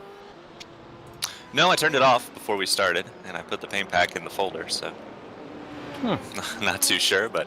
Well, I didn't even use the paint pack. I just put it on trading paints, and I'm getting their colors, so I don't know what's going on. Such is life with iRacing. Getting everything synced up between everybody is always going to be a challenge. Really? Give it a refresh and see if it works, but... What we got going on here? Okay. That is the class-leading LMP... Well, the overall leading LMP1 car with Fuga. And they are leading despite one more stop than the Team Bushfink yellow car, which is a change from when I woke up, I'm pretty sure. Pretty sure Team Bushfink was clear of the Fuga car. Fuga had a little questionable coming together with another car earlier, which they didn't get, any penalty for. But of course, like we said before, we're not driving, we can't see everything that's happening, so you don't really know. But our marshals have been very busy today. I'll tell you. Let me tell you. Yeah, I bet. I just saw that we had a pit stop not too long ago from the Toyota Kazoo racing car. That was about 6 laps ago. Timon Barron's behind the wheel of that car at the moment. Not sure if he was when they came into the pit lane. He jumped on the air with us, by the way. I don't know if you were watching, but Clyde interviewed him while he was, resting. And they're pretty confident that they're going to win P2, all things considered. As he said, it's still a long way to go, but he seems to think that they've got the class of the field, and right now he's showing it. That's the Wablo racing car you're talking about? Correct, yep. Yeah. That was the Toyota Kazoo P1 car that had made a pit stop. There they are. We had, that's true. We had Timon Barron's. I got the guys switched. I'm sorry. Yeah, no worries. But that car, that team is perfectly named to take part in iRacing's, one day around a circuit in France. Anything, yeah. Really. Yeah, just Toyota Kazoo, I love it. Yeah, I'm sure Toyota Gazoo Racing is not concerned about an iRacing team name. Yeah. Yeah, unlike some well-known French company that runs exactly long race around French Oval 1 time a year. This is ridiculous. Which one gonna make any? Yeah, go ahead, Tyler. I was gonna say one trip around the sun in France. What we're all gonna be doing come June, I sure hope. Hope that gets sorted on iRacing's end. But there is the AM leading car of Louis Jordan Charles for Simtards. They are currently 7th in GTE overall. It's nice to see. We did see it at Road America as well, to be fair. Competition in the GTM class and more entries as well. I think at Sebring it was a bit of a runaway, and there was some whispers of, is the AM split really fair? But since then, there's been a lot of good competition in the AM class, which is good to see. Yeah, when they qualified, they were very intermixed between AMs and pros. I was really surprised. Yeah, I'm sure that's just by virtue of, some AM teams having their quick driver in the car and some having one of their slower drivers. And as the iRating, shakes out. And when is this one of their better tracks or not? You never know. Yeah, exactly. I hope this is the way IMSA goes when we see GTD and GTD Pro next year. I don't like having some artificial separation of the same cars between Pro and Am. I'd rather just see the same cars as they are, and the only difference is the drivers. Exactly. Because you really get a feel for why the Pros are Pros and the Ams are Am. Well, I'm not a lover of IMSA. I've never liked IMSA, but I have to tell you that I don't understand why they don't just use the FIA world rules like everybody else in the world for GT classification. I just do not understand. Seems ridiculous. Well, they will be next year full GT3, no more GTE in IMSA. Well, I knew GTE was going away, but yep.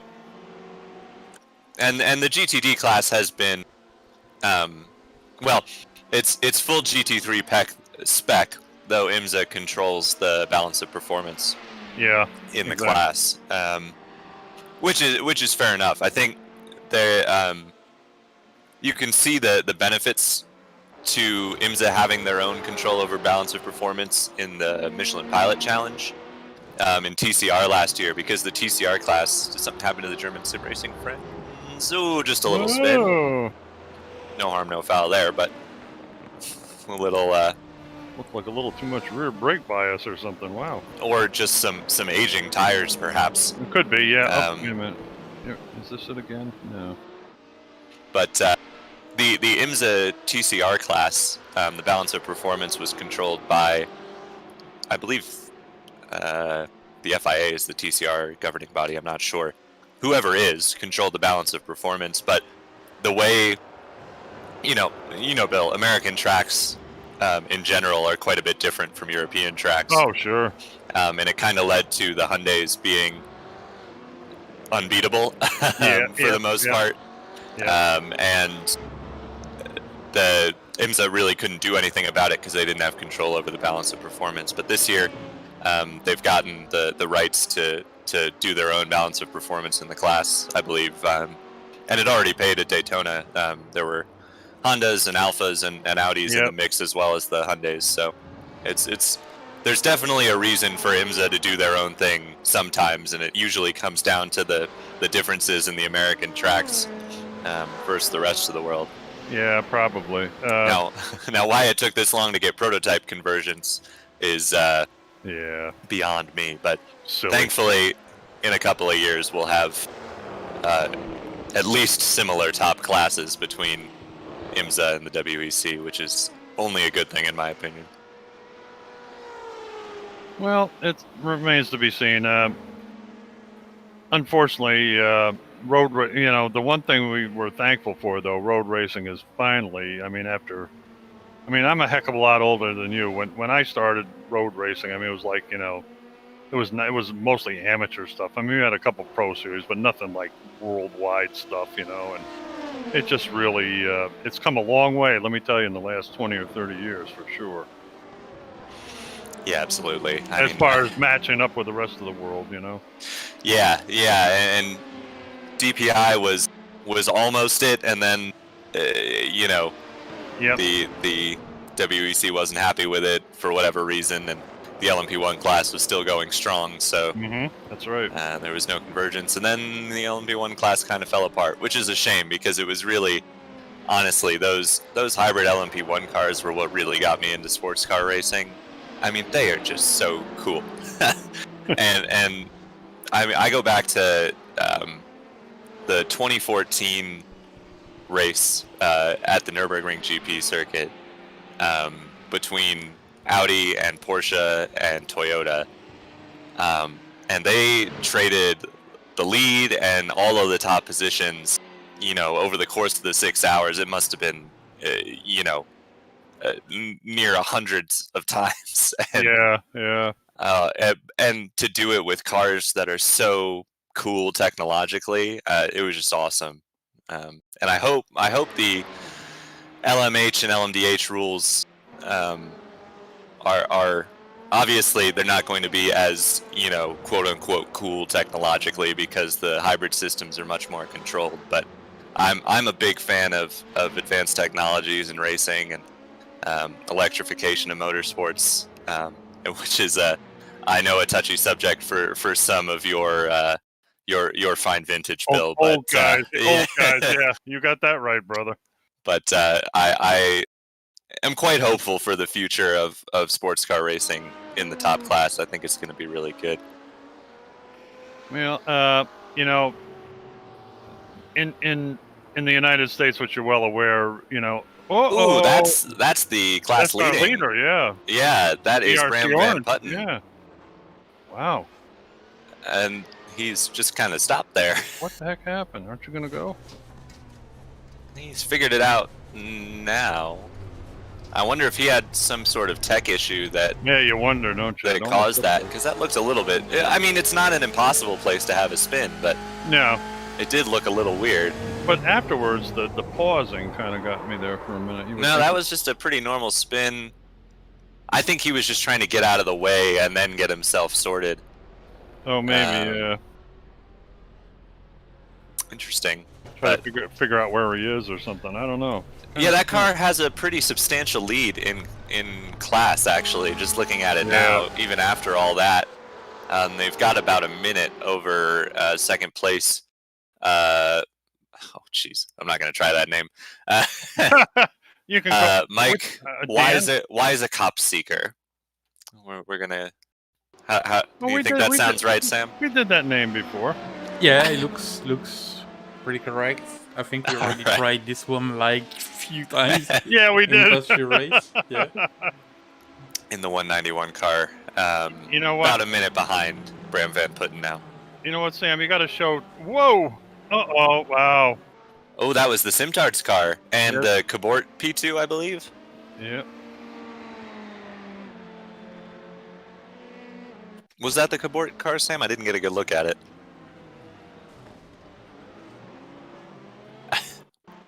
Yes, it was. I've just seen it on the it was, replay. yeah. So Adam J. Pierce, just went for a spin there, and that's the Simtards car had nowhere to go. No. That's going to be... Well, it looked like it was mostly the front of that P2, so hopefully repairable.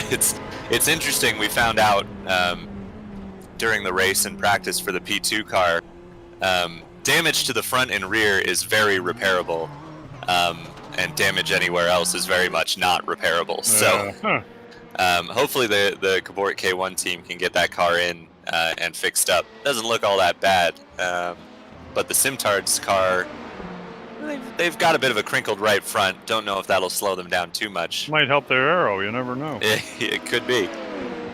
And you don't have to really worry about a tire rub in iRacing. No. No. I was going to say the hardest... Go ahead. Sorry. Oh, I was just going to say I forget if that's something that they were going to try and implement with the new damage model or not, but I don't know how you could get that to be particularly fair, the way the damage sometimes works here with tire rubs and whatnot. But what were you going to say, Bill? Well, they should definitely have tire failures, though. I'll tell you that. They do. It just takes too long to get to the point that the tires fail, I think. Yeah, exactly. Because I have seen blowouts, particularly in oval racing. I think it is possible in road racing, but I haven't seen it as much. Huh. Adam J. Pierce, now out of the pits in the Cabort car. He hangs on to 6th place after that. Front looks better, still a bit crinkled, but not quite as much as it was before. So hopefully that car can maintain some pace. He got out of the pit lane safely without crashing, so that's a good sign. Yeah, that's step one. You eating breakfast? I've been eating breakfast the whole time. I've just been doing a better job of hiding it until now. Oh, I did. That's the first time I heard it. That was pretty good.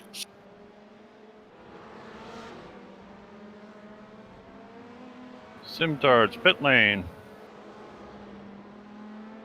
Yeah, so clearly they were slowed up by that damage enough that they needed to make a pit stop, because I think this is early for them. I'm not sure when they were last on pit lane. I'm not sure either.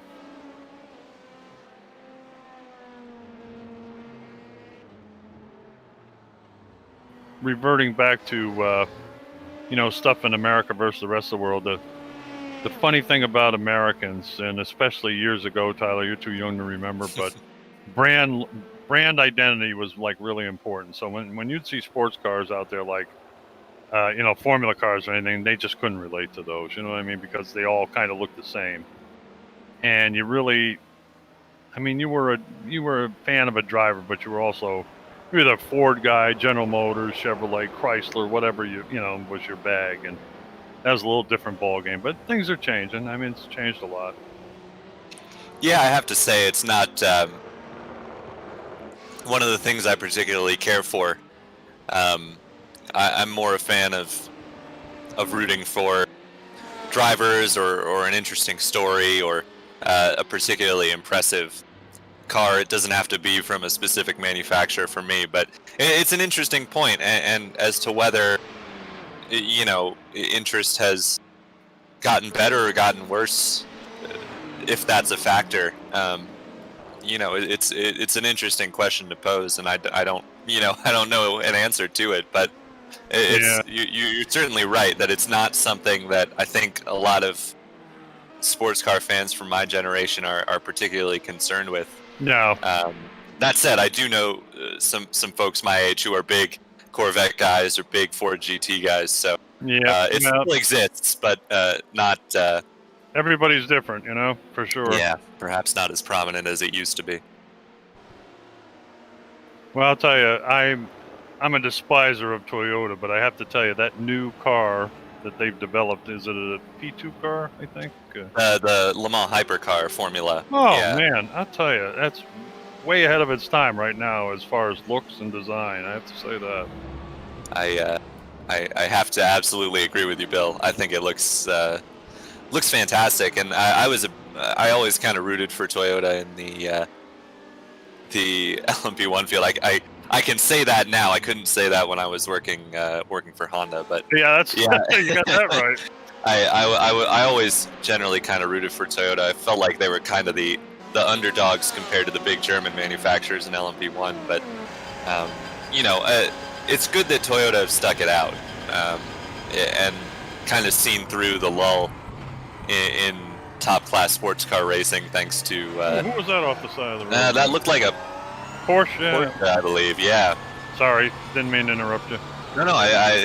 We should probably talk about what's happening on track too. He might not have been off the side of the road, considering it was Rick Verbeesen going by him, and they look like they're stopped, but they're not really. Yeah, no, he definitely was in the runoff there, so he would have gotten a slowdown for it. Possibly, I think. Yeah. But shouldn't have affected him too much. I think Sam briefly highlighted the Mons Porsche. So that might have been who it was. Well, it was Sam. You haven't. Yes, you please. haven't. I'm sorry. Okay, cool. Yeah, it was the Mons Porsche that ran Mons, live. yeah. You haven't worked for Honda. You know darn well that don't ever feel sorry for Toyota. They have very deep pockets, and one of the few manufacturers that can afford to play all these games. Believe me.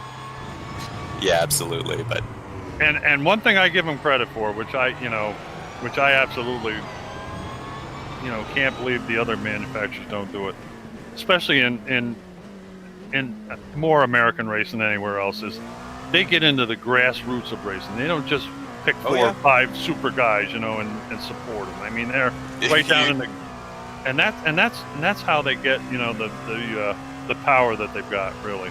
Absolutely, you can go to any dirt midget race in the country, and you're going to see mostly Toyota logos on those cars. Yeah, look at the hot. That's right. Look at the hot engine in a midget right now, Toyota. Yep, exactly. Anyway, as I said, you're right. Let's get back to the race. We could debate that stuff all day long. Absolutely. I see the FTR Esports LMP2 cars in pit lane, and that was definitely a out of sequence stop for the Simtards car. Just looking at, well, I say that now.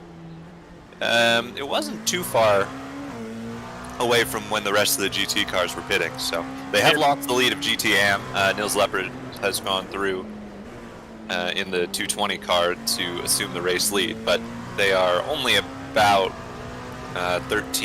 12 seconds or so down the road from that BMW. Sam, we got somebody in the waiting room. Do you want Tyler to interview him or something, or what? Is that why he's there? Ingmar Hamburg?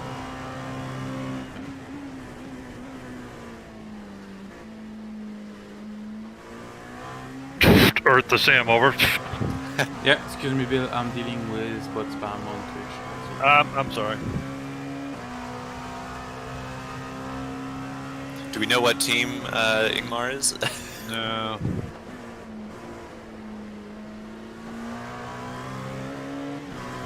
He's in the Chicane online racing LMP2. Gotcha. Okay.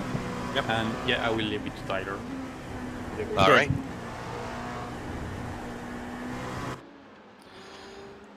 Hello, Ingmar, are you there? Yes, I am. Very good. I am a recent joiner of this broadcast, so I haven't.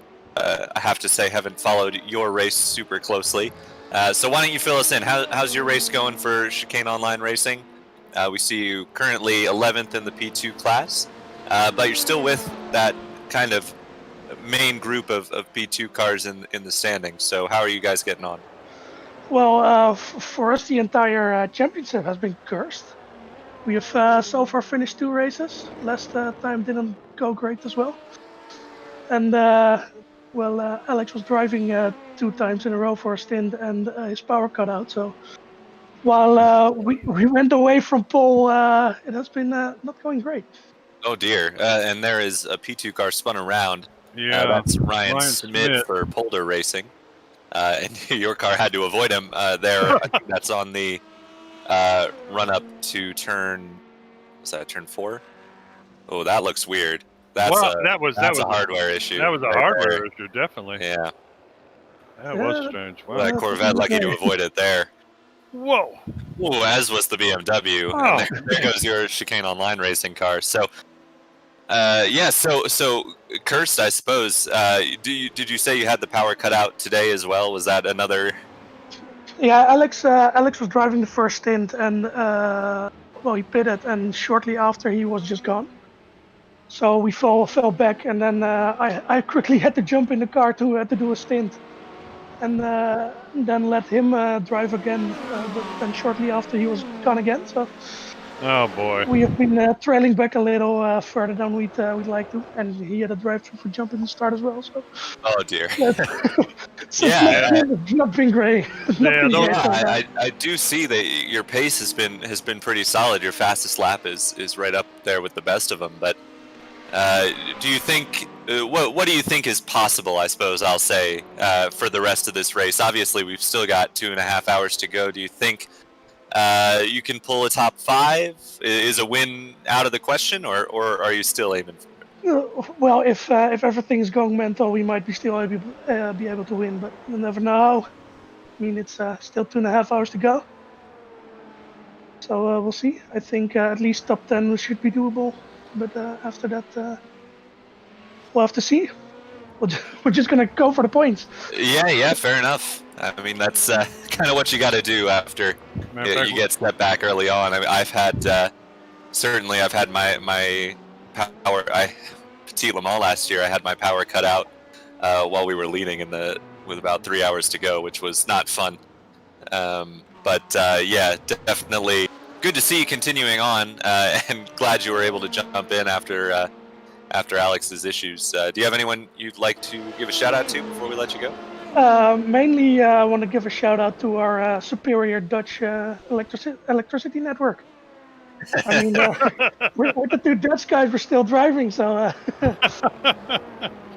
and you guys, of course, because you've been doing amazing. So, well, thank you so much, Ingmar. That's very, very kind of you. Sorry to cut you off. Did you have anything else? No, we're just soldiering on, and we'll see what happens. Well, fantastic. And, yep, good luck to you for the rest of the race, Ingmar, and hopefully we'll get a chance to chat later on. Good luck, Ingmar. All right, bye-bye.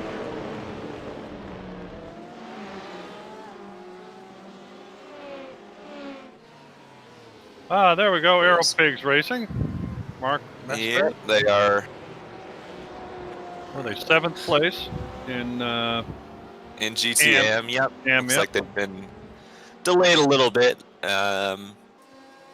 Currently they're on lap 132. The AM leader is on lap 135. So, well, they're about to start lap 133. So they're about 2 laps off the pace, our Aero Pigs. But certainly not out of it, and they're not far off the next car in AM, which is the Corvette, currently driven by Luke Walker. Not sure. Luke Skywalker? Luke A. Walker for PPR Esports, who I believe was involved in some incident since I've been awake. Was it? Huh. I could be wrong, but.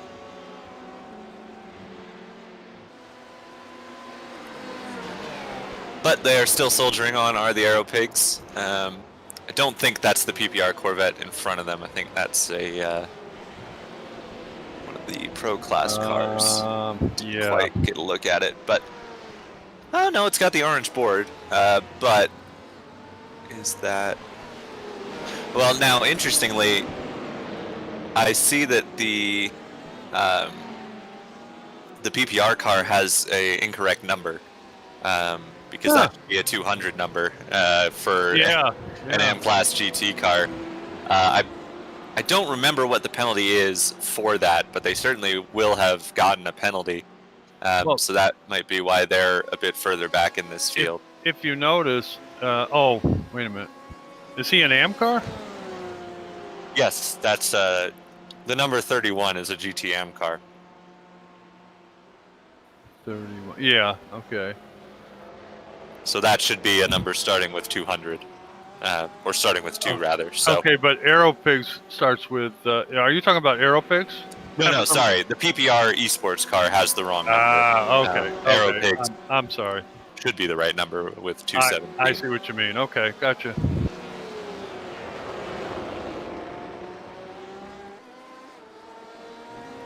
The senility setting in, Tyler. I'm sorry.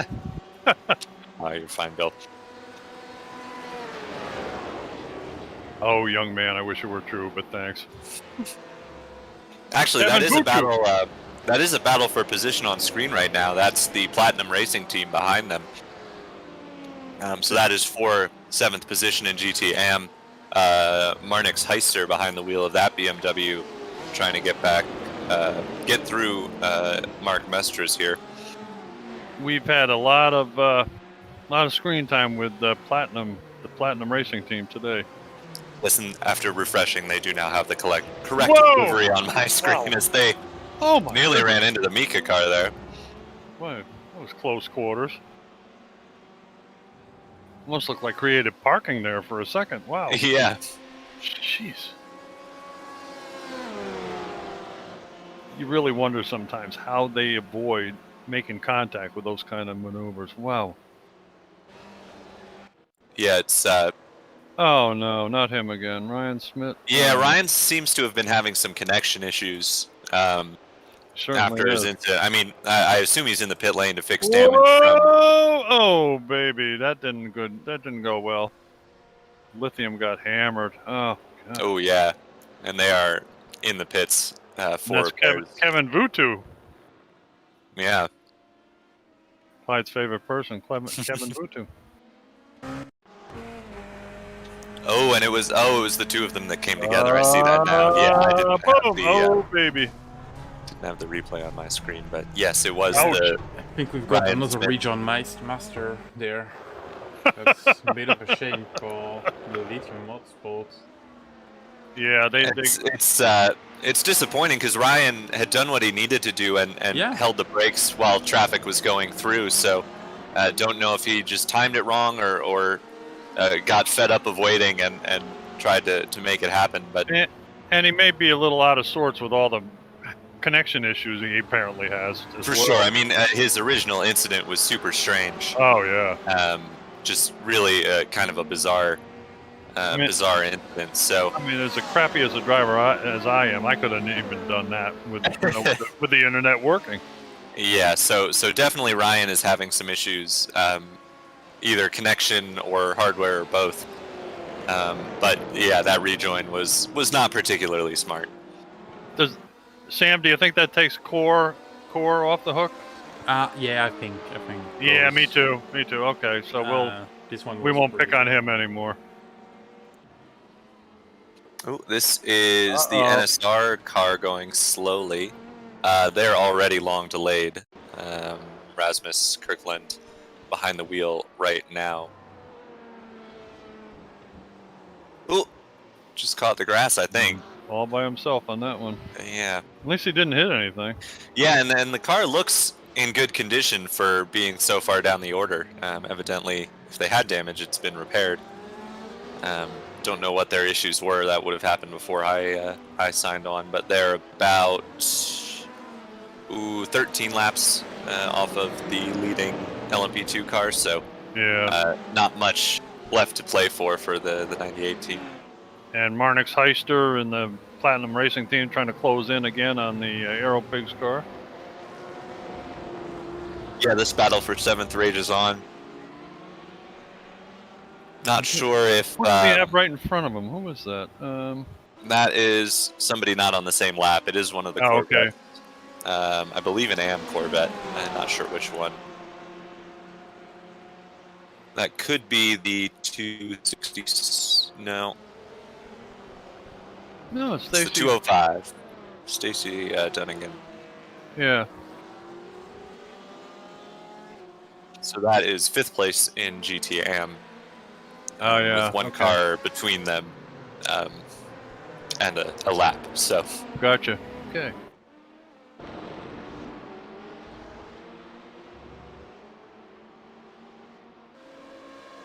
And a few P cars in there. I think we got a P1 and a couple P2s there. Yeah, and all three of the stage 1 racing in the same pictures, but one being one lap down. And Fuga's in the pits. Fuga Simsports LMP1, sorry. So I've just seen an explanation for that weird incident with the Team BRC car in the kind of that last turn before you head uphill on the main straight where he was stopped in the grass for a bit. Lucas De Vries has said in the chat, we spun because Bram's paddle's USB fell out. He couldn't throttle. Oh, yeah, that'll do it. That's why that car was just kind of sitting there while he was getting it sorted. Wow. So here are a few of the Stage 1 racing cars together. Stage 1 Senior and Team Green back there. Oh, and there is the Junior car as well, so they're all right together on track at the moment.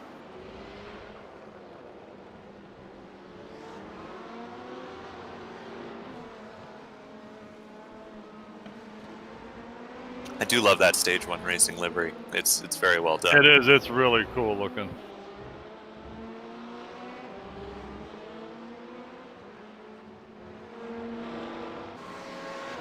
Now the Senior car, I believe, is a lap back on those two.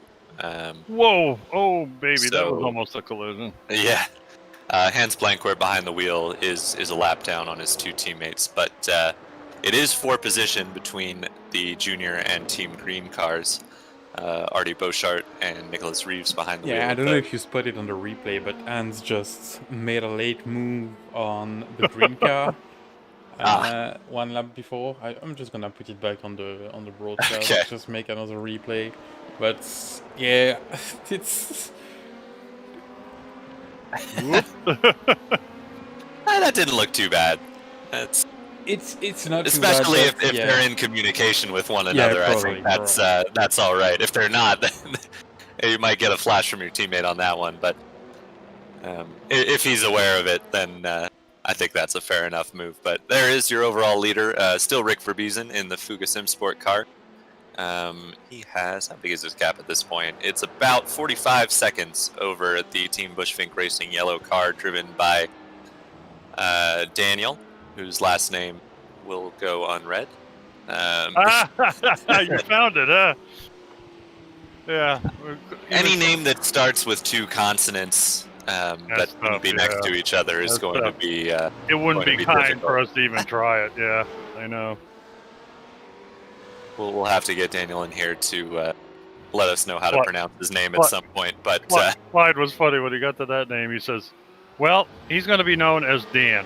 He said, "Yeah, okay." Yes, and Dan is holding down second place. The Toyota Gazoo racing car is still on the lead lap, I believe, in third place, about a minute off of the race-leading Fuga Simsport car. And has something happened to the Team Bushwing blue car? Oh, baby, and the Fuga GT came together there, yep. Oh, dear. Bushfink spun in front of him, and Fuga, I don't think had anywhere to go. That's yeah, the way it happened appeared. quite a while back, and I had. Oh, did it? That'll be why I don't have the replay for it. Yeah, and I saw the drivers talking about it. Here it is here. Ooh, dear. And I understood it was coming together, so just by looking at the drivers and things, yeah. And we got a third and you place. managed to find it. Yeah. Yeah, so that be why the Team Bushfink blue car is still not on track at the moment. And they are now 2 laps down to their teammate. And that should be side damage, which you said isn't too cool on an LMP2 to fix. That looked like all damage to me. Yeah, maybe. I think he got hit on pretty much every end of that car. So, yeah, Sebastian Bocher-William is going to be in the pit lane for a little bit there. But this is the World of Sim. Ooh, that was... Whoa! We've got a steward's announcement. Unsafe rejoin of track surface for the Polder racing car. That was the one we saw between them and the Ignium Motorsports Corvette. That's going to be a 10-minute stop and hold for them. And I think we would all agree that that's probably justified. Yeah, it really is. No, I don't think so. You can rejoin the race when you want, no? Sam, what? I think I missed what happened to the number 3 LMP1 car. Antoine Blanker's behind the wheel because they... That's the one we saw out. That was the Bushfink car. Yeah. Okay, sorry. I was thinking that it was Sebastian Bocher-William in the Bushfink, but no, that is Backmarker Racing Blue, the other blue team. There is Sebastian Bocher-William. He is Williams. He is continuing on just fine in that car. They're about 3 laps off of the race lead at the moment. Ooh, and there he is off of the track. So, bit of a commentator's curse there. Yeah, that is onto the main straight, I guess. So, he'll probably have a slow down for that. But that was interesting. Ooh, loses the back end. Yeah, and just goes for a bit of rally crossing. Not what the Audi was designed for. Man. If that was a second later, he would have had another problem on his hand. Yeah, and unfortunately for him, he was totally out of control. Yep. There. I mean, you can step on the brake as hard as you want. It's not going to slow that car down over the grass. Not going to help, not at all, no. Might make you feel better, but it's not going to help.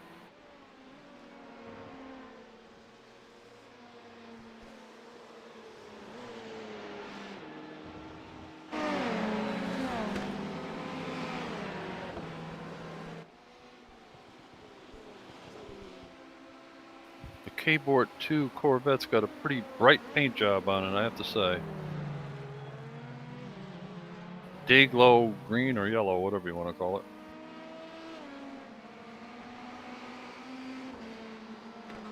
There's Joe Bowmeister.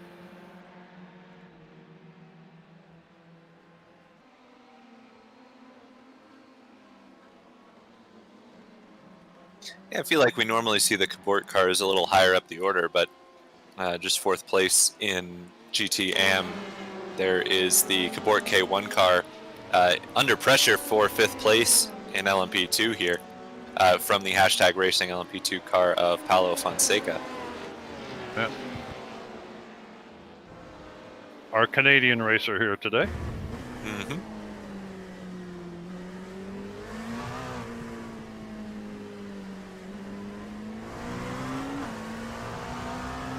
Paulo, you're doing a good job, but I have to tell you, those purple gloves would have to go if you were on my team.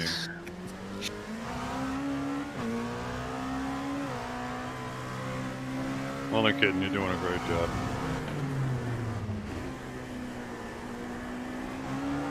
I was doing a broadcast last night with our Ooh, there goes the Toy Boating Kazoo Racing LMP1 car. That's that run out of the corner that those LMP1 cars get. Oh, and into the pits comes Paolo Fonseca. So, Yep. I was doing a broadcast with our friend Marco Barbanera, who used to do the V80SC League over on Apex Racing TV. He said he always gets a laugh out of all of the Canadians with Italian names, because apparently that's a thing. There's apparently a lot of Canadians with very Italian names, so Marco always enjoys that. He did say to say hi to everybody here for him. So. Oh yeah, he's a good lad, Marco.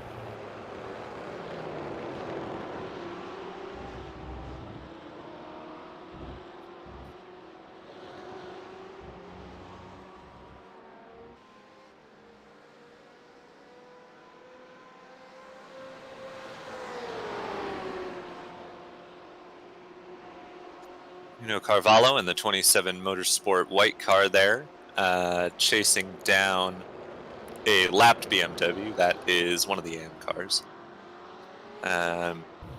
Is that the German Sim Racing Friends car? Yes, it is. So that is 4th position overall, even though they're not in the same class there. Will be interesting to see how quickly Nuno can dispatch him, and the answer is very quickly. Almost immediately. Yeah. As soon as we started talking about it. So Nuno is through for 7th place overall in GTE, and 6th. He maintained 6th in GT Pro. Looks like we got another comer coming up behind him. Is that the orange car or DR? I believe you are right. That is the race leader wanting to put these two a lap down. Or rather, 2 laps down at this point. Yeah, so that is 2 laps down for the German Sim Racing Friends car. Nuno is currently 1 lap down, but nearly 2. Nearly 3. 2 nearly 3. Right, Sam? We've got a comment from YouTube that's saying Paul Fonseca is Portuguese, but the flag is Canadian, so... Yeah, that's what we've got, so... Yeah. As you can see on the broadcast, we got the Canadian flag. Yeah, thank you, Bill. So talk to iRacing about that one. Yep.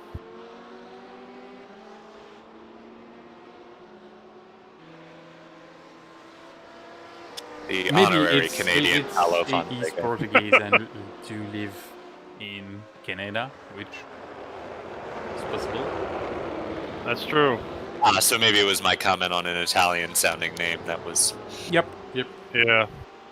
Well, most Italian names end in a vowel, and of course, Mr. Fonseca's car name First is and last names ending in a vowel. That's right. Could be mistaken. You never know.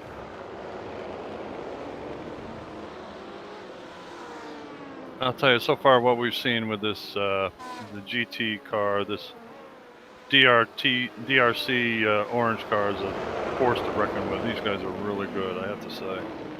Well, we know that from the other leagues we commentate on that the Team DRC guys participate in. I mean, they are silly quick. Yes, they are. Van putting in the car. I don't think he does any of the other leagues we do, but some of the other guys, Tom Voss, I think he's in their LMP2 car, but he is very quick. Oh, yeah. As is Lucas de Vries, who's in one of their cars. Yep, that's right. Lucas de Vries. So, yeah, he's definitely living in Canada. That's a Lamborghini driver? Yeah. Yeah, okay. Yep, I think, Bill, you're right. Yep. And nothing to do with the race, but you should go check the BSTV Discord on the main lobby. He has put up a small video of a pretty good start at Long Beach in the IMSA races. That's... I clicked it briefly. I clicked it briefly, and it destroyed my ears with this headset setup. So yeah, I just got the sound off because on the broadcast, of course, and it would not be fair for people to hear everything from another video, but it worth it. It worth it.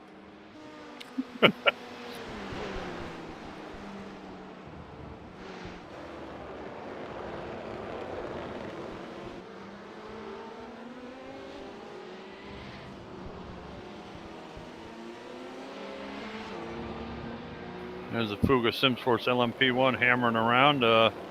He's on his 175th lap, or 74th lap at the moment. Yeah, in behind the Kairos competition LMP2 there. He sails on through. Ooh, nearly had a run-in with the GT leader there. I think that was the Team DRC car, wasn't it? Yep. It's not the leader, it's the blue one. Yeah, Gotcha. it's the blue one, yeah. That was Team DRC blue. A bit more delayed, yeah. Yes. Blue trim on the side. It's hard to see sometimes from the back.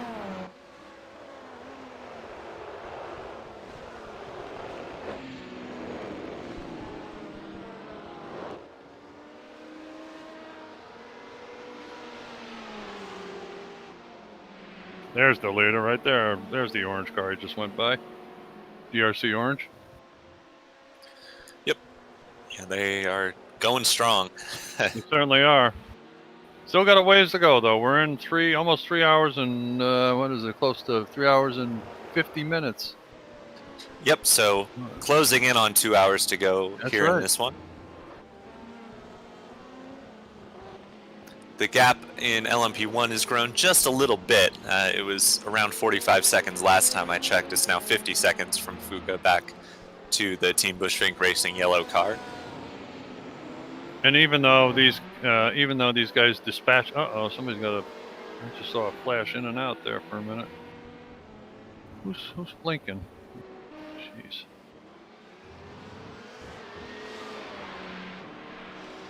It's like a scene from Back to the Future. What's happened to RSR Esport here? They've been passed by the Fuga GT car, and then dear. So the Fuga car just made the move around the outside, but got a little loose on the dirty part of the track, or made the move on the inside rather, and just lost the car. And unfortunately, the RSR Esport car was the innocent bystander there.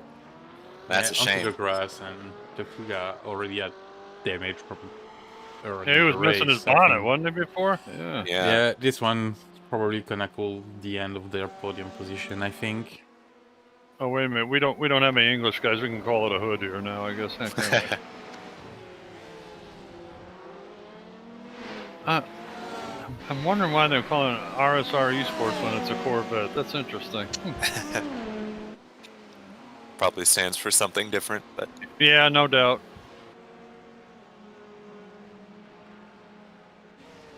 Oh dear! Whoa! That was the Stage 1 Racing Green car. Clearing the Cabort car, but then getting hard on the brakes into turn 1, and maybe a little bit too hard because the Cabort car really had to back out of it there. Steve Rumel was had the front row seat for that one. Yes, he did. In the Mons Racing.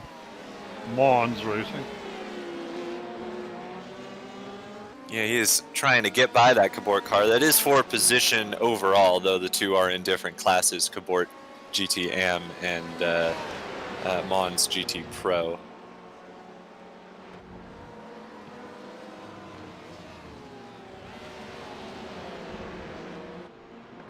Whoa! That's Mika having some trouble. Kevin out of the final corner. Kevin Vimot's been in that car a long time, unless he's been in and out. I'm not sure whether he got. Yeah, it's unlike Kevin to make a mistake like that, but yeah, certainly possible. Yeah, I had mentioned earlier, Kevin's a hell of a driver. He can drive really well. A lot of stuff, too. I can tell you I probably wouldn't have as many wins as I have in the GT4 series if Kevin was still racing. That's for sure. He's a tough customer. He really is. Yes, he is. He is rapid. Yeah, I miss those guys in that series, really, Ramon and him. Too bad. Well, hey, they're doing other things this year, as you can see.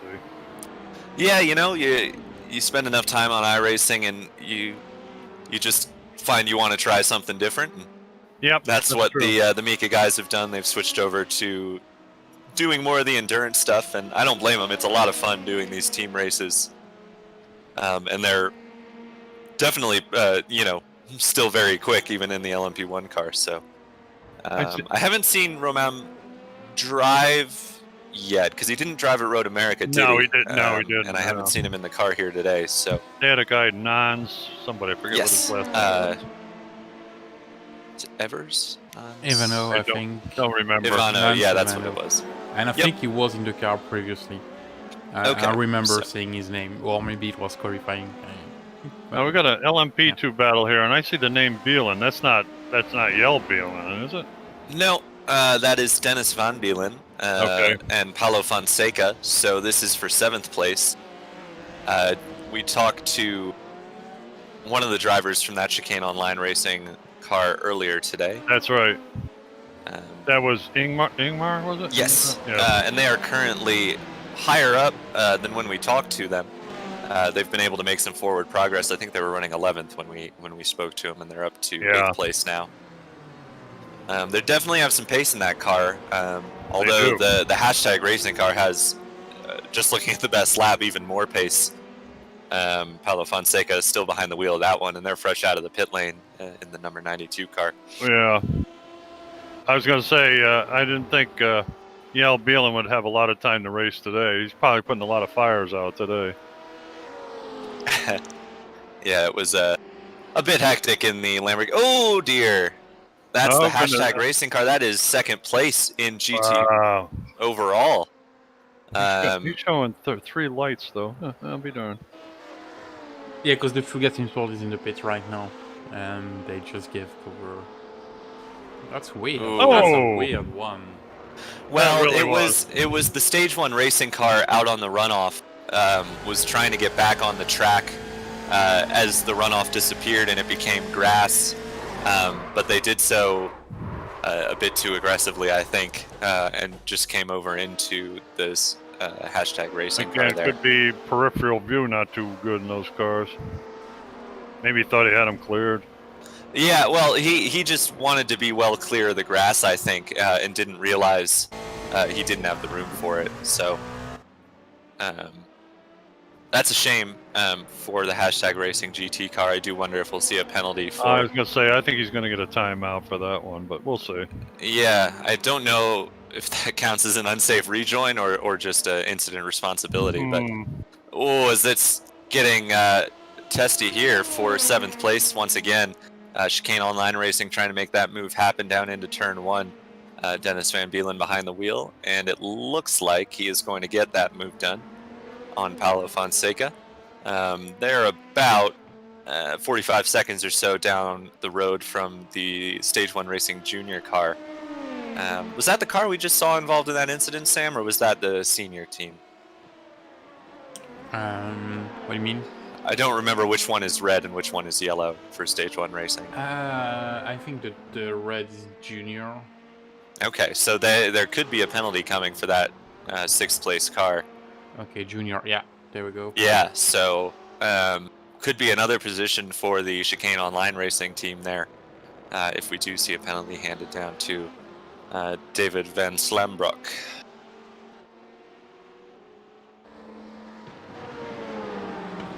You're doing really great with the names, Tyler. That was very good. I try.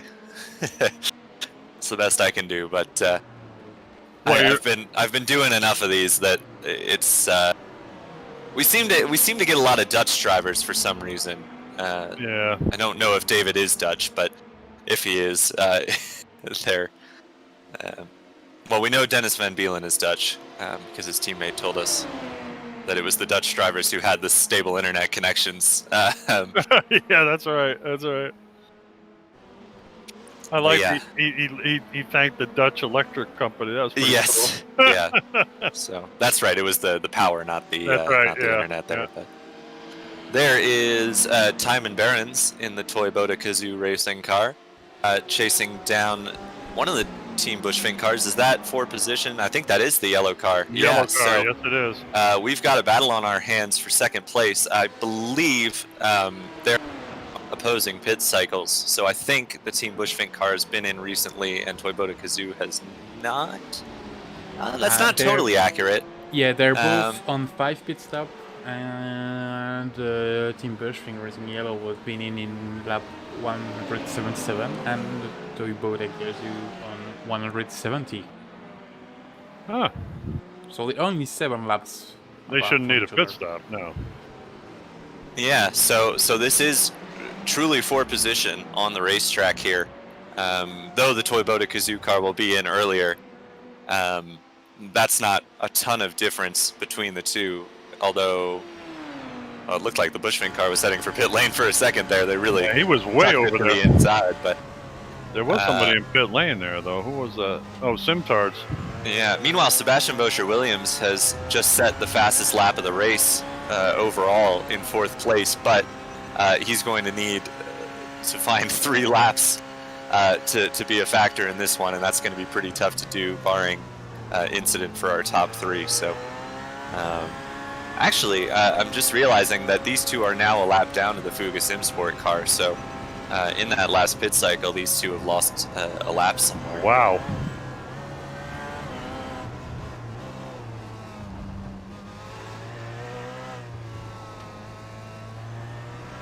Yeah, the gap out front is about minute 45 seconds, with the lap being about a minute 15 seconds. So a lap plus 30 up the road is the Fuga Simsport car. So Rick Verbeesen really putting in the work here and opening that gap up. Certainly is.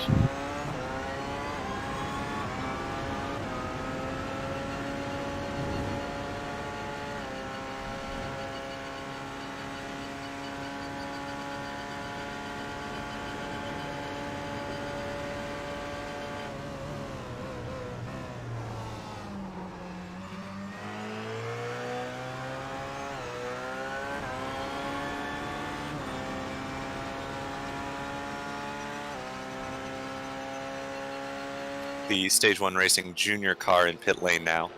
So that was the car we saw involved in the incident. Don't know if this is a penalty or just a routine pit stop for them. Well, he's leaving the pits in a hurry. He's back out. Yeah, I'm showing... where was he? 34 seconds stopped in the box, so should have been a routine stop for them. Yeah. Team DRC Orange is leaving pit lane as well. Yep. That's our leader in GT Pro. Yeah, and there has been a driver change. Lucas De Vries behind the wheel of that car now. Okay. With all of his 6,238 iRacing in tow. Oh, shut up. No, he's a great driver, really is. Yeah, he is super talented. And I have to imagine that lead will only grow at the moment with Core Motorsports in second. He's very accomplished, no doubt. Big gaggle of prototypes here. Still the battle between the Chicane online racing car and the hashtag racing car rages on. They've got another lapped car in LMP2 in front of them, and a Audi LMP1 car working its way through. That is Martin Pearson, who we are familiar with as one of the race organizers, in 6th place for Sapphire Simsport Alpha. Yep, they're trudging on. Good for them. Martin's first stint was pretty good while you were still sleeping, Tyler. He did a pretty good job, and I decided to stop picking on him because he did a good job. And they're really not out of reach of some positions here. They're just over a lap off of the Mika car, and they're about 2.5 laps off of Sebastian Boscher-Williams in the Backmarker Racing Blue car. But you know, it's not impossible for trouble to befall either or both of those cars, or any one of the lead 3, really. So no reason not to keep plodding around, because they're well within reach of a top 5 here. That's right. I mean, we're not exactly at the stage that it's about over. We've got a little less than 2 hours to go. That's plenty of time for a lot of stuff to happen. Absolutely.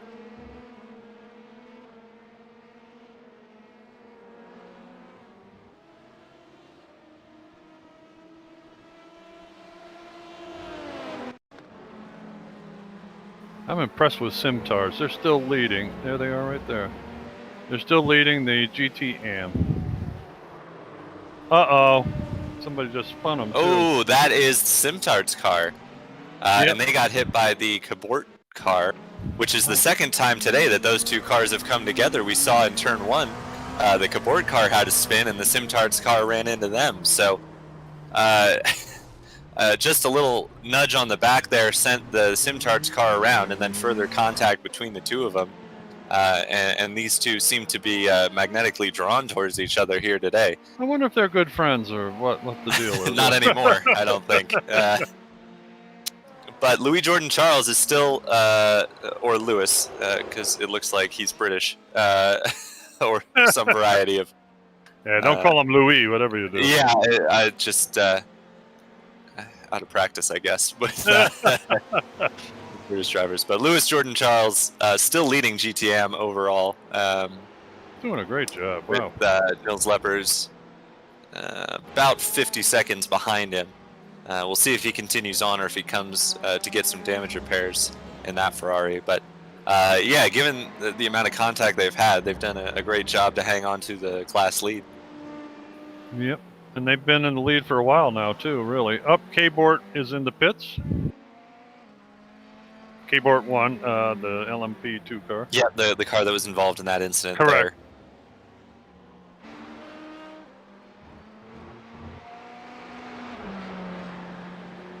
Tyler, how much of a lead does, I don't have the time, Louis Jordan Charles have over second place? Yeah, he has got about 50 seconds over Nils Leppers in the German sim racing friends car, and their Sam's just brought it up on. Actually, that's the gap between him and Nuno Carvalho in the 27 Motorsports car. There car. it is, Lips and Jordan.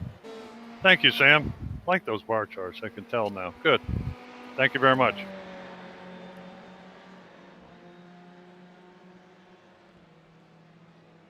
And of course, on the broadcast, you can now see it. It's a little tape delayed, but it's on your screen now, showing the difference between the AM and the GT Pro leader. And there's the one between first and second place in the AM GT.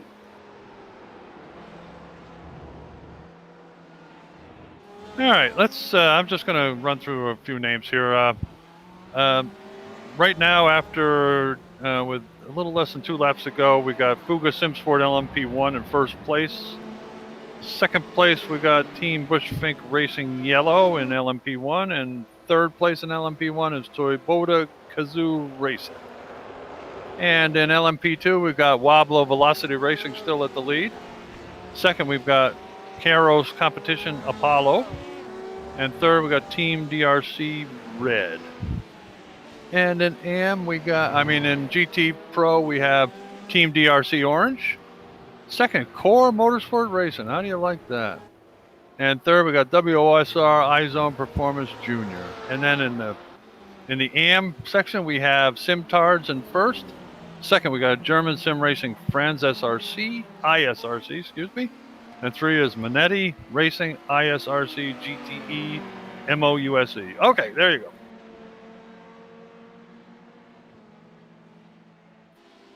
Yep, thank you, Bill. And what a thrill. I'm just looking at some of the lap times now for the GTE cars, and just to get a sense of where the pros and AMs stack up. Most of the pro cars are doing laps in the 129s. In fact, almost all of the pro cars did a lap in the 129s last time. The AM cars, on the other hand, Louis Jordan Charles, who we see on screen right now, did a 129.96, and everybody else in AM was in the 131s or 132s. So the difference in lap time just between the AM drivers and the pro drivers is somewhere on the order of 2 seconds or so. So really interesting to get a sense of the difference between the two classes. Lewis is definitely one of the AM rated drivers. His I rating is only, his I rating is 1900, so definitely not incompetent behind the wheel, but not as highly rated as some of the drivers around him. But he's doing a great job there and setting some really quick laps. And as we know, I rating is not the total indicator of how good you are either, believe me. No, certainly not. It's it's more of a matchmaking tool than anything, really. Exactly. That's exactly right. And you know, for all the complaints it gets, I think it does a really good job of it, of kind of stacking drivers against each other in the official races. Certainly in the busy time slots in the busy series. I was going to say, if the official races are populated, I agree with you. But when you get to the point that you got a 7,000 racer and a 500 racer together because you don't have the car count, that's not good either. Yep, but you know, definitely. that's the extreme. So absolutely. There is Lucas de Vries in the GT overall leading Team DRC orange car. Best lap in that car is a 128.6. I think they're the only car in the field, in the GT field, who has lapped in the 128s. Currently lapping in the mid 129s, so much more in line with the rest of the field. But certainly with 2 hours to go, you're not going to be pushing as hard as you can, are you? No, those guys are strong. We know that. And they don't really have anything to prove with a 40-second lead in hand at this point. And you know, their record up to now shows that their strategy is really solid too. So yes. Okay, we got let's see, who is that? 3. Manita Racing. Maniti Racing. Yeah, Maniti Racing's in the pits. No, wait a minute. I guess they were in the pits. Sorry. Yeah, no worries. Nearly some contact there between the Sapphire Simsport Audi and one of the Corvettes. I'm not sure which one that was, but it's back marker Racing Orange. Yep, thank you, Sam. So that is one of the GT Pro cars, even though they have the orange number boards, which is interesting. I think I just saw some kind of comment asking. We were talking about official races and so on. I guess maybe they don't. iRacing, the races that they sponsor in like their weekly stuff is called official races, whereas this race is not official. This is a league race, and that's basically the difference. Yeah. So any what essentially counts as official is any race that goes towards your iRacing rating. Or your iRacing rating, so your safety rating and your I rating. Any race that factors towards those is considered an official race.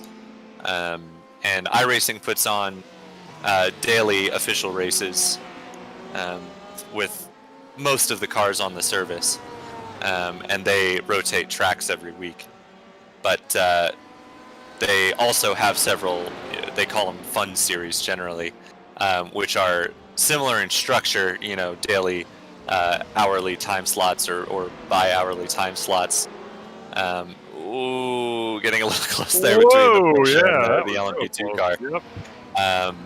But those don't count towards your rating, so they're not technically official races. And then these, what we're broadcasting right now and what we generally broadcast on our channel are league races. So these are races that only have one time slot.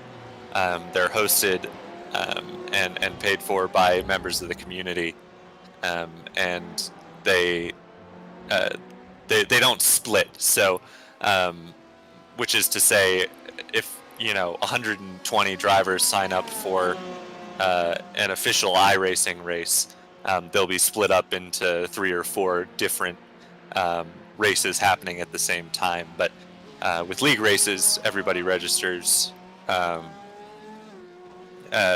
Everybody registers beforehand, so they know how many cars are going to show up, and there's not different splits going on at the same time. Yeah, I think the benefit of league racing too is that after a season, so you get to know your competitors. It makes it a little more, let's just say, you know what to expect. Whereas official race, you can have people, you know, running on the track backwards and all kinds of crazy stuff. No, I mean, that doesn't happen all the time, but once in a while you get a few crazies out there. And I mean, in league racing, that just doesn't happen, which is kind of nice. Yeah, I generally find the hosted or the official races to be quite clean as long as you're not in the kind of lower splits of the rookie stuff. But for the hosted races, yes, you generally do have someone watching over who can get rid of people who are causing trouble, where that's not the case. There's no active race control in any of the official races, but. And as we all know, even though this is virtual racing, make-believe cars, you still have moments that, you get heated and so on, just like you do in regular competition. So it's one of those kind of things, that you have to deal with. Yeah, it's tough. Ooh, that's a... that's a dangerous moment for the Sapphire Simsport car. Yeah. Martin Pearson went off track and got a little taste of the wall as well. You don't want to run into him. He's one of the administrators. I don't think I would do that. I do have to say, though, I think that was all on Martin there. He could very well have waited to make that move on the BMW. Instead, tried to dive to the inside to avoid him and ended up having to bail out towards the wall. So tough break there for Martin. Ooh, and a spin for the PPR Esports Corvette. Oh, yeah. That is Luke Walker still behind the wheel of that car and having to wait a while for a gap in the traffic. Yeah, when you're facing the wrong way, it's tough. Yeah, he does find one, though, and gets back going, which is good. Martin, if you're listening, just remember, Tyler said this is your fault. I didn't say that. That's, what's he going to do, fire me? Yeah, really.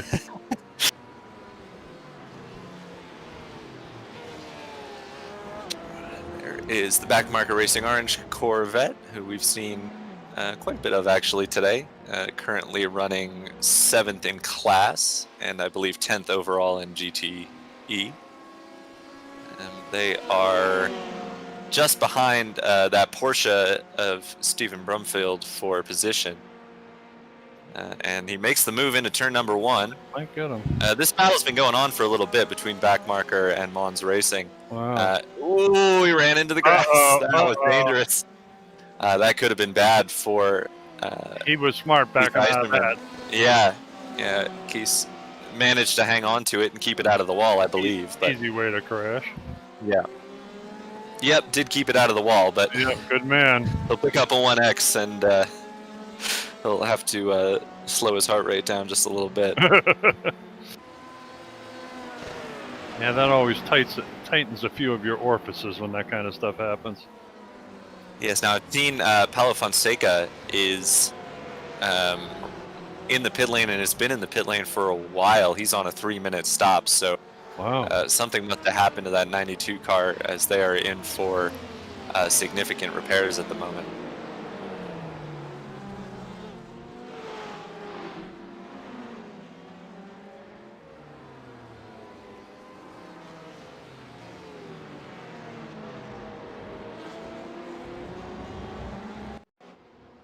Here is a replay of what happened to Paulo. Ooh, ran a little wide and into the guardrail. Yeah, there's no tire barriers there.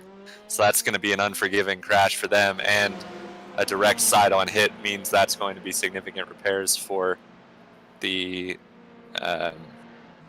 92 car there. And we are back to Keith Iserman. There is Lewis Jordan Charles still leading in the Simtards car. He's just set the quickest lap of the race in GTAM, so clearly that damage not affecting them all that much. Here is a penalty I think we all saw coming for the Stage 1 Racing Junior car after colliding with the hashtag Racing BMW drive-through penalty for an unsafe overtake. So I think that is not all that surprising, and we will see the 72 in shortly to serve that and likely dropping down the order a bit. Tyler, we got Kevin Vu waiting in the broadcast waiting room. If you'd like to drag him in and see what's going on with him. Sure thing. Let me just take a moment to grab him. And Kevin Vu, are you there? Hey, what's going on? Not much for us. What is going on with you? How is your race going? Well, obviously we got hit, so we've been in the pits for 45 minutes doing required repairs. Ouch. Yeah, I mean, it was just a little bit unlucky how it ended up that way. I mean, it was just like a collection of just errors, and we were in the wrong place at the wrong time. So yeah, so I guess kind of walk us through what you were in the car at the time, weren't you? So walk us through what you saw and the incident from your perspective. Yeah, so I just saw everyone like going left, and I was like, okay. So yeah, I just tracked down a couple seconds, and then I saw them on the side, so I was like, okay, I'll follow the rest of the cars that are going left. And then if you saw, like, I was as far left as I could go without being on the grass, and then they just they clutched in, and then they just dropped the clutch. Yep. And then went into my area, and there was like nowhere I could go. Like if you see, like I brake, and I try to like get on the grass like while keeping it straight, and there's just straight in. They hit me, and then I hit the side the barrier. Yeah, that is definitely what we saw from our perspective as well. Jeez, that's too bad. I mean, if I went flying, that would have made it a little bit more dramatic. I was kind of hoping for a little bit of flight, if I'm honest. And well, how was your race going up till then, Kevin? Were you? I was only like 5. Yeah, I was like only 5 laps in too, so it was like kind of like a feeler lap, and then like eyes down, like let's go for it. And we knew we had the pace to, be in the top 5, because we were roughly on pace with the cars ahead, and we were starting to get faster as the stints were going on. And we were eyes down, like we were just going for it, and then that it happened that way. But we did have the pace to be up there with the rest of the team. Yeah. Do you feel like the Corvette was suited for this track particularly well, or did you guys just have a pretty comfortable setup that was helping you build? I mean, it just comes with like confidence. It wasn't like a collection. It was like a collection of all of that. Like we're used to the Corvette at this point. We kind of know its strong points and its weaknesses. The Interlagos doesn't it doesn't not suit the Corvette, but it's also the Corvette isn't also at home. I think it's just like America car wants to be in America all the time, but like no. But no, it was good. Like setup was good. We knew where we could push, and where we could make up ground if we ever needed it. So we felt like we could have, with the work we put in, we could have been in that top 5. But to answer the question, no, it wasn't. We're used to this car at this point. We know its ups and downs, and we are able to work around that and maximize what it offers as a Corvette. Yeah, I got you, Kevin. A spin there for the backmarker racing orange car. Yep. Just while we were talking, didn't make contact with the wall, so he continues on. Kevin, sorry, we have to talk to you under disappointing circumstances, but assume we'll see you back next time and challenging for a better finish. I won't be here for Motegi, unfortunately. You can if you guys want to get me out of final exams for university, that'd be great. I'd rather drive Motegi than take exams. So if you guys could, write a note for me, that'd be great. Kevin, just let us know who we need Send to it to talk to. UC Riverside. Send it to UC Riverside. Gotcha. We'll get. I think Martin and Isaac to co-author some excusal notes, and we'll get you that would be sorted. Great. But I would love to spend time with you guys. I'd love to spend more time with you guys than a piece of paper. So, because you guys do great streams, so and I miss thanks you. so much, Kevin. And Miss you. yeah, do you have anyone you'd like to just to give a shout out to before we let you go? Team in general, like we put the work in, and I'm proud of these guys. Like I haven't been here long as the others, but they've given me a home, and they've given me a team, and it's just like I want to get back to that team. So it's always the team. It's always the team first. Sounds like you got a solid deal there, Kevin. Yeah, absolutely. But I need those exam papers. Hey, thanks. Well, we will catch you the next time you don't have final exams interfering with your iRacing, and no, just write the paper, Tyler. I'm not forcing you to. I'm just putting you in a persuasive direction. Hey, I'll tell you, if you can. Kevin, Tyler's really a smart guy. He could probably take that test for you. I mean, if you would like to take 2 exams in one day, be my guest. You can. I put that life behind me a little while ago, Kevin. I have to say, my No, college it's years are. it's math. It's okay. It's like only 6 hours of exams. It's fine. You'll be fine. I'm sure, but see, even anyway. he's accepting it. Sounds like Kevin needs to leave. He's done enough pleading for now. Thanks so much, Kevin. Sorry you're out, Kevin. Have a good one, man. Yeah, so better luck to your team at Motegi, and better luck to you next time you're back in the car, Kevin. Score good on those exams. They're important. Yeah, good luck as well. No, you're doing them for me, right? It's on the record. You can't get out of this. It's on live stream. Wink, wink. Well, good luck to Kevin on the exams, and we'll. Good luck to Tyler for joining me. Say goodbye, Kevin. All right, take care, guys. You too, catch you later, Kevin. Boy, oh boy. I don't think Kevin wants to take his exams. Do you, Bill? He loves his iRacing, apparently. Huh? Yeah. Well, I mean, I was similar, so I can't. I was iRacing through my college years, and would much rather have been doing an endurance race than taking final exams for sure. All right, now it seems like the sun is setting or something here. We're getting kind of an orange, at least I am on my screen, orange-colored kind of pavement here or something. Yeah, definitely getting towards the twilight hours of the evening at in Sao Paulo, or I believe it's just outside Sao Paulo. Yeah.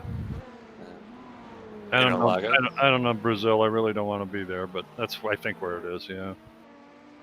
So what is the sim time? It is 6:39. So when is sunset in Brazil?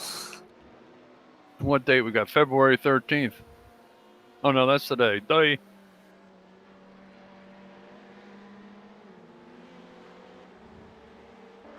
Got something for Elizabeth for Valentine's Day, didn't you? Tyler? I'm making dinner tonight, so. Okay. That's, just remember, girls like that.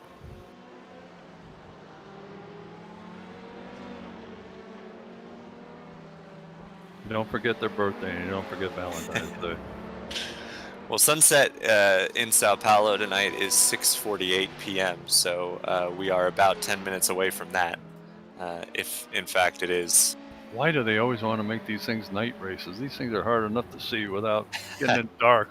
I enjoy endurance races that kind of spread from daylight to nighttime. I think I think it adds a bit to the challenge, and that's certainly adds a new dimension, that's for sure. Yeah, that's what these endurance races are about, in my opinion.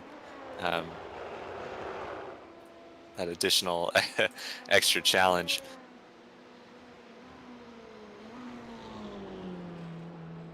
There we have the Simtard's car, Emma Gould driving, and absolutely killing it in AM right now. Yeah, they are still in that class lead. Emma just up the road from Nils Leppers a little bit. After their pit stop, they find themselves 14 seconds clear of second place. Would expect the German sim racing friends car to be making a pit stop before too long here, so that lead will grow once again for Emma. Yeah. As she lets the Mika car through.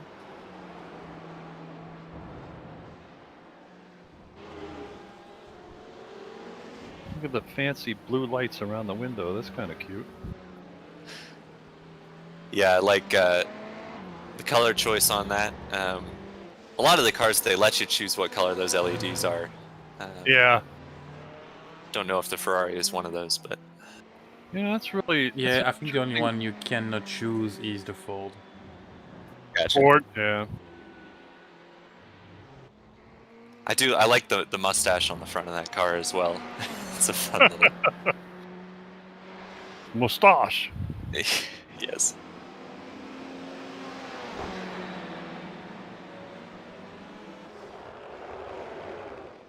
There goes is that the Sapphire car that's just gone through? They're still holding on to 6 despite that incident we saw with Martin getting into the wall. They're not going to quit if they don't have to. Certainly not. Their lap times aren't terrible. And like you said, an hour and a half, anything can happen. Yeah, I mean, well, is your belly all full now there, matey? Extremely. What have I missed? What do you mean? You never turned the stream off while you were eating, did you? Yeah. I was downstairs eating and the stream's upstairs. Well, we had a big collision. We had a kind of weird looking wreck from the 55 car, I believe it was, one of the LMP2 cars. And then they rejoined right into the path of the Ignium Motorsports Corvette. What do we have here? And unfortunately ended their race. So that's the Aero Pigs. Ooh! Oh, baby! Getting a nudge from the Fuga car. That looks... He flashed him first. That looked kind of suspect to me. Yeah. I was thinking the same thing, Bill. I wasn't gonna say it, but that looked a little rude on the part of the Fuga. You have a lot of life to live. I don't care. I'm getting old. Pablo Antequera. Well, it was a little bit of netcode. Netcode, yeah. Darn, I wanted to make this kind of build a rivalry. That's all right.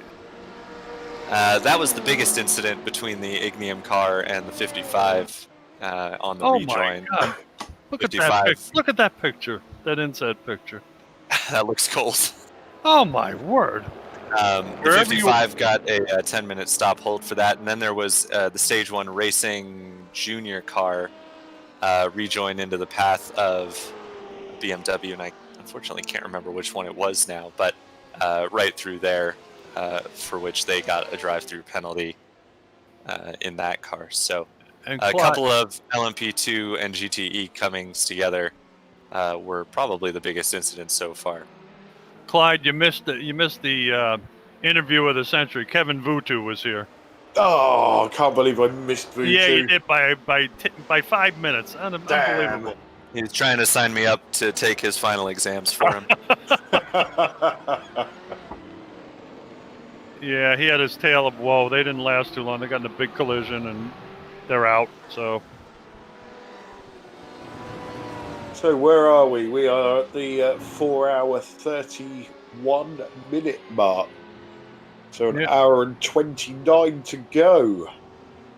And the first 3 suspects in each class are pretty much the same as when you left. A little bit different, but not much. Yeah, I was just looking at the leaders in each class, and they seem to be pretty much the same. Nice to see Emma and the Simtards team still ahead in GT-AM. Yeah, she's doing a hell of a job, too.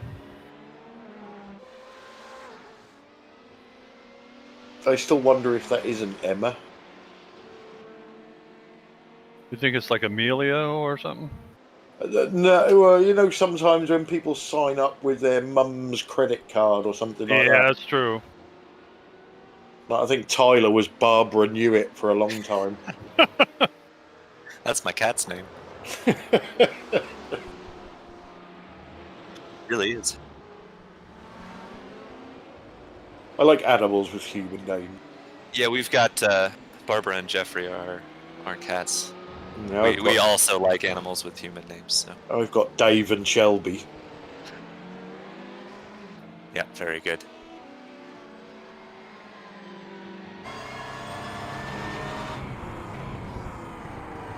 Well, I did have Kevin the cat, but he left.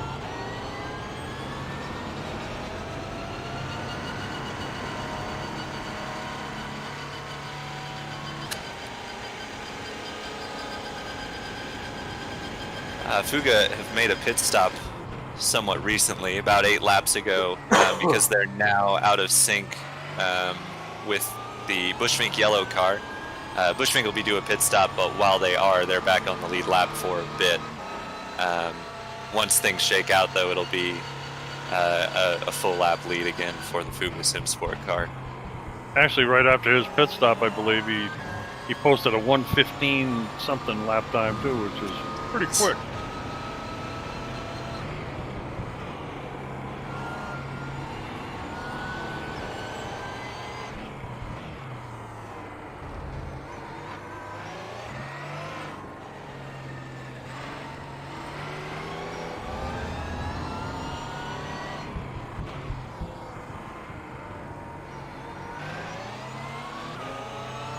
Oh, and Clyde, you missed Martin Peterson's spin too. Too bad. Again. It wasn't so much a spin as trying to avoid a GTE car and putting it in the wall. Yeah. So.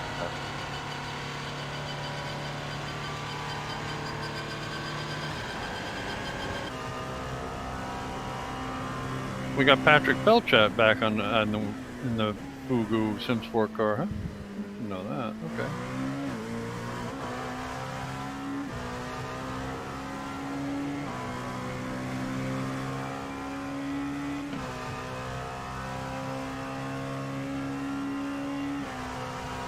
We need Dan back in his car so Tyler can have a go at his name. Oh, he saw that one already. I gave up quickly. He was in the he was in the Team Bushfink car for a while there. And he was kind of stuttering, and I told him, I said, Clyde has mandated that his name is Dan. He said, okay. I'm doing well with names today. Yeah, you really are. You're getting better. I'm horrid at them. Still terrible. I get nervous. I'm mispronouncing them. That's why.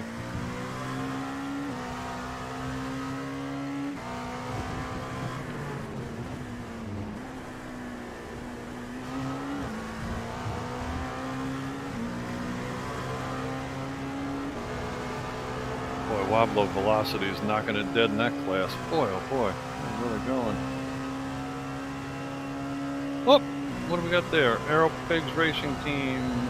Yeah, so that was the little run-in we saw between the Fuga BMW and the Aero Pigs Porsche. So I think a warning is fair there. We saw it was mostly net code, but I agree. Still a bit aggressive, the Fuga car moving over in front of the Aero Pigs car. So. Yeah, it was almost like a feint, but ended up with a net code, you know? Yeah, I think warning is definitely the way to go there. Yep, I would say it's got that one right. I agree. And Lucas DeBreeze still hammering around in the Team DRC Orange BMW.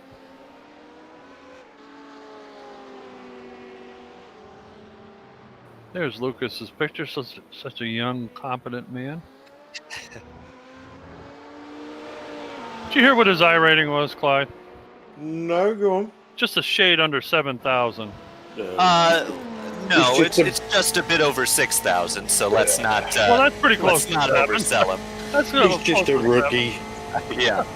He can talk to me when he gets to 7,000. When he gets to 7,000, he won't talk to you.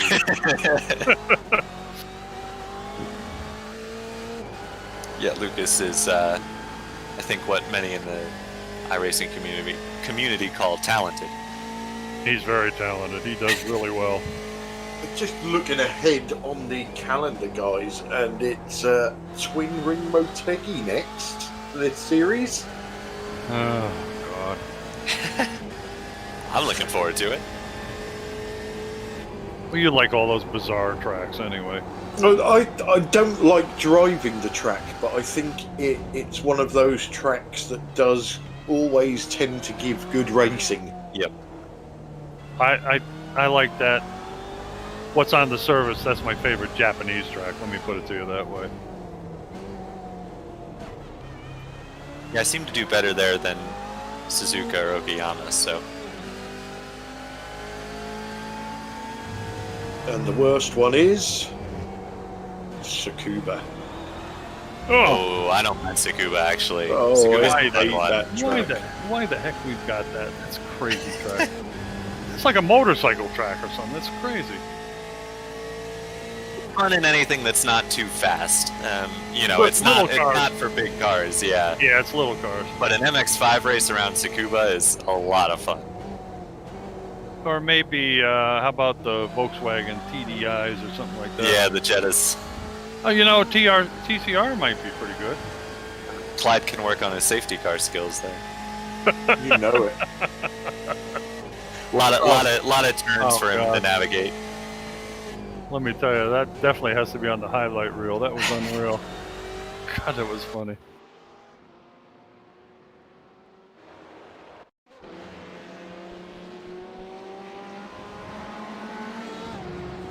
And he managed to do it at the track with only, what, like 3 turns?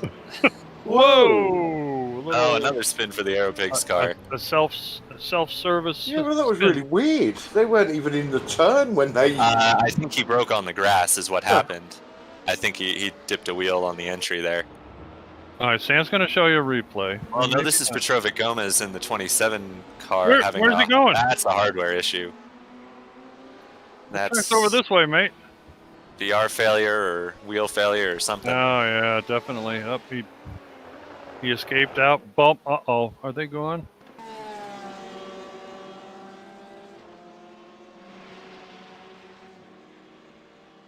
Looks like he punched out.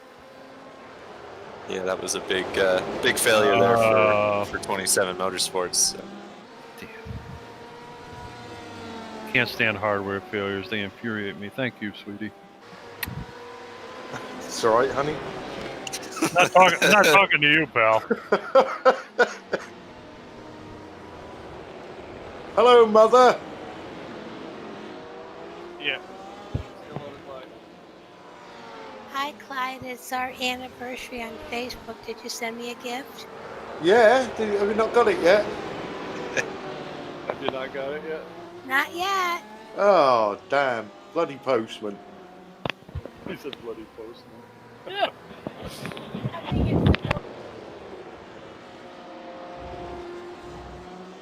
I don't know where that is. It's your anniversary on Facebook. What kind of crap is that? That You don't know either, do you? Nope. Must be our friend anniversary or something. Okay.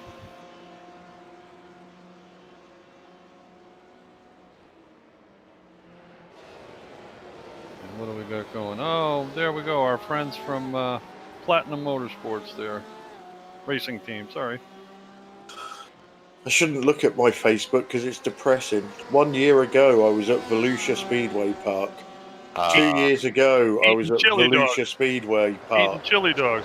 3 years ago, I was at New Smyrna Speedway. Yep. I made it down to New Smyrna while I was in Florida, but I never got to Volusia. Well, Volusia's awesome, mate. Volusia, you got the best time to go is the dirt car. They call it the Dirt Car Nationals, which is 12 days of all kinds of dirt cars racing there. It's really.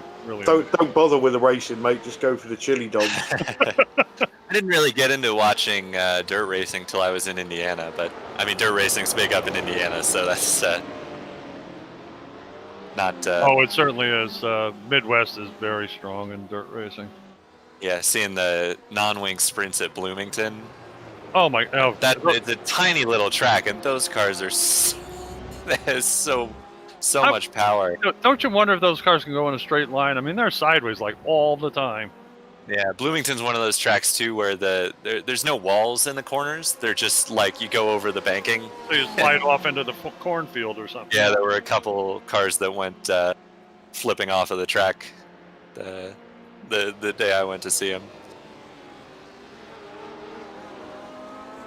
I think one of the tracks iRacing added recently is like that. It might have been, was it Lernerville? Oh yeah, the back straight doesn't have any fence on it. Yeah.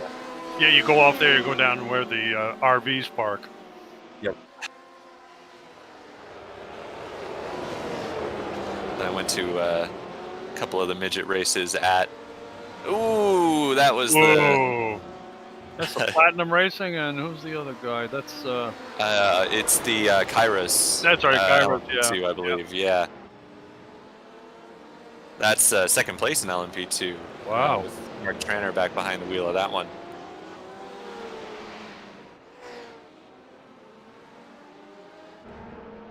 Ooh, and the 27 Motorsports car having more trouble. Is that the same one who was having issues before?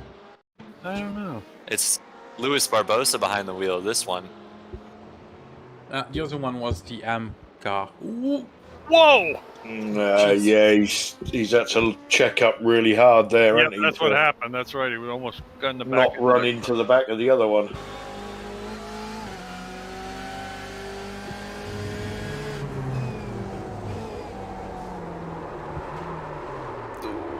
Was that P2 so, or was that P2 slow round the corner? Or I don't think so. I think it was more Louis is going too fast into the Yeah.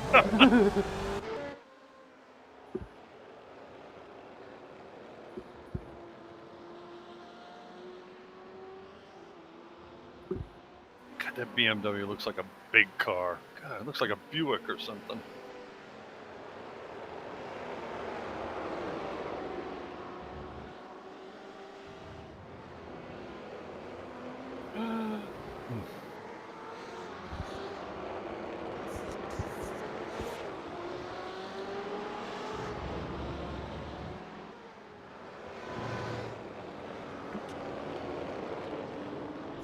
Right, a little over hour and 15 minutes to go, guys. Where is the excitement coming from?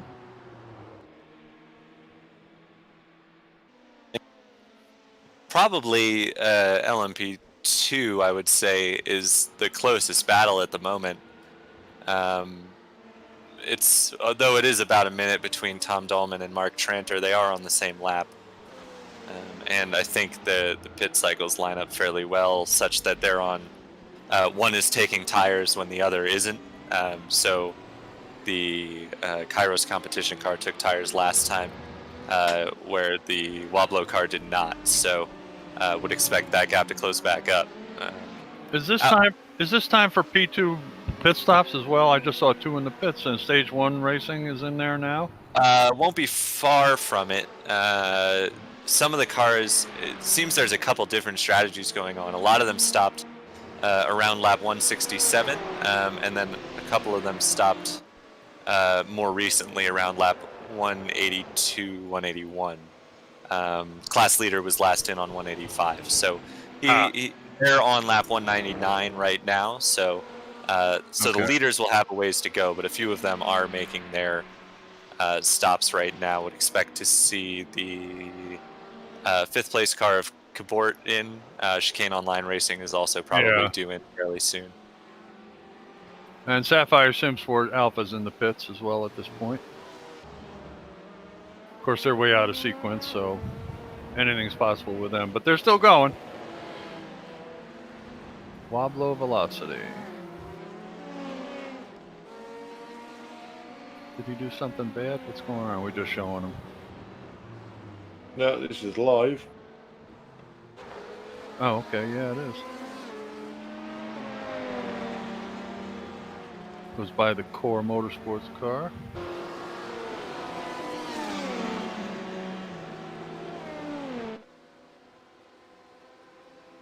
Zips by Aeropigs Porsche. Aeropigs, I love it. And by the, I think that's the German Sim Racing Friends BMW into turn 1. Yes, it is. Good catch there, Tyler. I do like the, don't know if it's an eagle or some other bird on the side of the German Sim Racing car. Yeah. It's a nice livery as well. That is cool, yeah. I think that's the Platinum car. So, a Whoop. lot of traffic to dispatch in the Wablo LMP2. Let's see if my And a lot of light flashing. Yeah. Oh, that's Kiki Martin. Kiki Martin, WOSR iZone Performance Junior. Yes, that's World of Sim Racing's GT entry. And was it all on his own? No, the car. No, it was not. No, it wasn't. It was the Toyota Kazoo racing car that gave Kike a helping hand. He actually had time to flash his lights while spinning.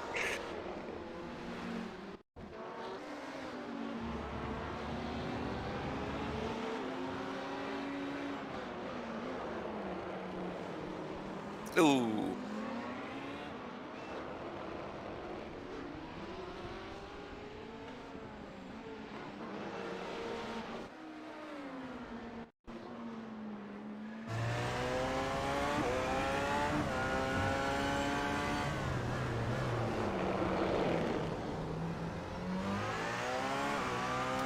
Hopefully that was an apology flash from the Toyota Kazoo racing car, because that was a bit of a unnecessary lunge.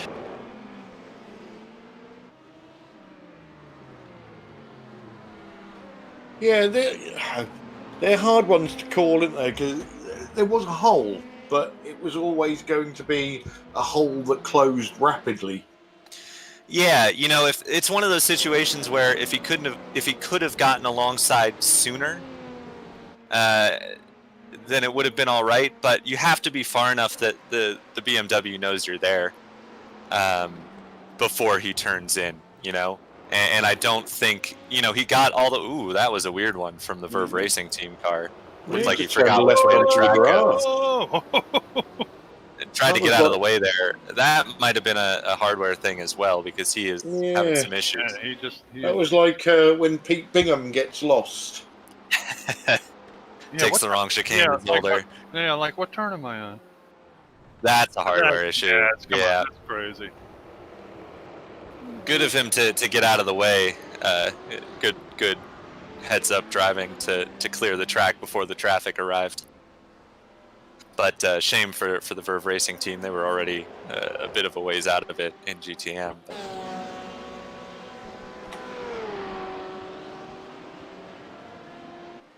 A lot of hardware issues today. Yeah, it seems that way, doesn't it? Quite a few it does. drivers having issues.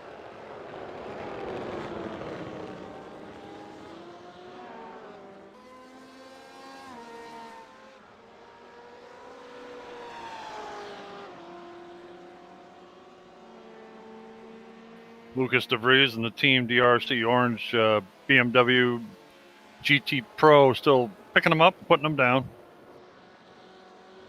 Still in first place.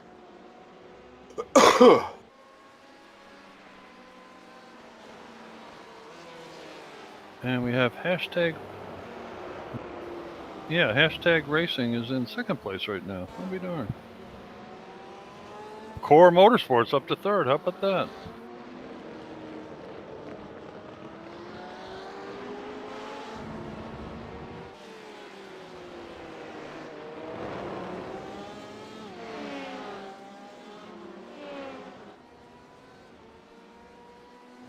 Maximilian Bandian in the Miles Racing Porsche. He's following, who's that ahead of him? Is that Croizen?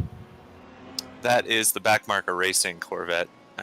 So that is for position. These two have been at it for a while. We saw the Backmarker Racing car go through on the Mounds car what feels like a while ago. But yeah, that's Ewout van Croizen. Croizen, yep, okay. Clyde's favorite kind of racing. It's getting dark, Clyde. Certainly is. When I came and sat back in the rig, I noticed the orange track, which means darkness isn't far behind. That's right, the sun is going down. Well, we know Motegi is going to be at least partly a night race, because apparently you're not allowed to not have a night race at Motegi and iRacing. Exactly. At least that's what I've learned from all of our leaks. So really, that's what it feels like, at least. Oh, okay. You had me that time. I thought you were telling the truth there, Tyler. I'm easy, I guess. I don't know. Yeah, it'll probably be, 100% fog and starting at 3 in the morning. So full night, well, the fog's very likely. Yeah.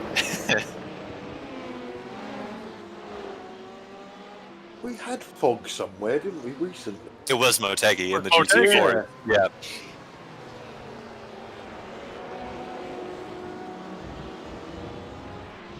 Yeah, don't adjust your sets. It's fog. Wow, jeez. I think Pete set that up so that nobody could see him crash. Oh, Sam will find him. Sam saves the slow motion for Pete. Yeah. He doesn't want to wear it out. We got to save it for Pete. That is the Team DRC car, I believe, going through the Mountains Racing Porsche. Don't know if that was blue or orange, but yep, that is the race leader, the Team DRC orange car. Still Lucas DeVries behind the wheel of that one.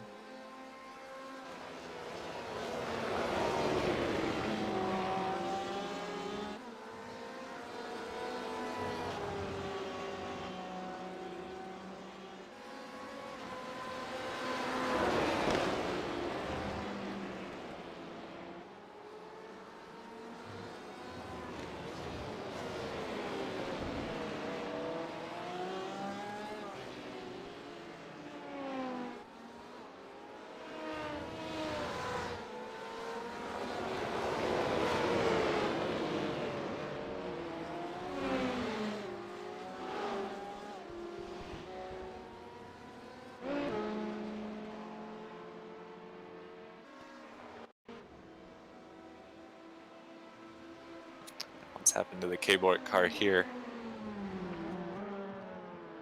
That's the second time that car's done that. The first time they got a little damage from the current AM leading car, the Simtard's car. But this time, no GTs around to nudge them back in the right direction. Yeah, that's right. Tape rejoined as well, didn't he? He did well there. Took it out in the marbles to let the other cars pass. And the Team Bushfink car has made their pit stop. So the Fuga car has actually just about a lap lead. That is the Team Bushfink car in there behind him. So okay. That's actually closed up a bit, considering the last time the pit cycle was like this, Team Bushfink was about a lap plus 30 seconds down the road. So definitely some good laps being put in at the moment by the Bushfink car. And they did have a shorter last pit stop, 23 seconds compared to 38 for the Fuga Simsport team. That is considerably shorter, yeah.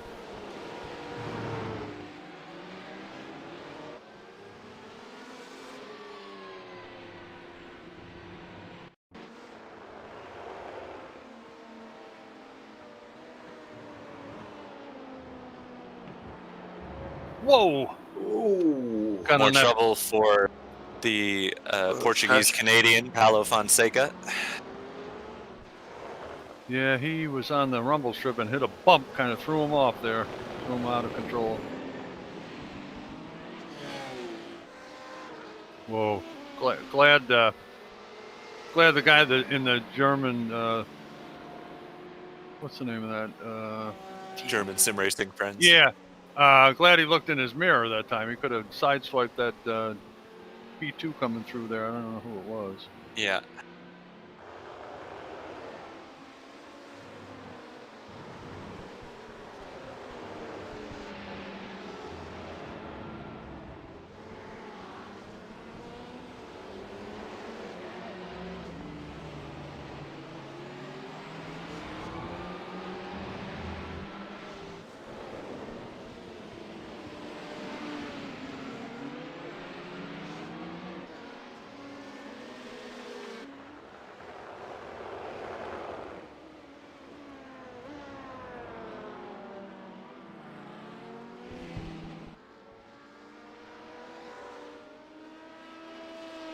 So that is your leader of the P2 class for Wablo Velocity Racing.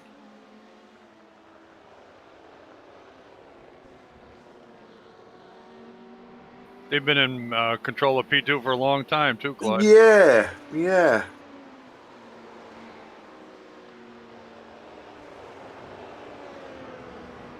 And Cairo's competition's been up there for a little while, Apollo, and Team DRC Red has been in third the last time I read it, which was before you came back from dinner, so they're still... That hasn't changed much.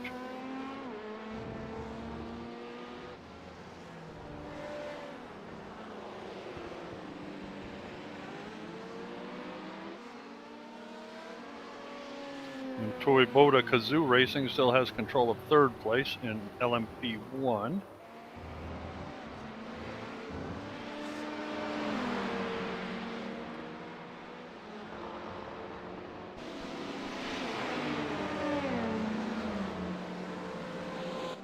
So what happened to the Team Bushfink Racing Blue P1?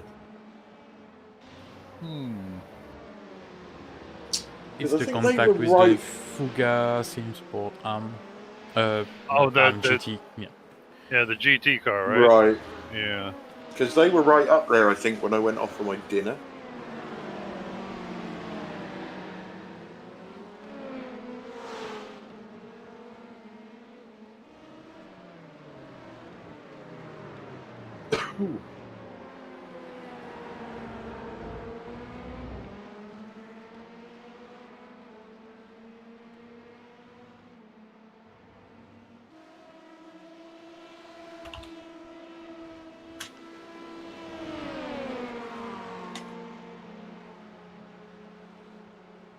Ryan Chevalier in the FTR Esports car.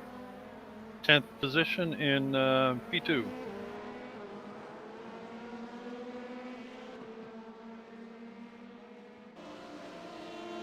Oh, that's for position in front of him. I guess it is. Yeah. Mr. Niebald is right ahead of him in 9th place. They're very close.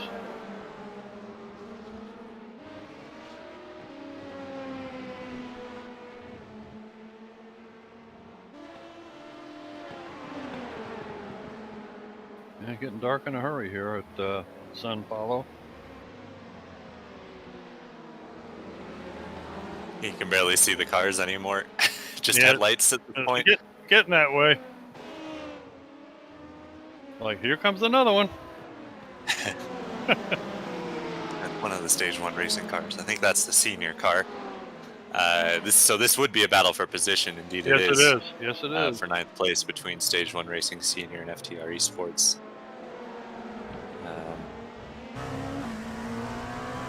We're on board with Ryan Chevalier. Why he's flashing his lights, I have no idea.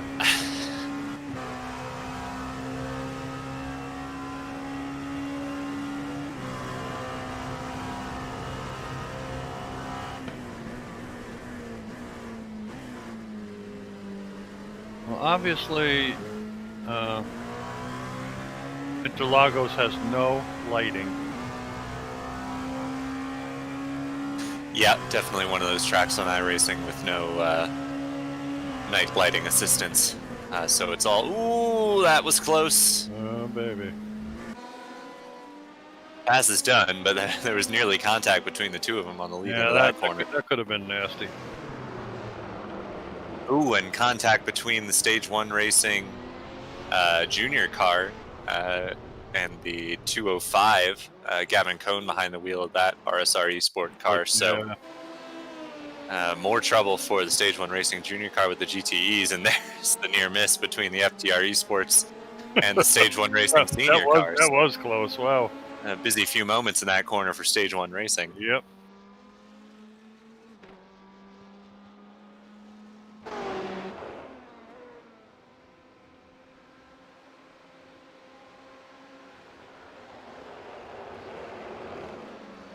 Hope Emma Gould still has good night vision because it's night now.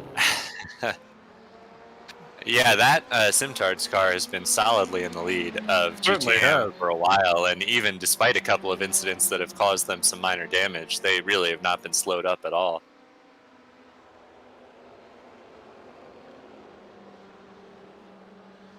Certainly the best running Ferrari today, no doubt. Well, there is the Core Motorsports car second in Pro, but yes, as far as AM is concerned, definitely the best Ferrari. Yeah.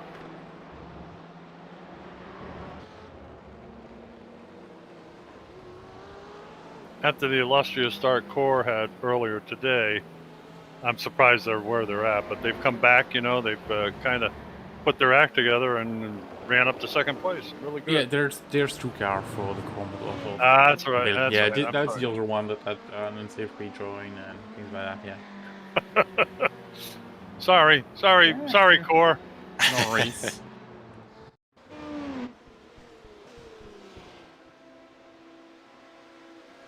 That little light above the windshield, what is that? Oh, whoa, baby! That's the second place car. That's the Team Bushfink yellow car that got a nudge there. Quick recovery, though, wow. Yeah. One of the LMP2 cars, they didn't catch which one it was. They were trying to get by. I think it might have been the Sapphire car. This one right here.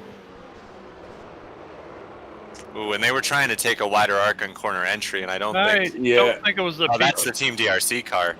Is who it is. I don't think it was the P2 car's fault, to be honest. No, it wasn't.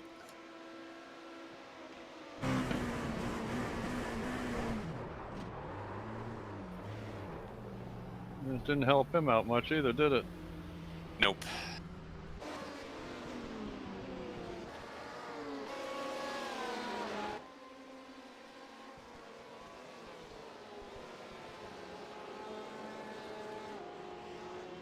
Andre Geiger, German Sim Racing Friends ISRC in second place in Ham. Ooh, and the Stage 1 Racing green car going slowly here. Boy, bumpity bump, where is he? He's got to be off track. Yeah, he sure is. Okay.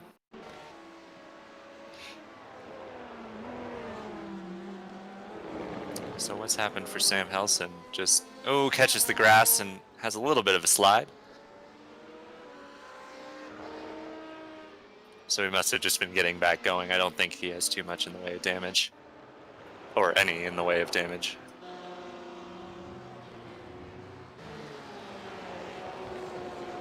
Okay, Tyler, expert of P2 cars, the little light over the windscreen facing forward. Can you change the color of that too? Apparently you can. I think so, yeah.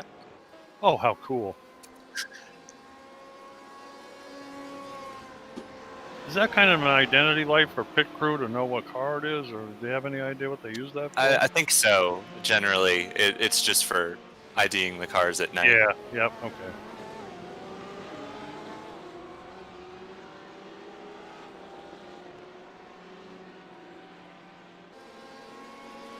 I saw Bushfink Yellow pulling away pretty quickly. Looks like that little contact in turn 1 really didn't hurt him too much.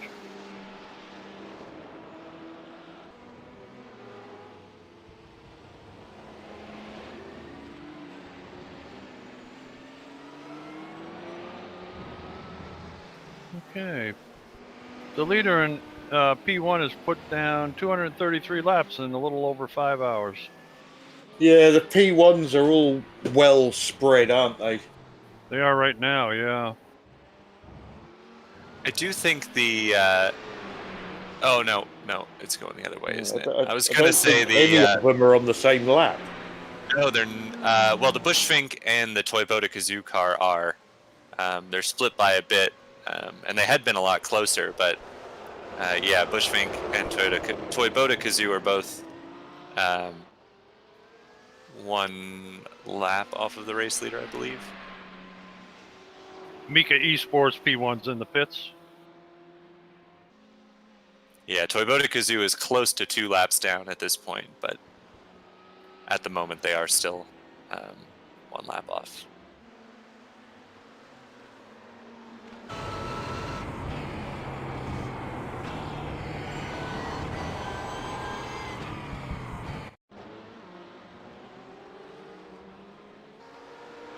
More trouble for the Verve Racing team.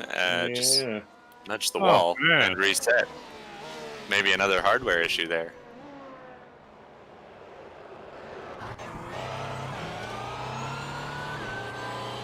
Here is your overall leader.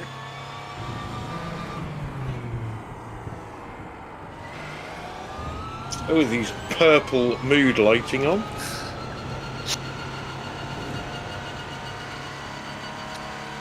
Team DRC red in the pits now after their contact with Team Bushfink yellow. Though this is probably just a scheduled pit stop for them. Oh, I wonder if they can go, Alexa, turn lights to green.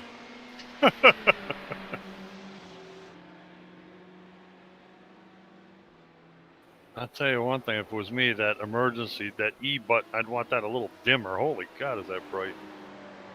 Right in your face, too.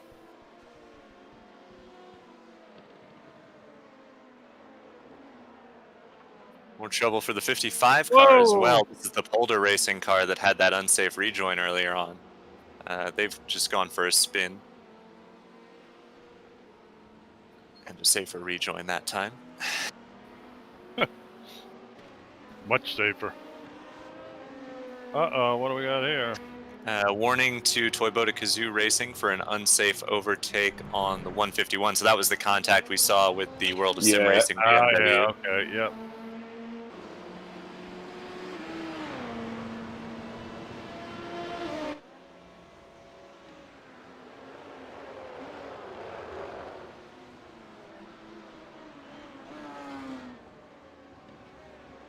The leader's in.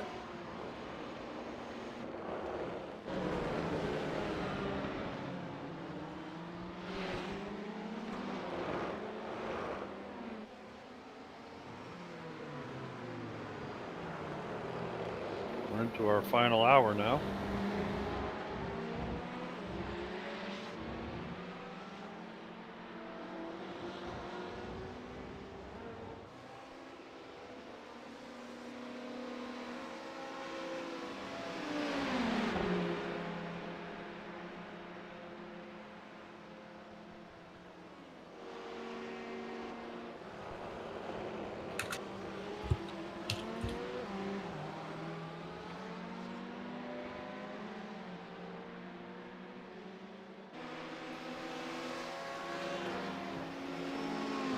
Okay, with about 50 minutes to go, the top three in each division. Fuga Simsport LMP1 leads in LMP. I did say that LMP1. Sorry.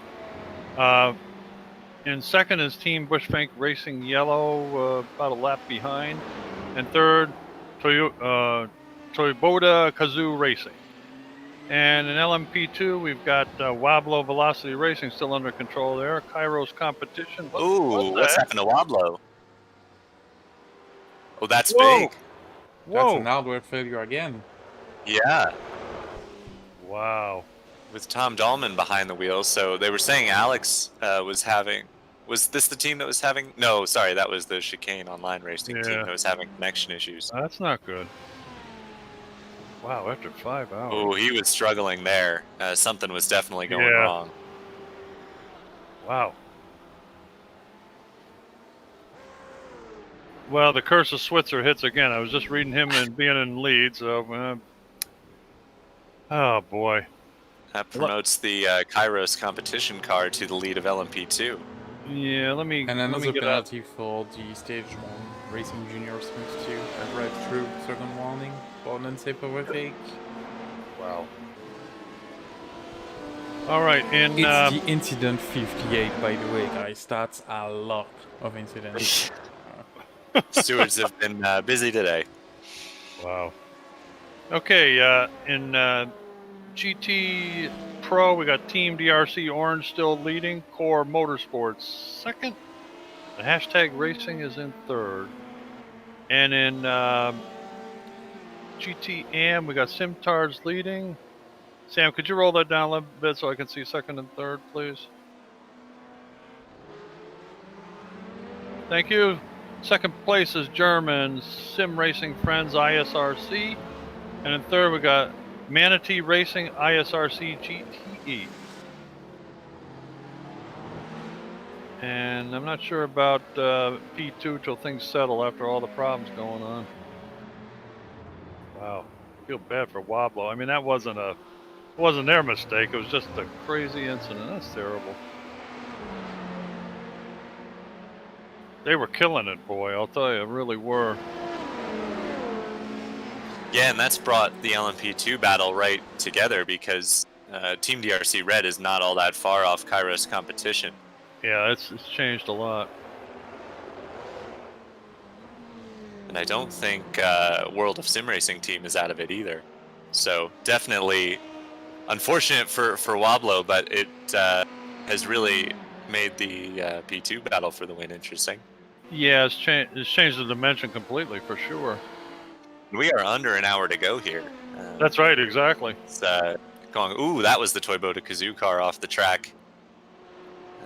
They rejoined, looks like all right, but scary moment for them.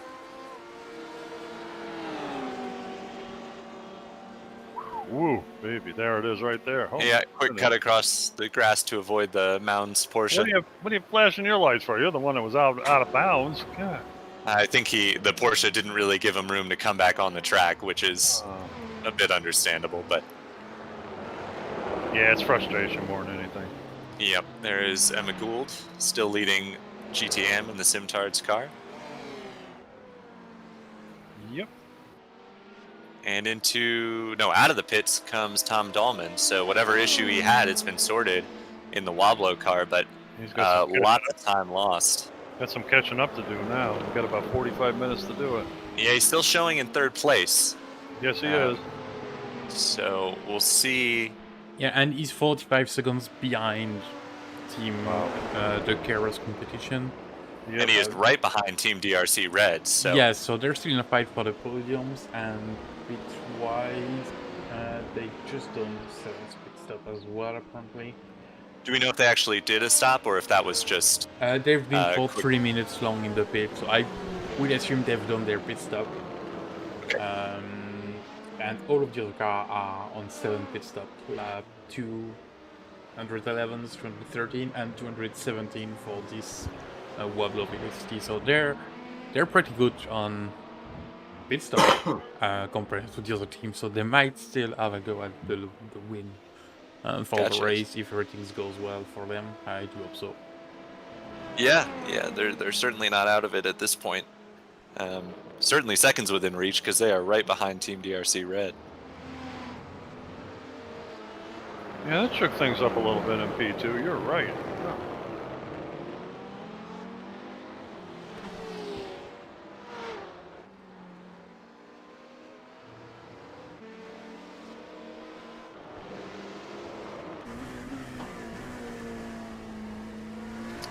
There is the Team DRC car, so you can see from Tom Dahlman's onboard, he is right back at it after sorting out whatever his issue was.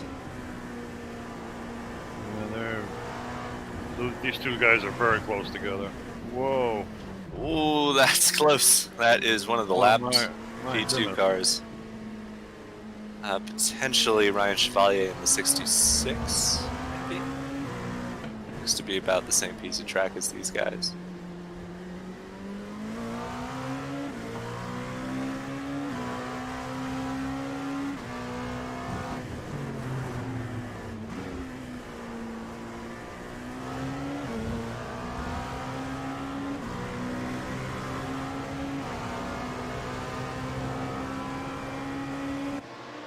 He's making a bid. Front straight.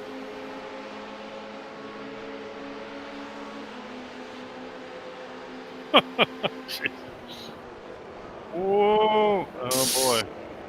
Good awareness there by, is that the Maniti car? Yep. To let these two go through, not try and fight it, because they were 3 wide for a moment there. Yeah, it could have been a lot of bent sheet metal there. Or carbon fiber. Okay, so we've been told on the chat on YouTube by Arturo they forgot to pit. So this is absolutely not. Oh, they ran out of so fuel. You deserve your face, them. Oh goodness! Oh wow! Oh, that's that's too bad. That's it's called pulling a Clyde, isn't it? Scott Malcolm, actually. No, Scott just runs out at the end. Clyde forgets to pit in the middle of the race. Oh, more trouble for Aero Pigs, and that's going to be tough to get going the right way. 57 point turn.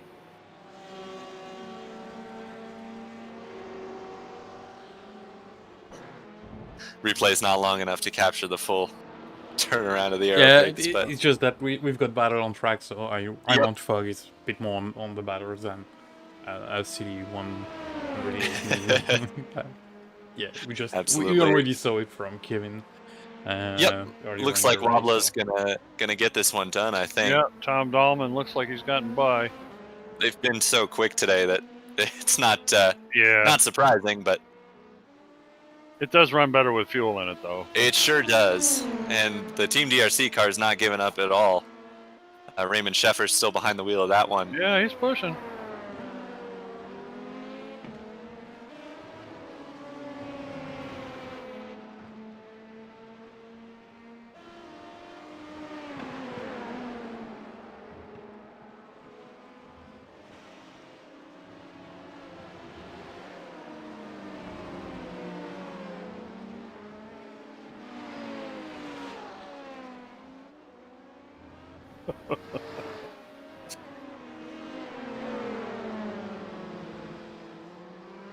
Was a quick one. I'm not gonna say what, but it was a quick one. I'd say thanks for sharing, but no, I'm not thankful. Now, what's going on with this battle here is that the leading Kairos car is getting away.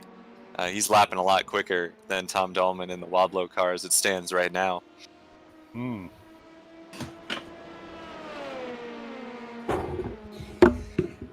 I had to go because the contractions were really close together. All right, please. Jeez.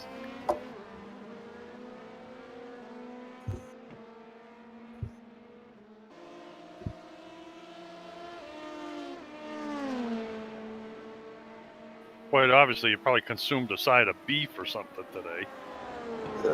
Yeah. Yeah.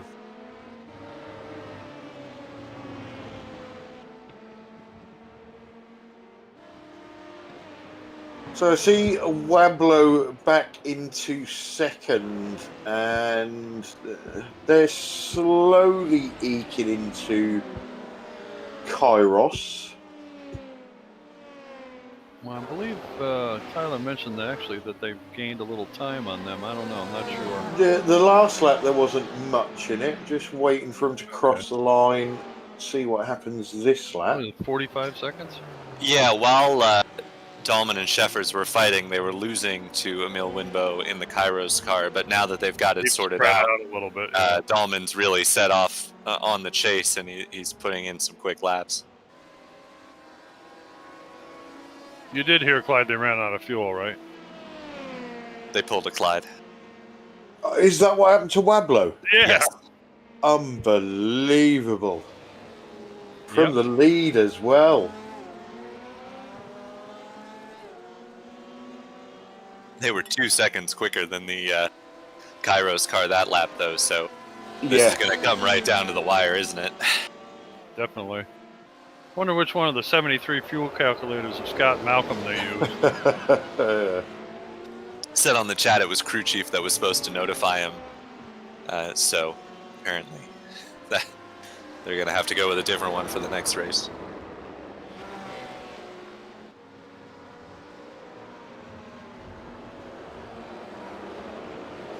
Well, maybe Arturo would like to pop into the chat again and let us know exactly how it all went wrong. Oh, that's gone very wrong for the Platinum Racing team car. Wow. That was a violent spin. It was a big one, too. Oh. Not a good place to be facing the wrong way, is it? No.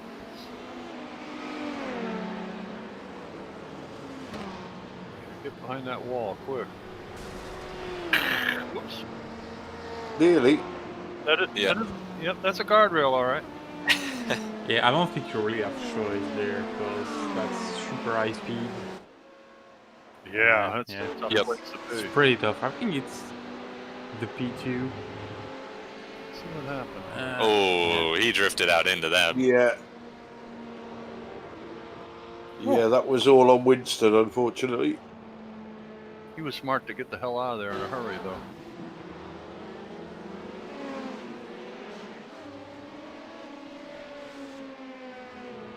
So we've been told that Emil Winbo is actually Emil Vinbo. Got it. Vinbo. Which looks a lot like Vinto. Which in turn could be confused with Vimto.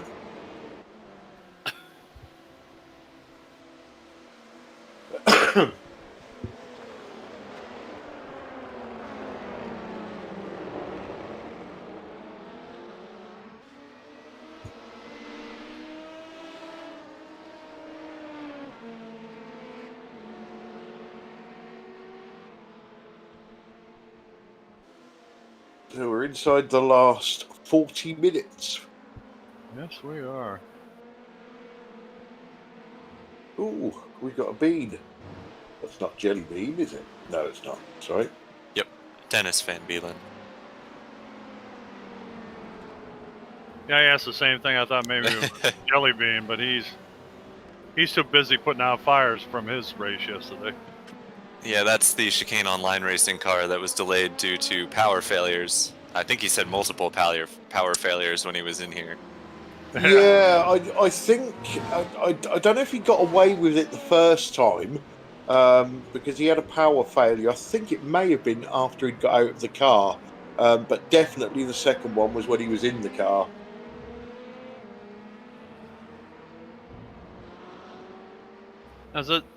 Tyler, is that the same gent that thanked the Dutch electric company? Yes, yeah. Ingmar said Alex had a couple of power failures. That's right. But Dennis and Ingmar are both on the Dutch power grid, holding steady. So.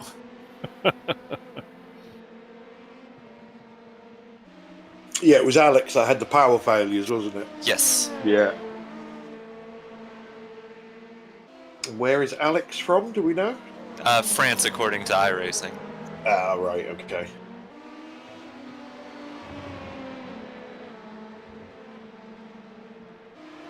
He probably lost power because Sam was making some chips. Oh boy. The Ding ding, round one. The gap out front is back down to less than a lap, due to Fuga having made a pit stop on lap 235. Yeah, there's 22 laps difference, isn't there, between their pit stops? Yeah, so I think Fuga can probably make it to the end, and I'm sure that Team Bushwink Yellow cannot. I see the Kuga pitted on lap 235. It was like quite a while back now, because we are on 248, so they will probably have to pit once again. That would have been within the hour. Well, within an hour to go. They go less than 1 hour. We still have 35 minutes to go. So yeah, gotcha. Okay. I think stint is about 45 minutes for the P1s. Gotcha. Yeah, so that'll be probably cutting it a bit too close. But even if they need to pit again, it'll only be for a splash, where it'll probably be full service for the Team Bushwink car. Yeah, sure.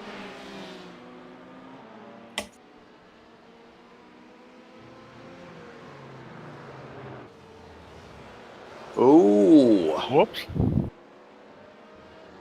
Yeah, we've got a penalty for the Stage 1 Racing Senior 83. Stop at all 2 minutes for causing collision with the Platinum Racing team. I don't know which one it was. I think it's the one we saw with the GT going around. Yeah, that's a bit surprising, because it certainly looked like the Platinum car was drifted out into the Stage 1 Racing car there, but that's the steward's call, and it'll be a stop and hold for the Stage 1 Racing car.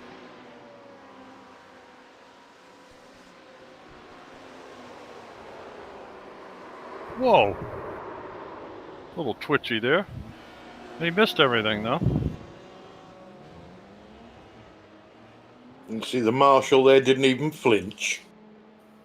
Nerves of steel. Or cardboard or something. I don't know what.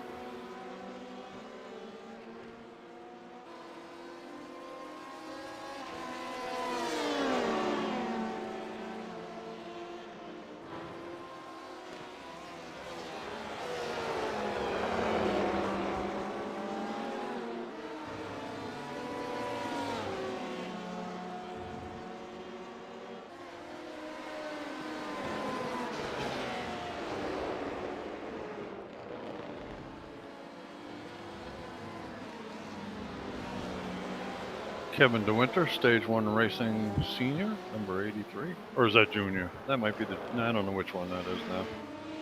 That's Junior 72. Okay. Oh, number 72, that's right. Okay.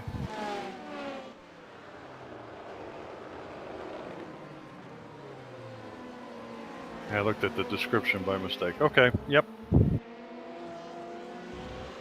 And he's currently 7th in P2. He's behind Chicane Online Racing, Rid.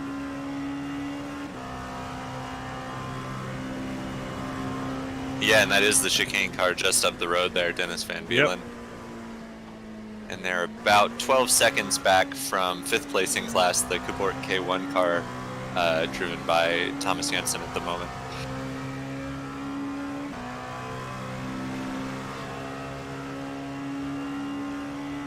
Like Kevin Winder passing the Team DRC orange car.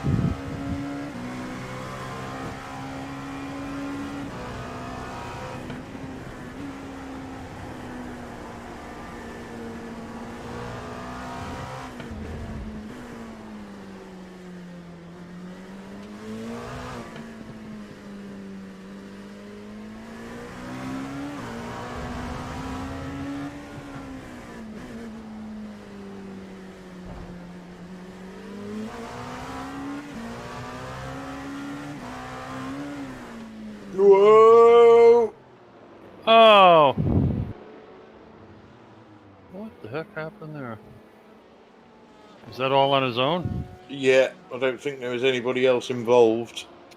Yeah. Now, of course, as Kevin served that, that's the car that got the 2-minute stop and hold for the contact with the GTE. So, has Kevin served that yet? No, it's not the same. It was the senior team that got the penalty. It's the other team. Kevin is in the junior right now. Oh, the okay, teams I are a thought bit it said mixed up senior there. because Gotcha. it's written senior, but he's in fact in the junior team. Gotcha. Yeah, that's. So that's a regular pit stop Kevin's in for now? Yep.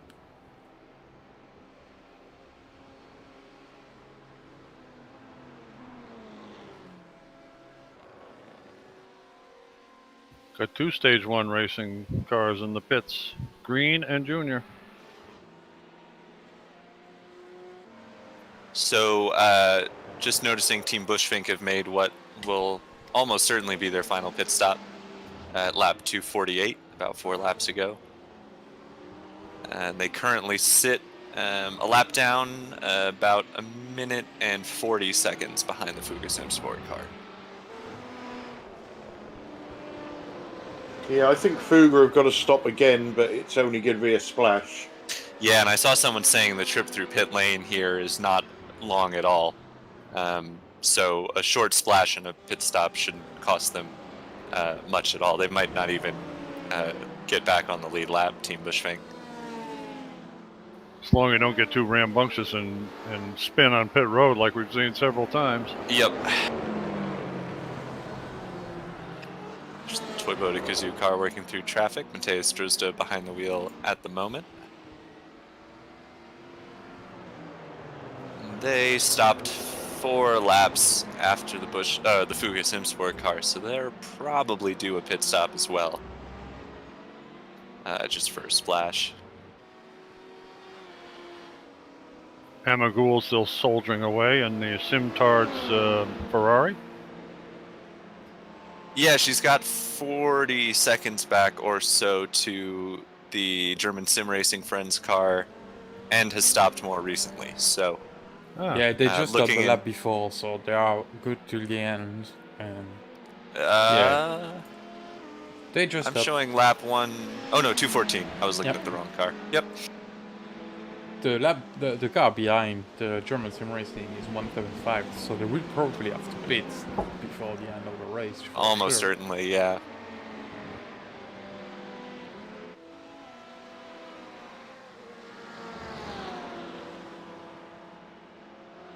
Yeah, to this point, 5.5 hours, Patrick Pelchek and Rick Verbiesen have traveled 254 laps around this circuit so far. Bit of useless information for you.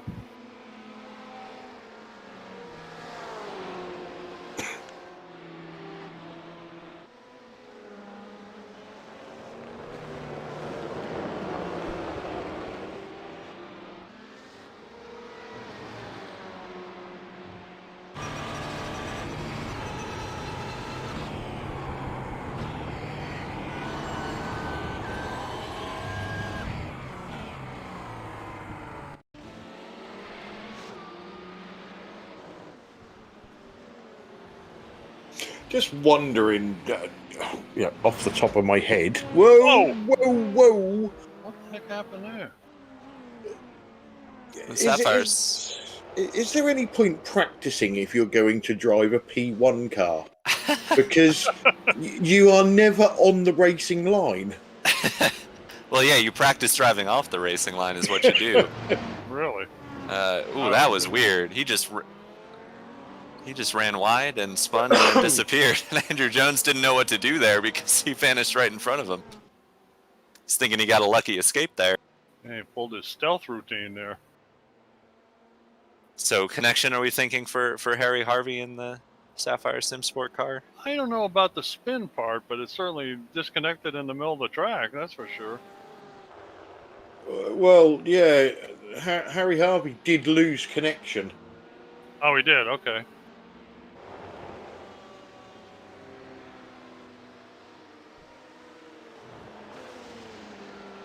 It says Sapphire Simsport. Although it does say he manually disconnected, so whether that was a mid-spin rage quit. Or step on the plug. Whoops.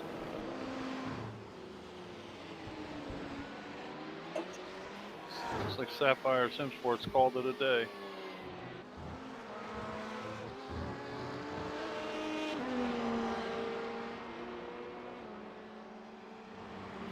And I saw, looks like Dane Baird, another one of my Apex Racing TV colleagues in the Kairos GTAM car, said they had to retire after his PC became a brick. So that's a shame for those guys. Their teammates, though, still leading in LMP2 ahead of the rapidly closing Tom Dahlman. I say rapidly closing, but the lap times between the two of them are not what they were. In fact, that gap has been growing. Yeah, I was about to say it's been growing.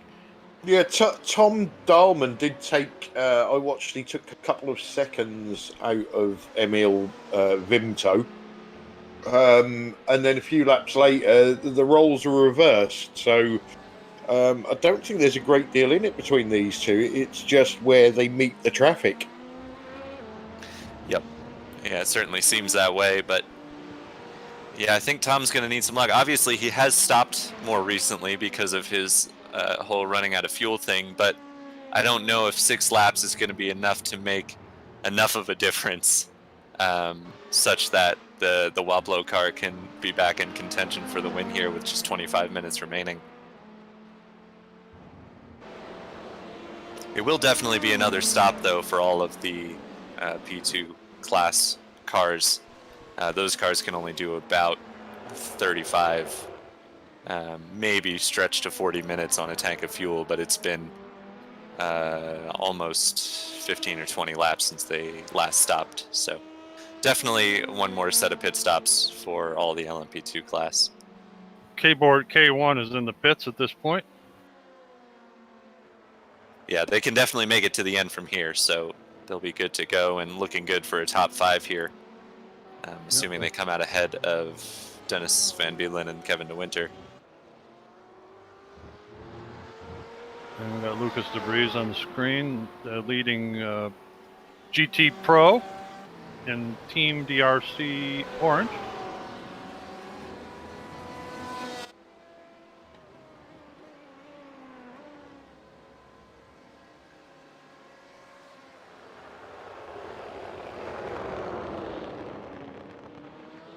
Now, if I said the Proclaimers to you two, would you know what I was on about? The Proclaimers. Nope. Yeah. No, that's all right then. Is that the same as being the Predictors? No. It was a couple of, I think they're Scottish twins. Oh. Had a few hits. But Lucas looks like he could walk straight into there and turn them into triplets. Oh, a musical group? Yeah. Okay. Yeah.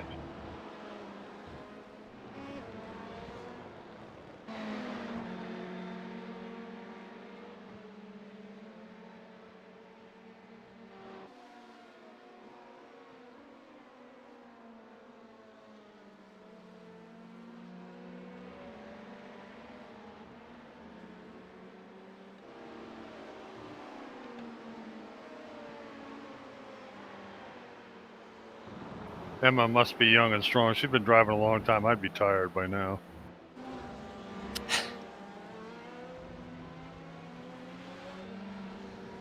Has it just been the 2 drivers in that Simtards car, or was there a third that I missed? I think it's only the 2 of them. I haven't seen anybody else. Of course, I took my nap. I might have missed it. It is 3. I think there has been 3. Lewis, Jordan Charles, Reese Atkin, Emma Gould. All have driven that car. Who was the other one? Reese Atkin. Oh, that's okay. All right. And Emma has actually driven the fewest laps out of those 3. She has done 48.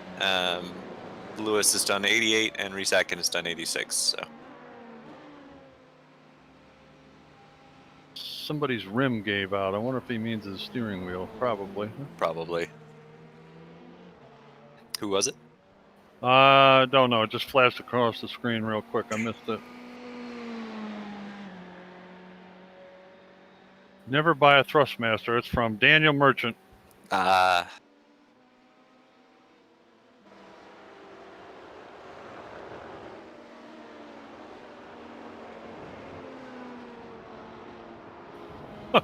was that, Clyde? That's the Proclaimers. Oh, okay. 1962, huh? Wow. Yeah, so that's the Verve Racing team we saw crash down through turn 1, I think, is what Daniel is referencing. Okay. And more trouble for the Aero Pigs here. Oh, we're way out in the... Whoa! That looked like more hardware failures. That looked kind of suspect, didn't it? Yeah. I think that looked like brass on the right. Yeah, that's what I was thinking, yeah.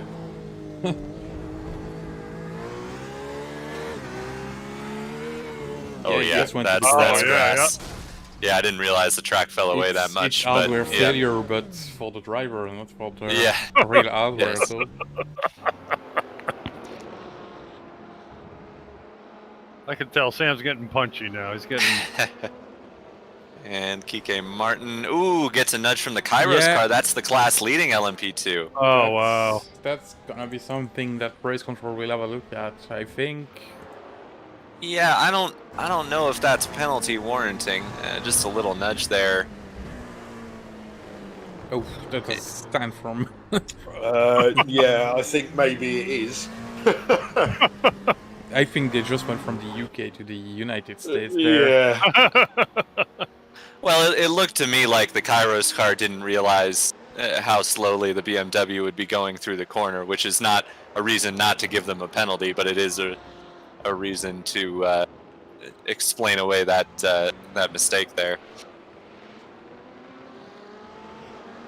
Certainly, Emil Vinbo is pushing right now, trying to maintain that gap out front, but could be incoming drive-through penalty for that team. As I always say, if you hit somebody from behind, the car in front didn't reverse into you.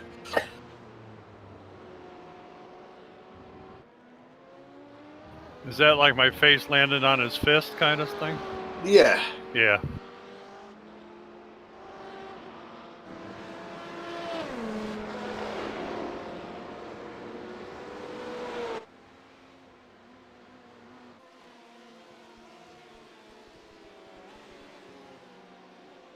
It'll need to be a quick decision from race control, though, because we are rapidly approaching the end of this race. We're under 20 minutes to go here. Yeah, we're closing in on 15 fast here.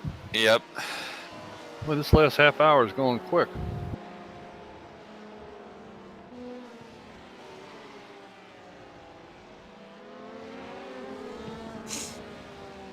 Even though Emil Binbo turned around there, he's carrying on. Well, yeah, he needs to. He needs to get a move on and open as much of a gap as he can. Yeah, Pablo will be breathing down his neck here. Yep. What kind of spread we got now, Tyler, between those two guys? It is 43.5 seconds back to Woblo.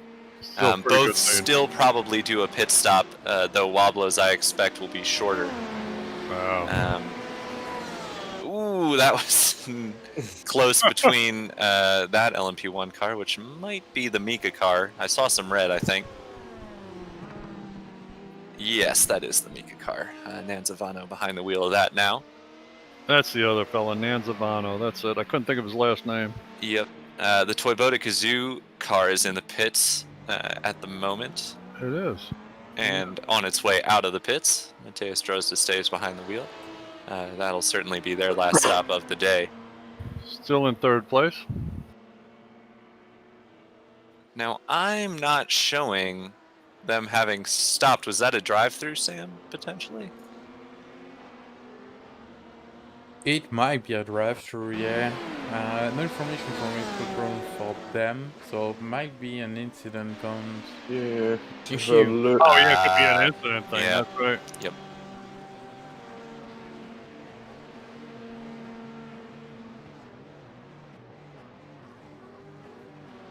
I'd have to go through this pit lane 29 times if I was in this race. Yeah. Yep. Yeah, straight right through. So that pretty much, they were pretty far out of second place anyway, but that seals the deal as far as a chance at the second step of the podium for Toyota Gazoo Racing.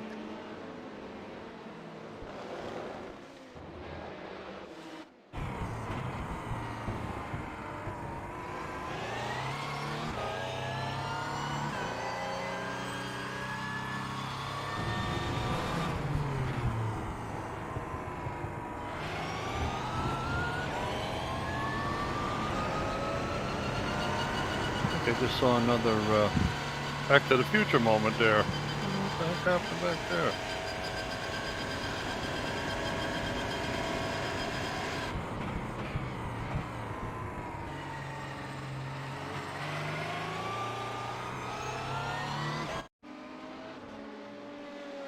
This is the hashtag Racing LMP2. Ooh. Okay. Whoa! And in first. Yeah, he got totally out of shape, didn't he, on the way in? Was that the Simtard's M-Class leading car in front It of him? was, yep. Yeah. That could have been bad. Which he did absolutely nothing wrong.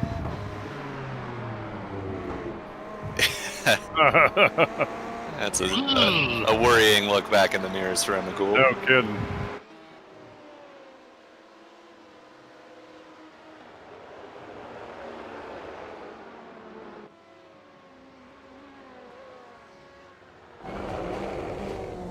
Okay, is that Kairos is coming into the pits? Yep, so that'll be the first of the leading LMP2 cars to stop. Have to see where they come out relative to the second place Wablo Velocity Racing team. And see what kind of differential you got. Yeah, and what their pit times are. So they're still in the box. So 14 seconds stopped. For just fuel, I think we've been seeing around about 30 seconds or so from the LMP2s for a full tank. So yeah, he's away. Yeah, so just 15 seconds, and he will stay clear of the Wablo Velocity car, which is good news for them in that even if they do have a penalty coming their way, a trip down pit lane is not going to set them behind the Wablo car, assuming Wablo also has to make a final stop. We have less than 15 minutes left, too, so... Yep. A lot can happen in that time, as we well know, so we'll have to just wait and see.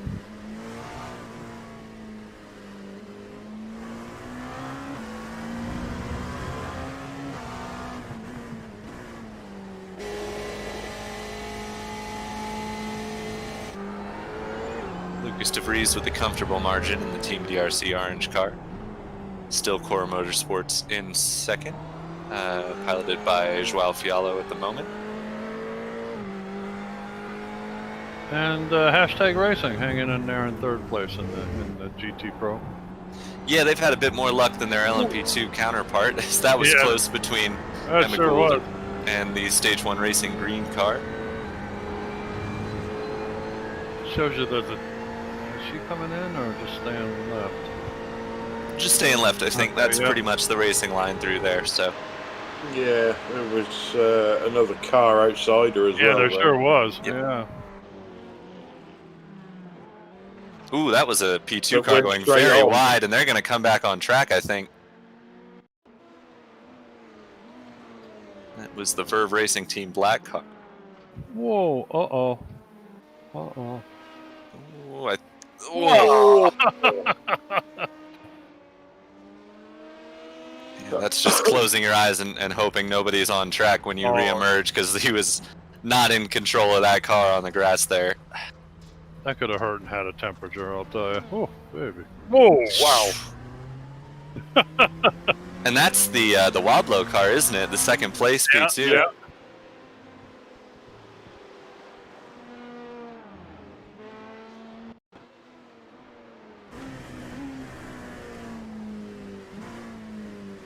Oh, here's on board with Wablo. What you don't know can't hurt you, right? That's right. Could have been bad.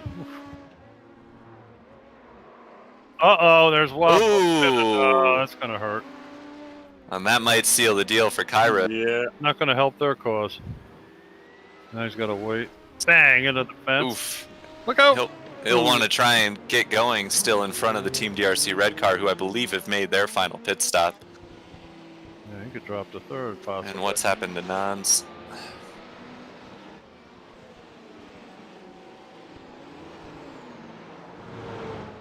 Wow. Just a little spin. Seen a lot of that today with those. Yeah.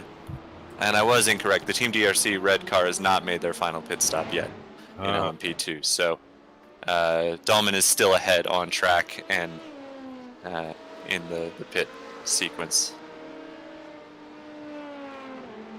And Verve Racing Team Black is in the pits. They're 4 laps down, however. Yeah, I think they got some damage in that contact with the wall.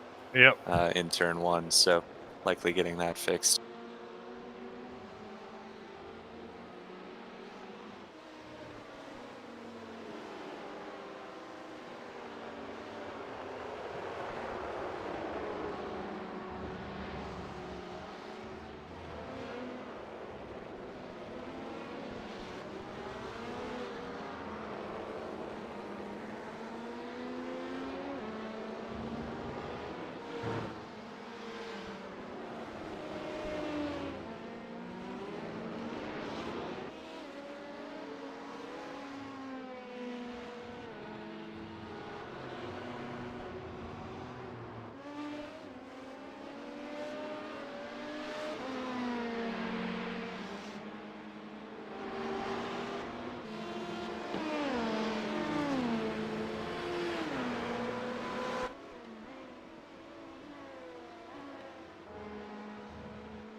Less than 10 minutes to go for Emil Vinbo in the Kairos competition car.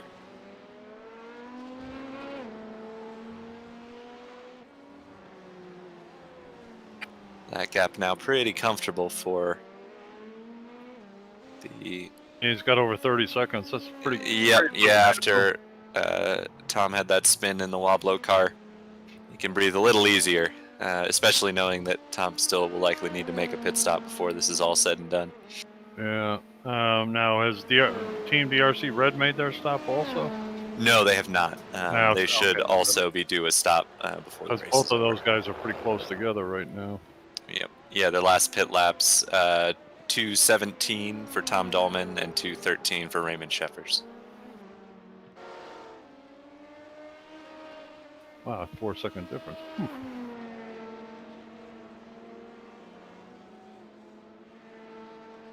You don't suppose Team DRC is trying to save fuel? They probably wouldn't make it anyway, would they? Nah. No, I don't think they could. I think Kyra stopped around the same time they did, and they needed to pit before the end of the race. So. Mika Esports is in the pits. Hashtag Racing LMP2. Nah. That's not right. Well, whoever hashtag Racing is coming out of the pits at this moment. And there's Raymond Sheffers in the pits for Team DRC Red. There you go. So we'll probably see Team DRC. Oh, what did he stop for? Maybe he can't find his pit stall. Oh, he didn't stop. Okay. Yeah, and World of Sim Racing team jumps into third, but they stopped a couple laps before. Yeah, a couple laps after Team DRC, yeah, and they before. should be in 2 laps, Yep. and 4 laps for the Wobblo Velocity Racing, and 4 laps is pretty close to the end. Yeah, I wonder if Wobblo might just try and save fuel to make it to the end. Yeah, I would do it if I were them, but can they do it? Goals. We've got like just over 6 minutes to go. That's about 4 laps. So, yeah, it's gonna be tight. And the leader just going to pass them now. So something interesting to look at, because if they do have to pit, it's gonna close the battle.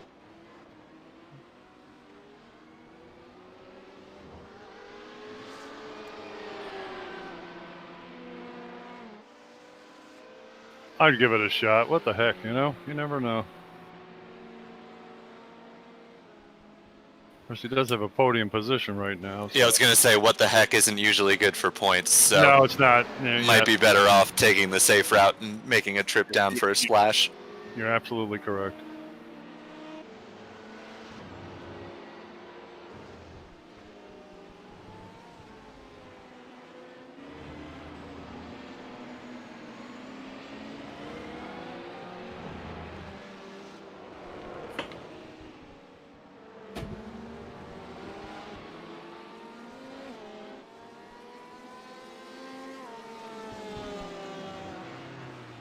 Whoa!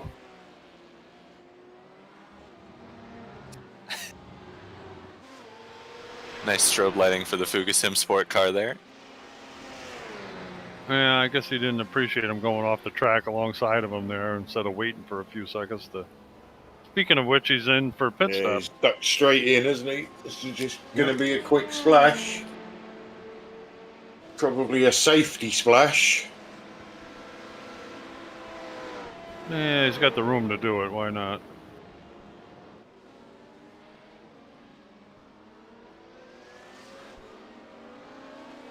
You can just get out of pit road safely and get on the tarmac, and he'll be all right.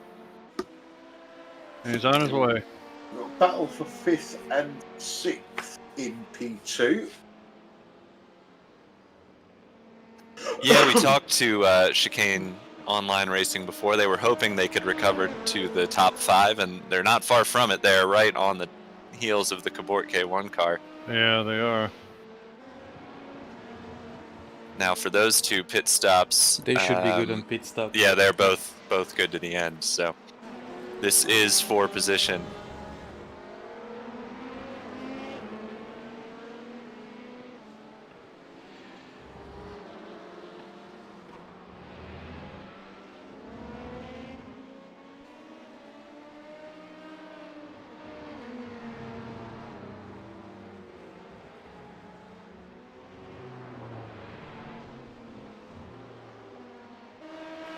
Uh-oh, penalty. Drive-through for the Carol competition, and this is that's what we were expecting, yeah. Exactly. Yep, for that contact with the WOSR BMW. I think, especially with Woblo in the pit lane right now, they should be good. They should be fine with just a drive-through. So, don't think it'll hurt Kairos' chances too much, but definitely a deserved penalty there. Okay, Woblo's coming out of the pits right now.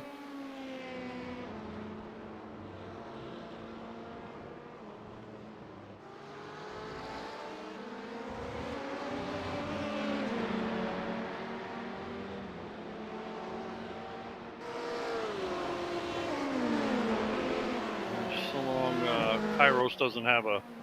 Here he comes, as a matter of fact, I think. Yeah, I was about to say that they should go into pit lane like this lap because and the be race is careful. gonna ending very, very soon. Be real careful coming out, too. A battle for position in GTE, even though it's not for... Oh, it's close with the P2. It's not for class position, but still overall GT position, which is still something to fight for.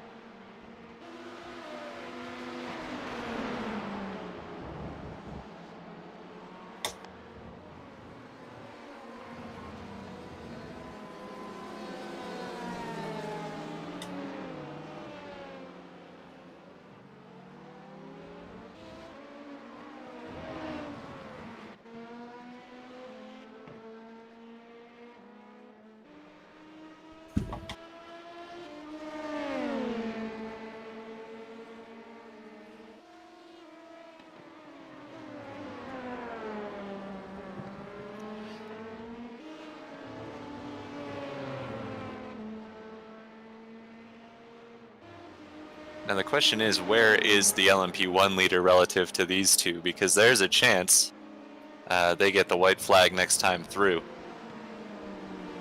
I would say that'd be almost certain. Oh yes, certainly. What I meant is there's a chance they might be on the white flag lap. Yeah. Thank you, Sam. So probably gonna get another lap. Yeah, they are. Yeah, so the LMP1 leader would have just gotten the white flag or is just coming to get the white flag now. Yep. Yeah, and they will have the black flag next time by as well. So they've got 1 lap. Yep. Yes, so 1 lap for Chicane Online Racing to try and find a way around the Cabort car.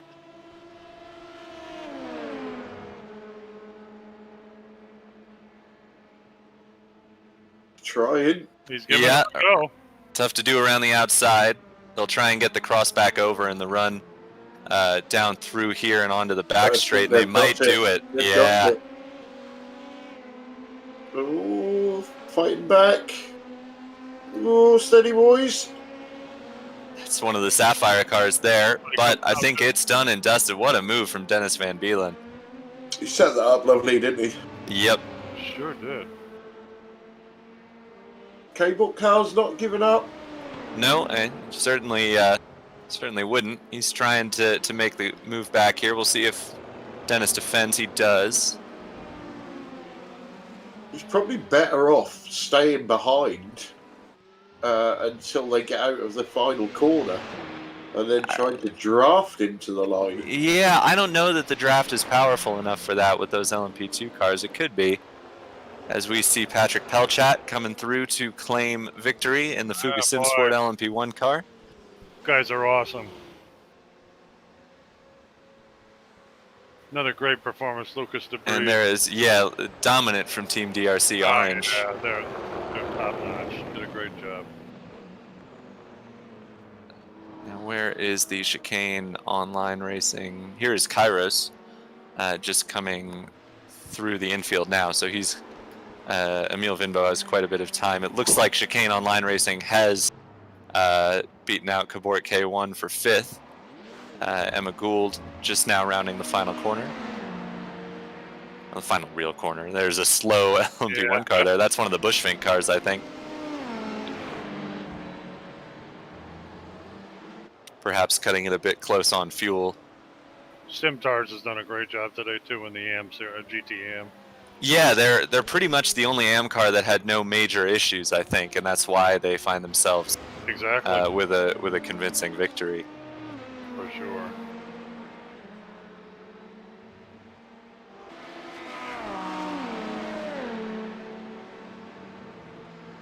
Yeah, that's the thing with endurance racing, isn't it? You don't have to have the fastest car. You just need to stay out of trouble. There's Kairos across the line.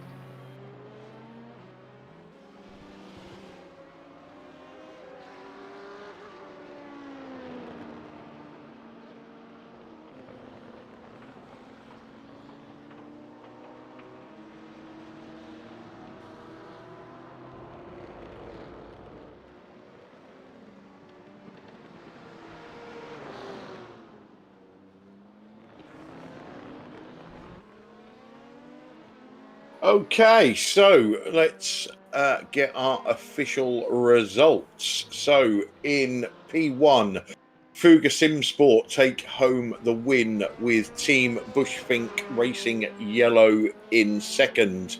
Toyota Kazoo Racing come home 3rd. Backmarker Racing Blue in 4th. Mika Esports in 5th. And then the non-finishers are Sapphire Simsport Alpha in 6th, Team Bushfink Racing Blue in 7th, and Manatee Racing in 8th.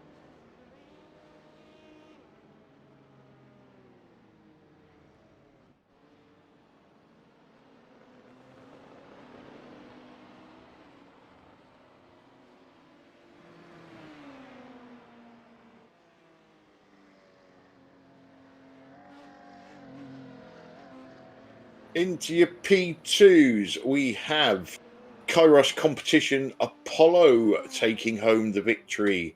Wablo Velocity Racing in 2nd, World of Sim Racing Team 3rd, Team DRC Red 4th, Chicane Online Racing 5th, K-Walk K1 in 6th, Stage 1 Racing Senior in 7th, although that could be junior, I think it is.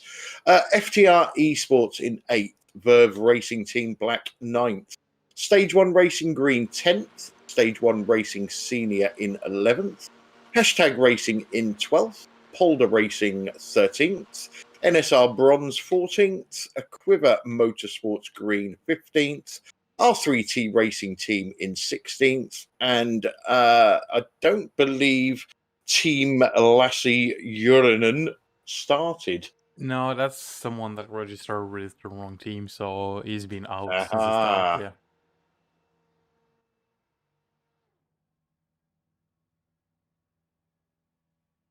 So into your GTE Pros, and the winners were Team DRC Orange, second Core Motorsports, third Hashtag Racing. 27 Motorsports White came home fourth, with WOSR iZone Performance Junior in fifth. Morns Racing in sixth, Backmarker Racing Orange seventh. Core Motorsports number 2 in eighth. Fuga Simsport GT in ninth. Team DRC Blue in 10th, Lithium Motorsports 11th, RSR Esports 156 in 12th, and Team DRC Blue in 13th.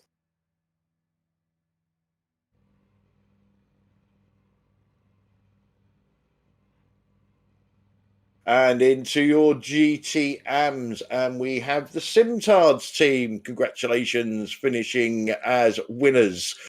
German Sim Racing in second, Manatee Racing in third, K-Bort K2 in fourth, PPR Esports B in fifth, Platinum Racing Team in sixth, Verve Racing Team Red in seventh, Aeropigs Racing Team in eighth, RSR Esports AM in ninth, Kairos Competition Poseidon in 10th, and 27 Motorsports in 11th.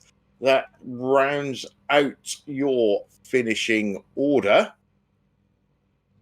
So we already have some people awaiting interviews. So let me just get rid of one thing and open up something else.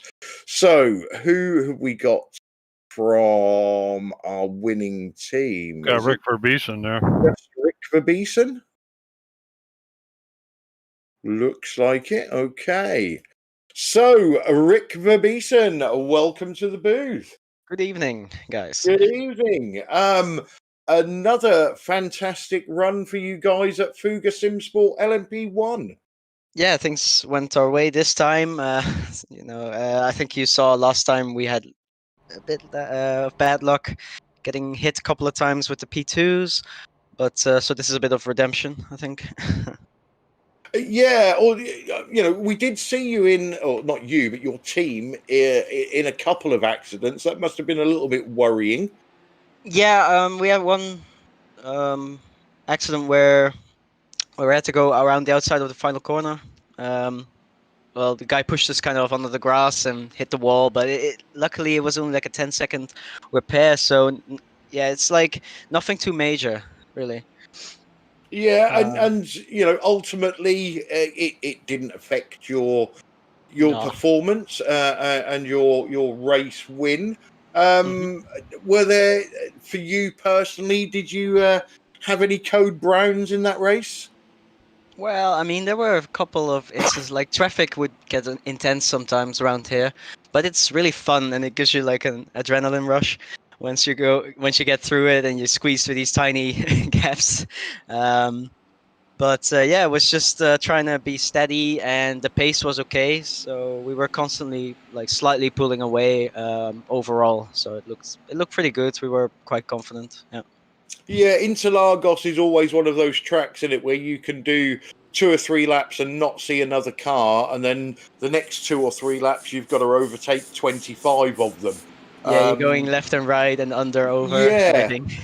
And next time out, we're at Motegi, where it's going to be pretty much the same, isn't it? It's not a massive track, so there's going to be a lot of cars to go past pretty much every lap. Yeah, Motegi is funnily enough like one of the first league endurance races I did in the P1. I'll be doing it again with Marius, the twin Motegi race. So that's cool. After 2 years of driving together, we're kind of back where we started. So let's hope we get a good one for that one. Well, happy anniversary for that one.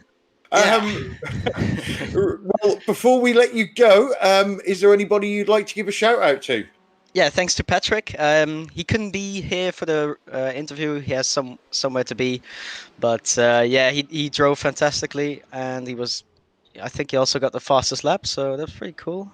He wanted to get it. He did like one qualifying run during the race, so that's pretty cool. And he drove the most because we found out that the tires lasted pretty well. So we went from doubles to triples, and that made it so that I basically only had the middle stint, and then Patrick had the final stint again. So he drove a bit more this time, but I'll just make it up to him next time then. Excellent. Well, congratulations on your P1 win, and we will see you next time out at Motegi. For sure, man. Have a good evening, and thank you guys for the broadcast once again. Brilliant work. And you. So that was Rick Verbeesen, one of the drivers of the Fugger Simsport LMP1 car that came home in first place. So next up, we have Emil Vimto, as I've named him, and we will hand him over to you, Tyler. Yeah, Emil, congratulations on your win in LMP2. I don't want to say you got lucky because you had to be there, but certainly I'd imagine you were quite excited when you saw the Wablo car running out of fuel there. I didn't actually see them run out of fuel because they were too far ahead. So I just saw them in the pit lane and was really confused as to why they were in the pit lane. Yeah, so Mark checked and saw that they had towed for some reason. Didn't know they had run out of fuel. And I knew Arturo from before, so he told me in another Discord server that they had forgot to pit. So yeah, I was just to bring it home. Yeah, gotcha. I think Clyde didn't realize you and Mark were on the same team, so I've dragged Mark in here as well. Congratulations to you as well, Mark, on your win. Yeah, thank you. That was it was quite tense in those closing moments because we had anticipated there was going to be a penalty coming for the contact with the WOSR BMW. Did you guys know it was coming and were pushing to try and compensate for it, or were you just doing what you were doing and if anything happened, it was, you were just trying to be in the best position for it? I guess I can. I mean, I knew, I was 99% certain we would get a penalty for it. But yeah, we had the gap, and then P2 spun once more, so we had a decent gap, and they needed to pit as well. So, yeah, we had the gap for a drive-through. We were just waiting for it. Yep. Yeah, fair enough. And as this was your first race in the series, are you looking forward to doing some more now that you've got a pretty successful debut under your belt? Yeah, certainly. Looking forward to the next one at Motegi, and as a pairing in LMP2, we've actually never lost a race, so don't want to jinx it for the next time. But yeah, hopefully that's a good omen for when we roll out there. Somebody write that down. Well, fantastic, guys. Congratulations once again. Do you have anyone you'd like to give a shout out to before we let you go? I guess Dane for being a decent manager, and then Apex Racing Academy as well for all the things that they help us with. Well, excellent. Congratulations once again, you two, on your win in LMP2 here at Interlagos, and we'll see you next time. Yeah, thanks a lot. Yeah, thank you. Okay, so it doesn't look like we've got any of our GT winners that want to talk to us, but we do have Giovanni Overbeek from I believe it's the Team DRC Blue. Yes, hello. Welcome to the booth. Thanks. First time. So, tell us all about your race. Yeah, it was quite a sensation, this race, not gonna lie. Yeah, the pace wasn't really there this race. Previous race around America, the pace was definitely there. We could have been, have done more, but today it wasn't really our day. And did you know that from the practice sessions? Did you expect not to do too well here, or was you looking good in practice and the speed seemed to disappear once you got here?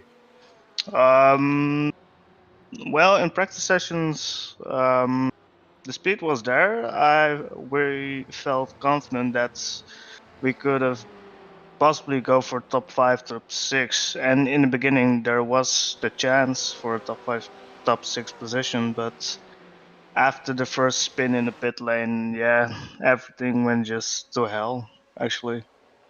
And Well, after that, your team wasn't the only one to spin in pit lane, believe me. yeah, yeah, no, that I've noticed and I've heard my teammate like shouting that someone just spin in the pit lane, and even when it was light, I saw people like on the left of the pit lane just sideways. So We actually yeah, had somebody stuck in pit lane doing a 151 point turn. So yeah, that was the Porsche, right? yeah, yeah, I think it was. The green Porsche, yeah. So obviously a bit disappointed this time out, but next time we're at Motegi. What are your hopes for that race? The hopes I have for Montegi, yeah. Just gonna practice a lot, trying to find the speed and come back strong in the next race. Just go for that top 3 fight, and And we're gonna bring it. is it a track that you've done many laps on in the past? Not really, but eventually with just time learning, and with the great team members and co-drivers I have in my team, they can really help me to get more up to speed. Excellent. So before we let you go, Giovanni, any shout outs you'd like to give? Yeah, to the GTE winners, Team Orange, big congrats.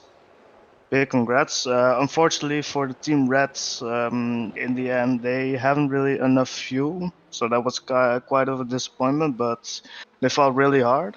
So, yeah, shout out to them as well. Excellent. No other shout outs you want to give? Well, shout out for everybody that was today here for the race. It was quite a good race, actually. Quite a lot of fights, a lot of spins in particular. But yeah, that's basically it. It certainly was a busy race. Well, we appreciate you coming into the booth and having a chat with us, even though your race wasn't as successful as we wanted it to be. So thank you very much, Giovanni Overbeat from Team DRC Blue. Yeah, you're welcome. Okay, guys, so nobody else wants to talk to us at the moment. So, Bill, I know it's a bit difficult, but can you recap a 6-hour race in 30 seconds? Well, the usual suspect. Well, we had a few surprises today, but the usual suspects. The cream floated to the top. Team Fuba did an excellent job again in LMP1. Those guys are hard to stop, no doubt about that. Team DRC Orange did a magnificent job in GT and GT Pro, and in the AM, the Ferrari Simtards, they did a great job as well. And it was kind of exciting at the end, like Tyler had mentioned, in P2, a lot of good battles in that. Overall, it was a good day, a lot of surprises, and as Giovanni pointed out, a hell of a lot of spins. Which really surprised me.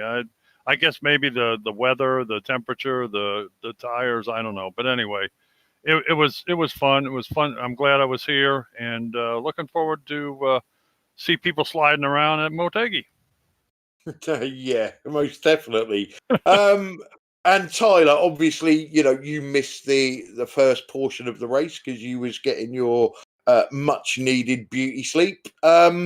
But from what you did see, was you impressed? Was you amazed? Was you wowed by the racing? Yeah, I certainly enjoyed it. I think it ended up being a race of survival, which always makes for good endurance racing, and it's not a knock on the driving standards either. Even though the stewards were busy, it's a fairly tight track for this level of endurance racing, and it certainly made it exciting for us with incidents for race leaders right up until the very end. So sometimes you don't get those close battles on track the whole way through, but you do get the survival aspect, and that's what makes endurance racing great. So I certainly enjoyed it. I'm looking forward to Motegi. I think that should be pretty excellent as well. Yeah, I think the racing was on the whole very, very good.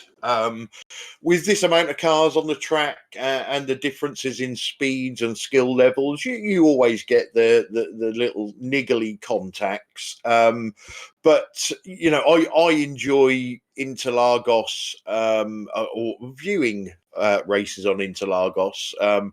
Whether they're sprint races or endurance races, because it is a track that does lend itself to fantastic racing. And the same again for Motegi.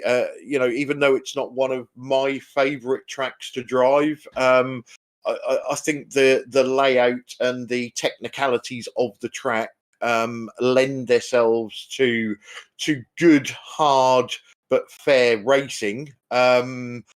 And with another bumper grid going around that track, it could be really, really interesting.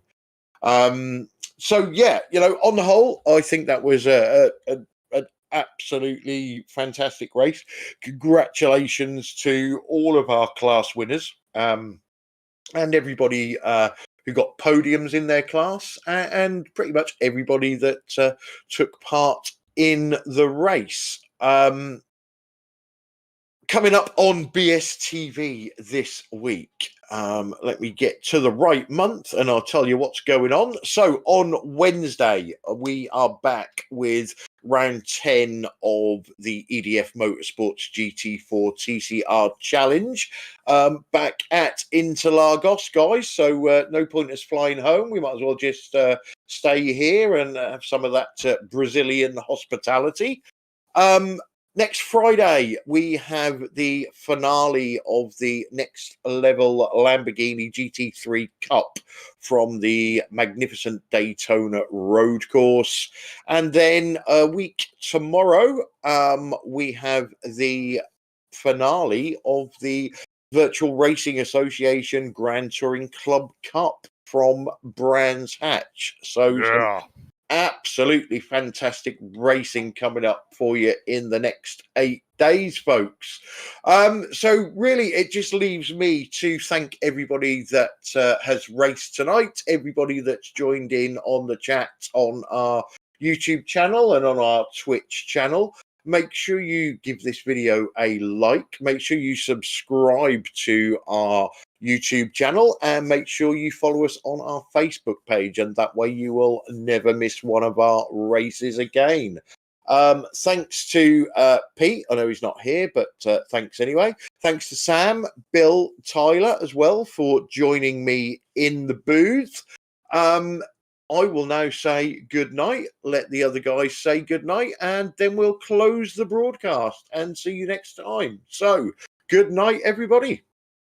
Yeah, good night, everybody. And I'd just like to point out, I really think that the organizers and the people that work with ISRC are doing a tremendous job. It's a great organization, great racing, and glad I can be part of it. So everybody that showed up, drove, etc., and to my colleagues, have a good evening.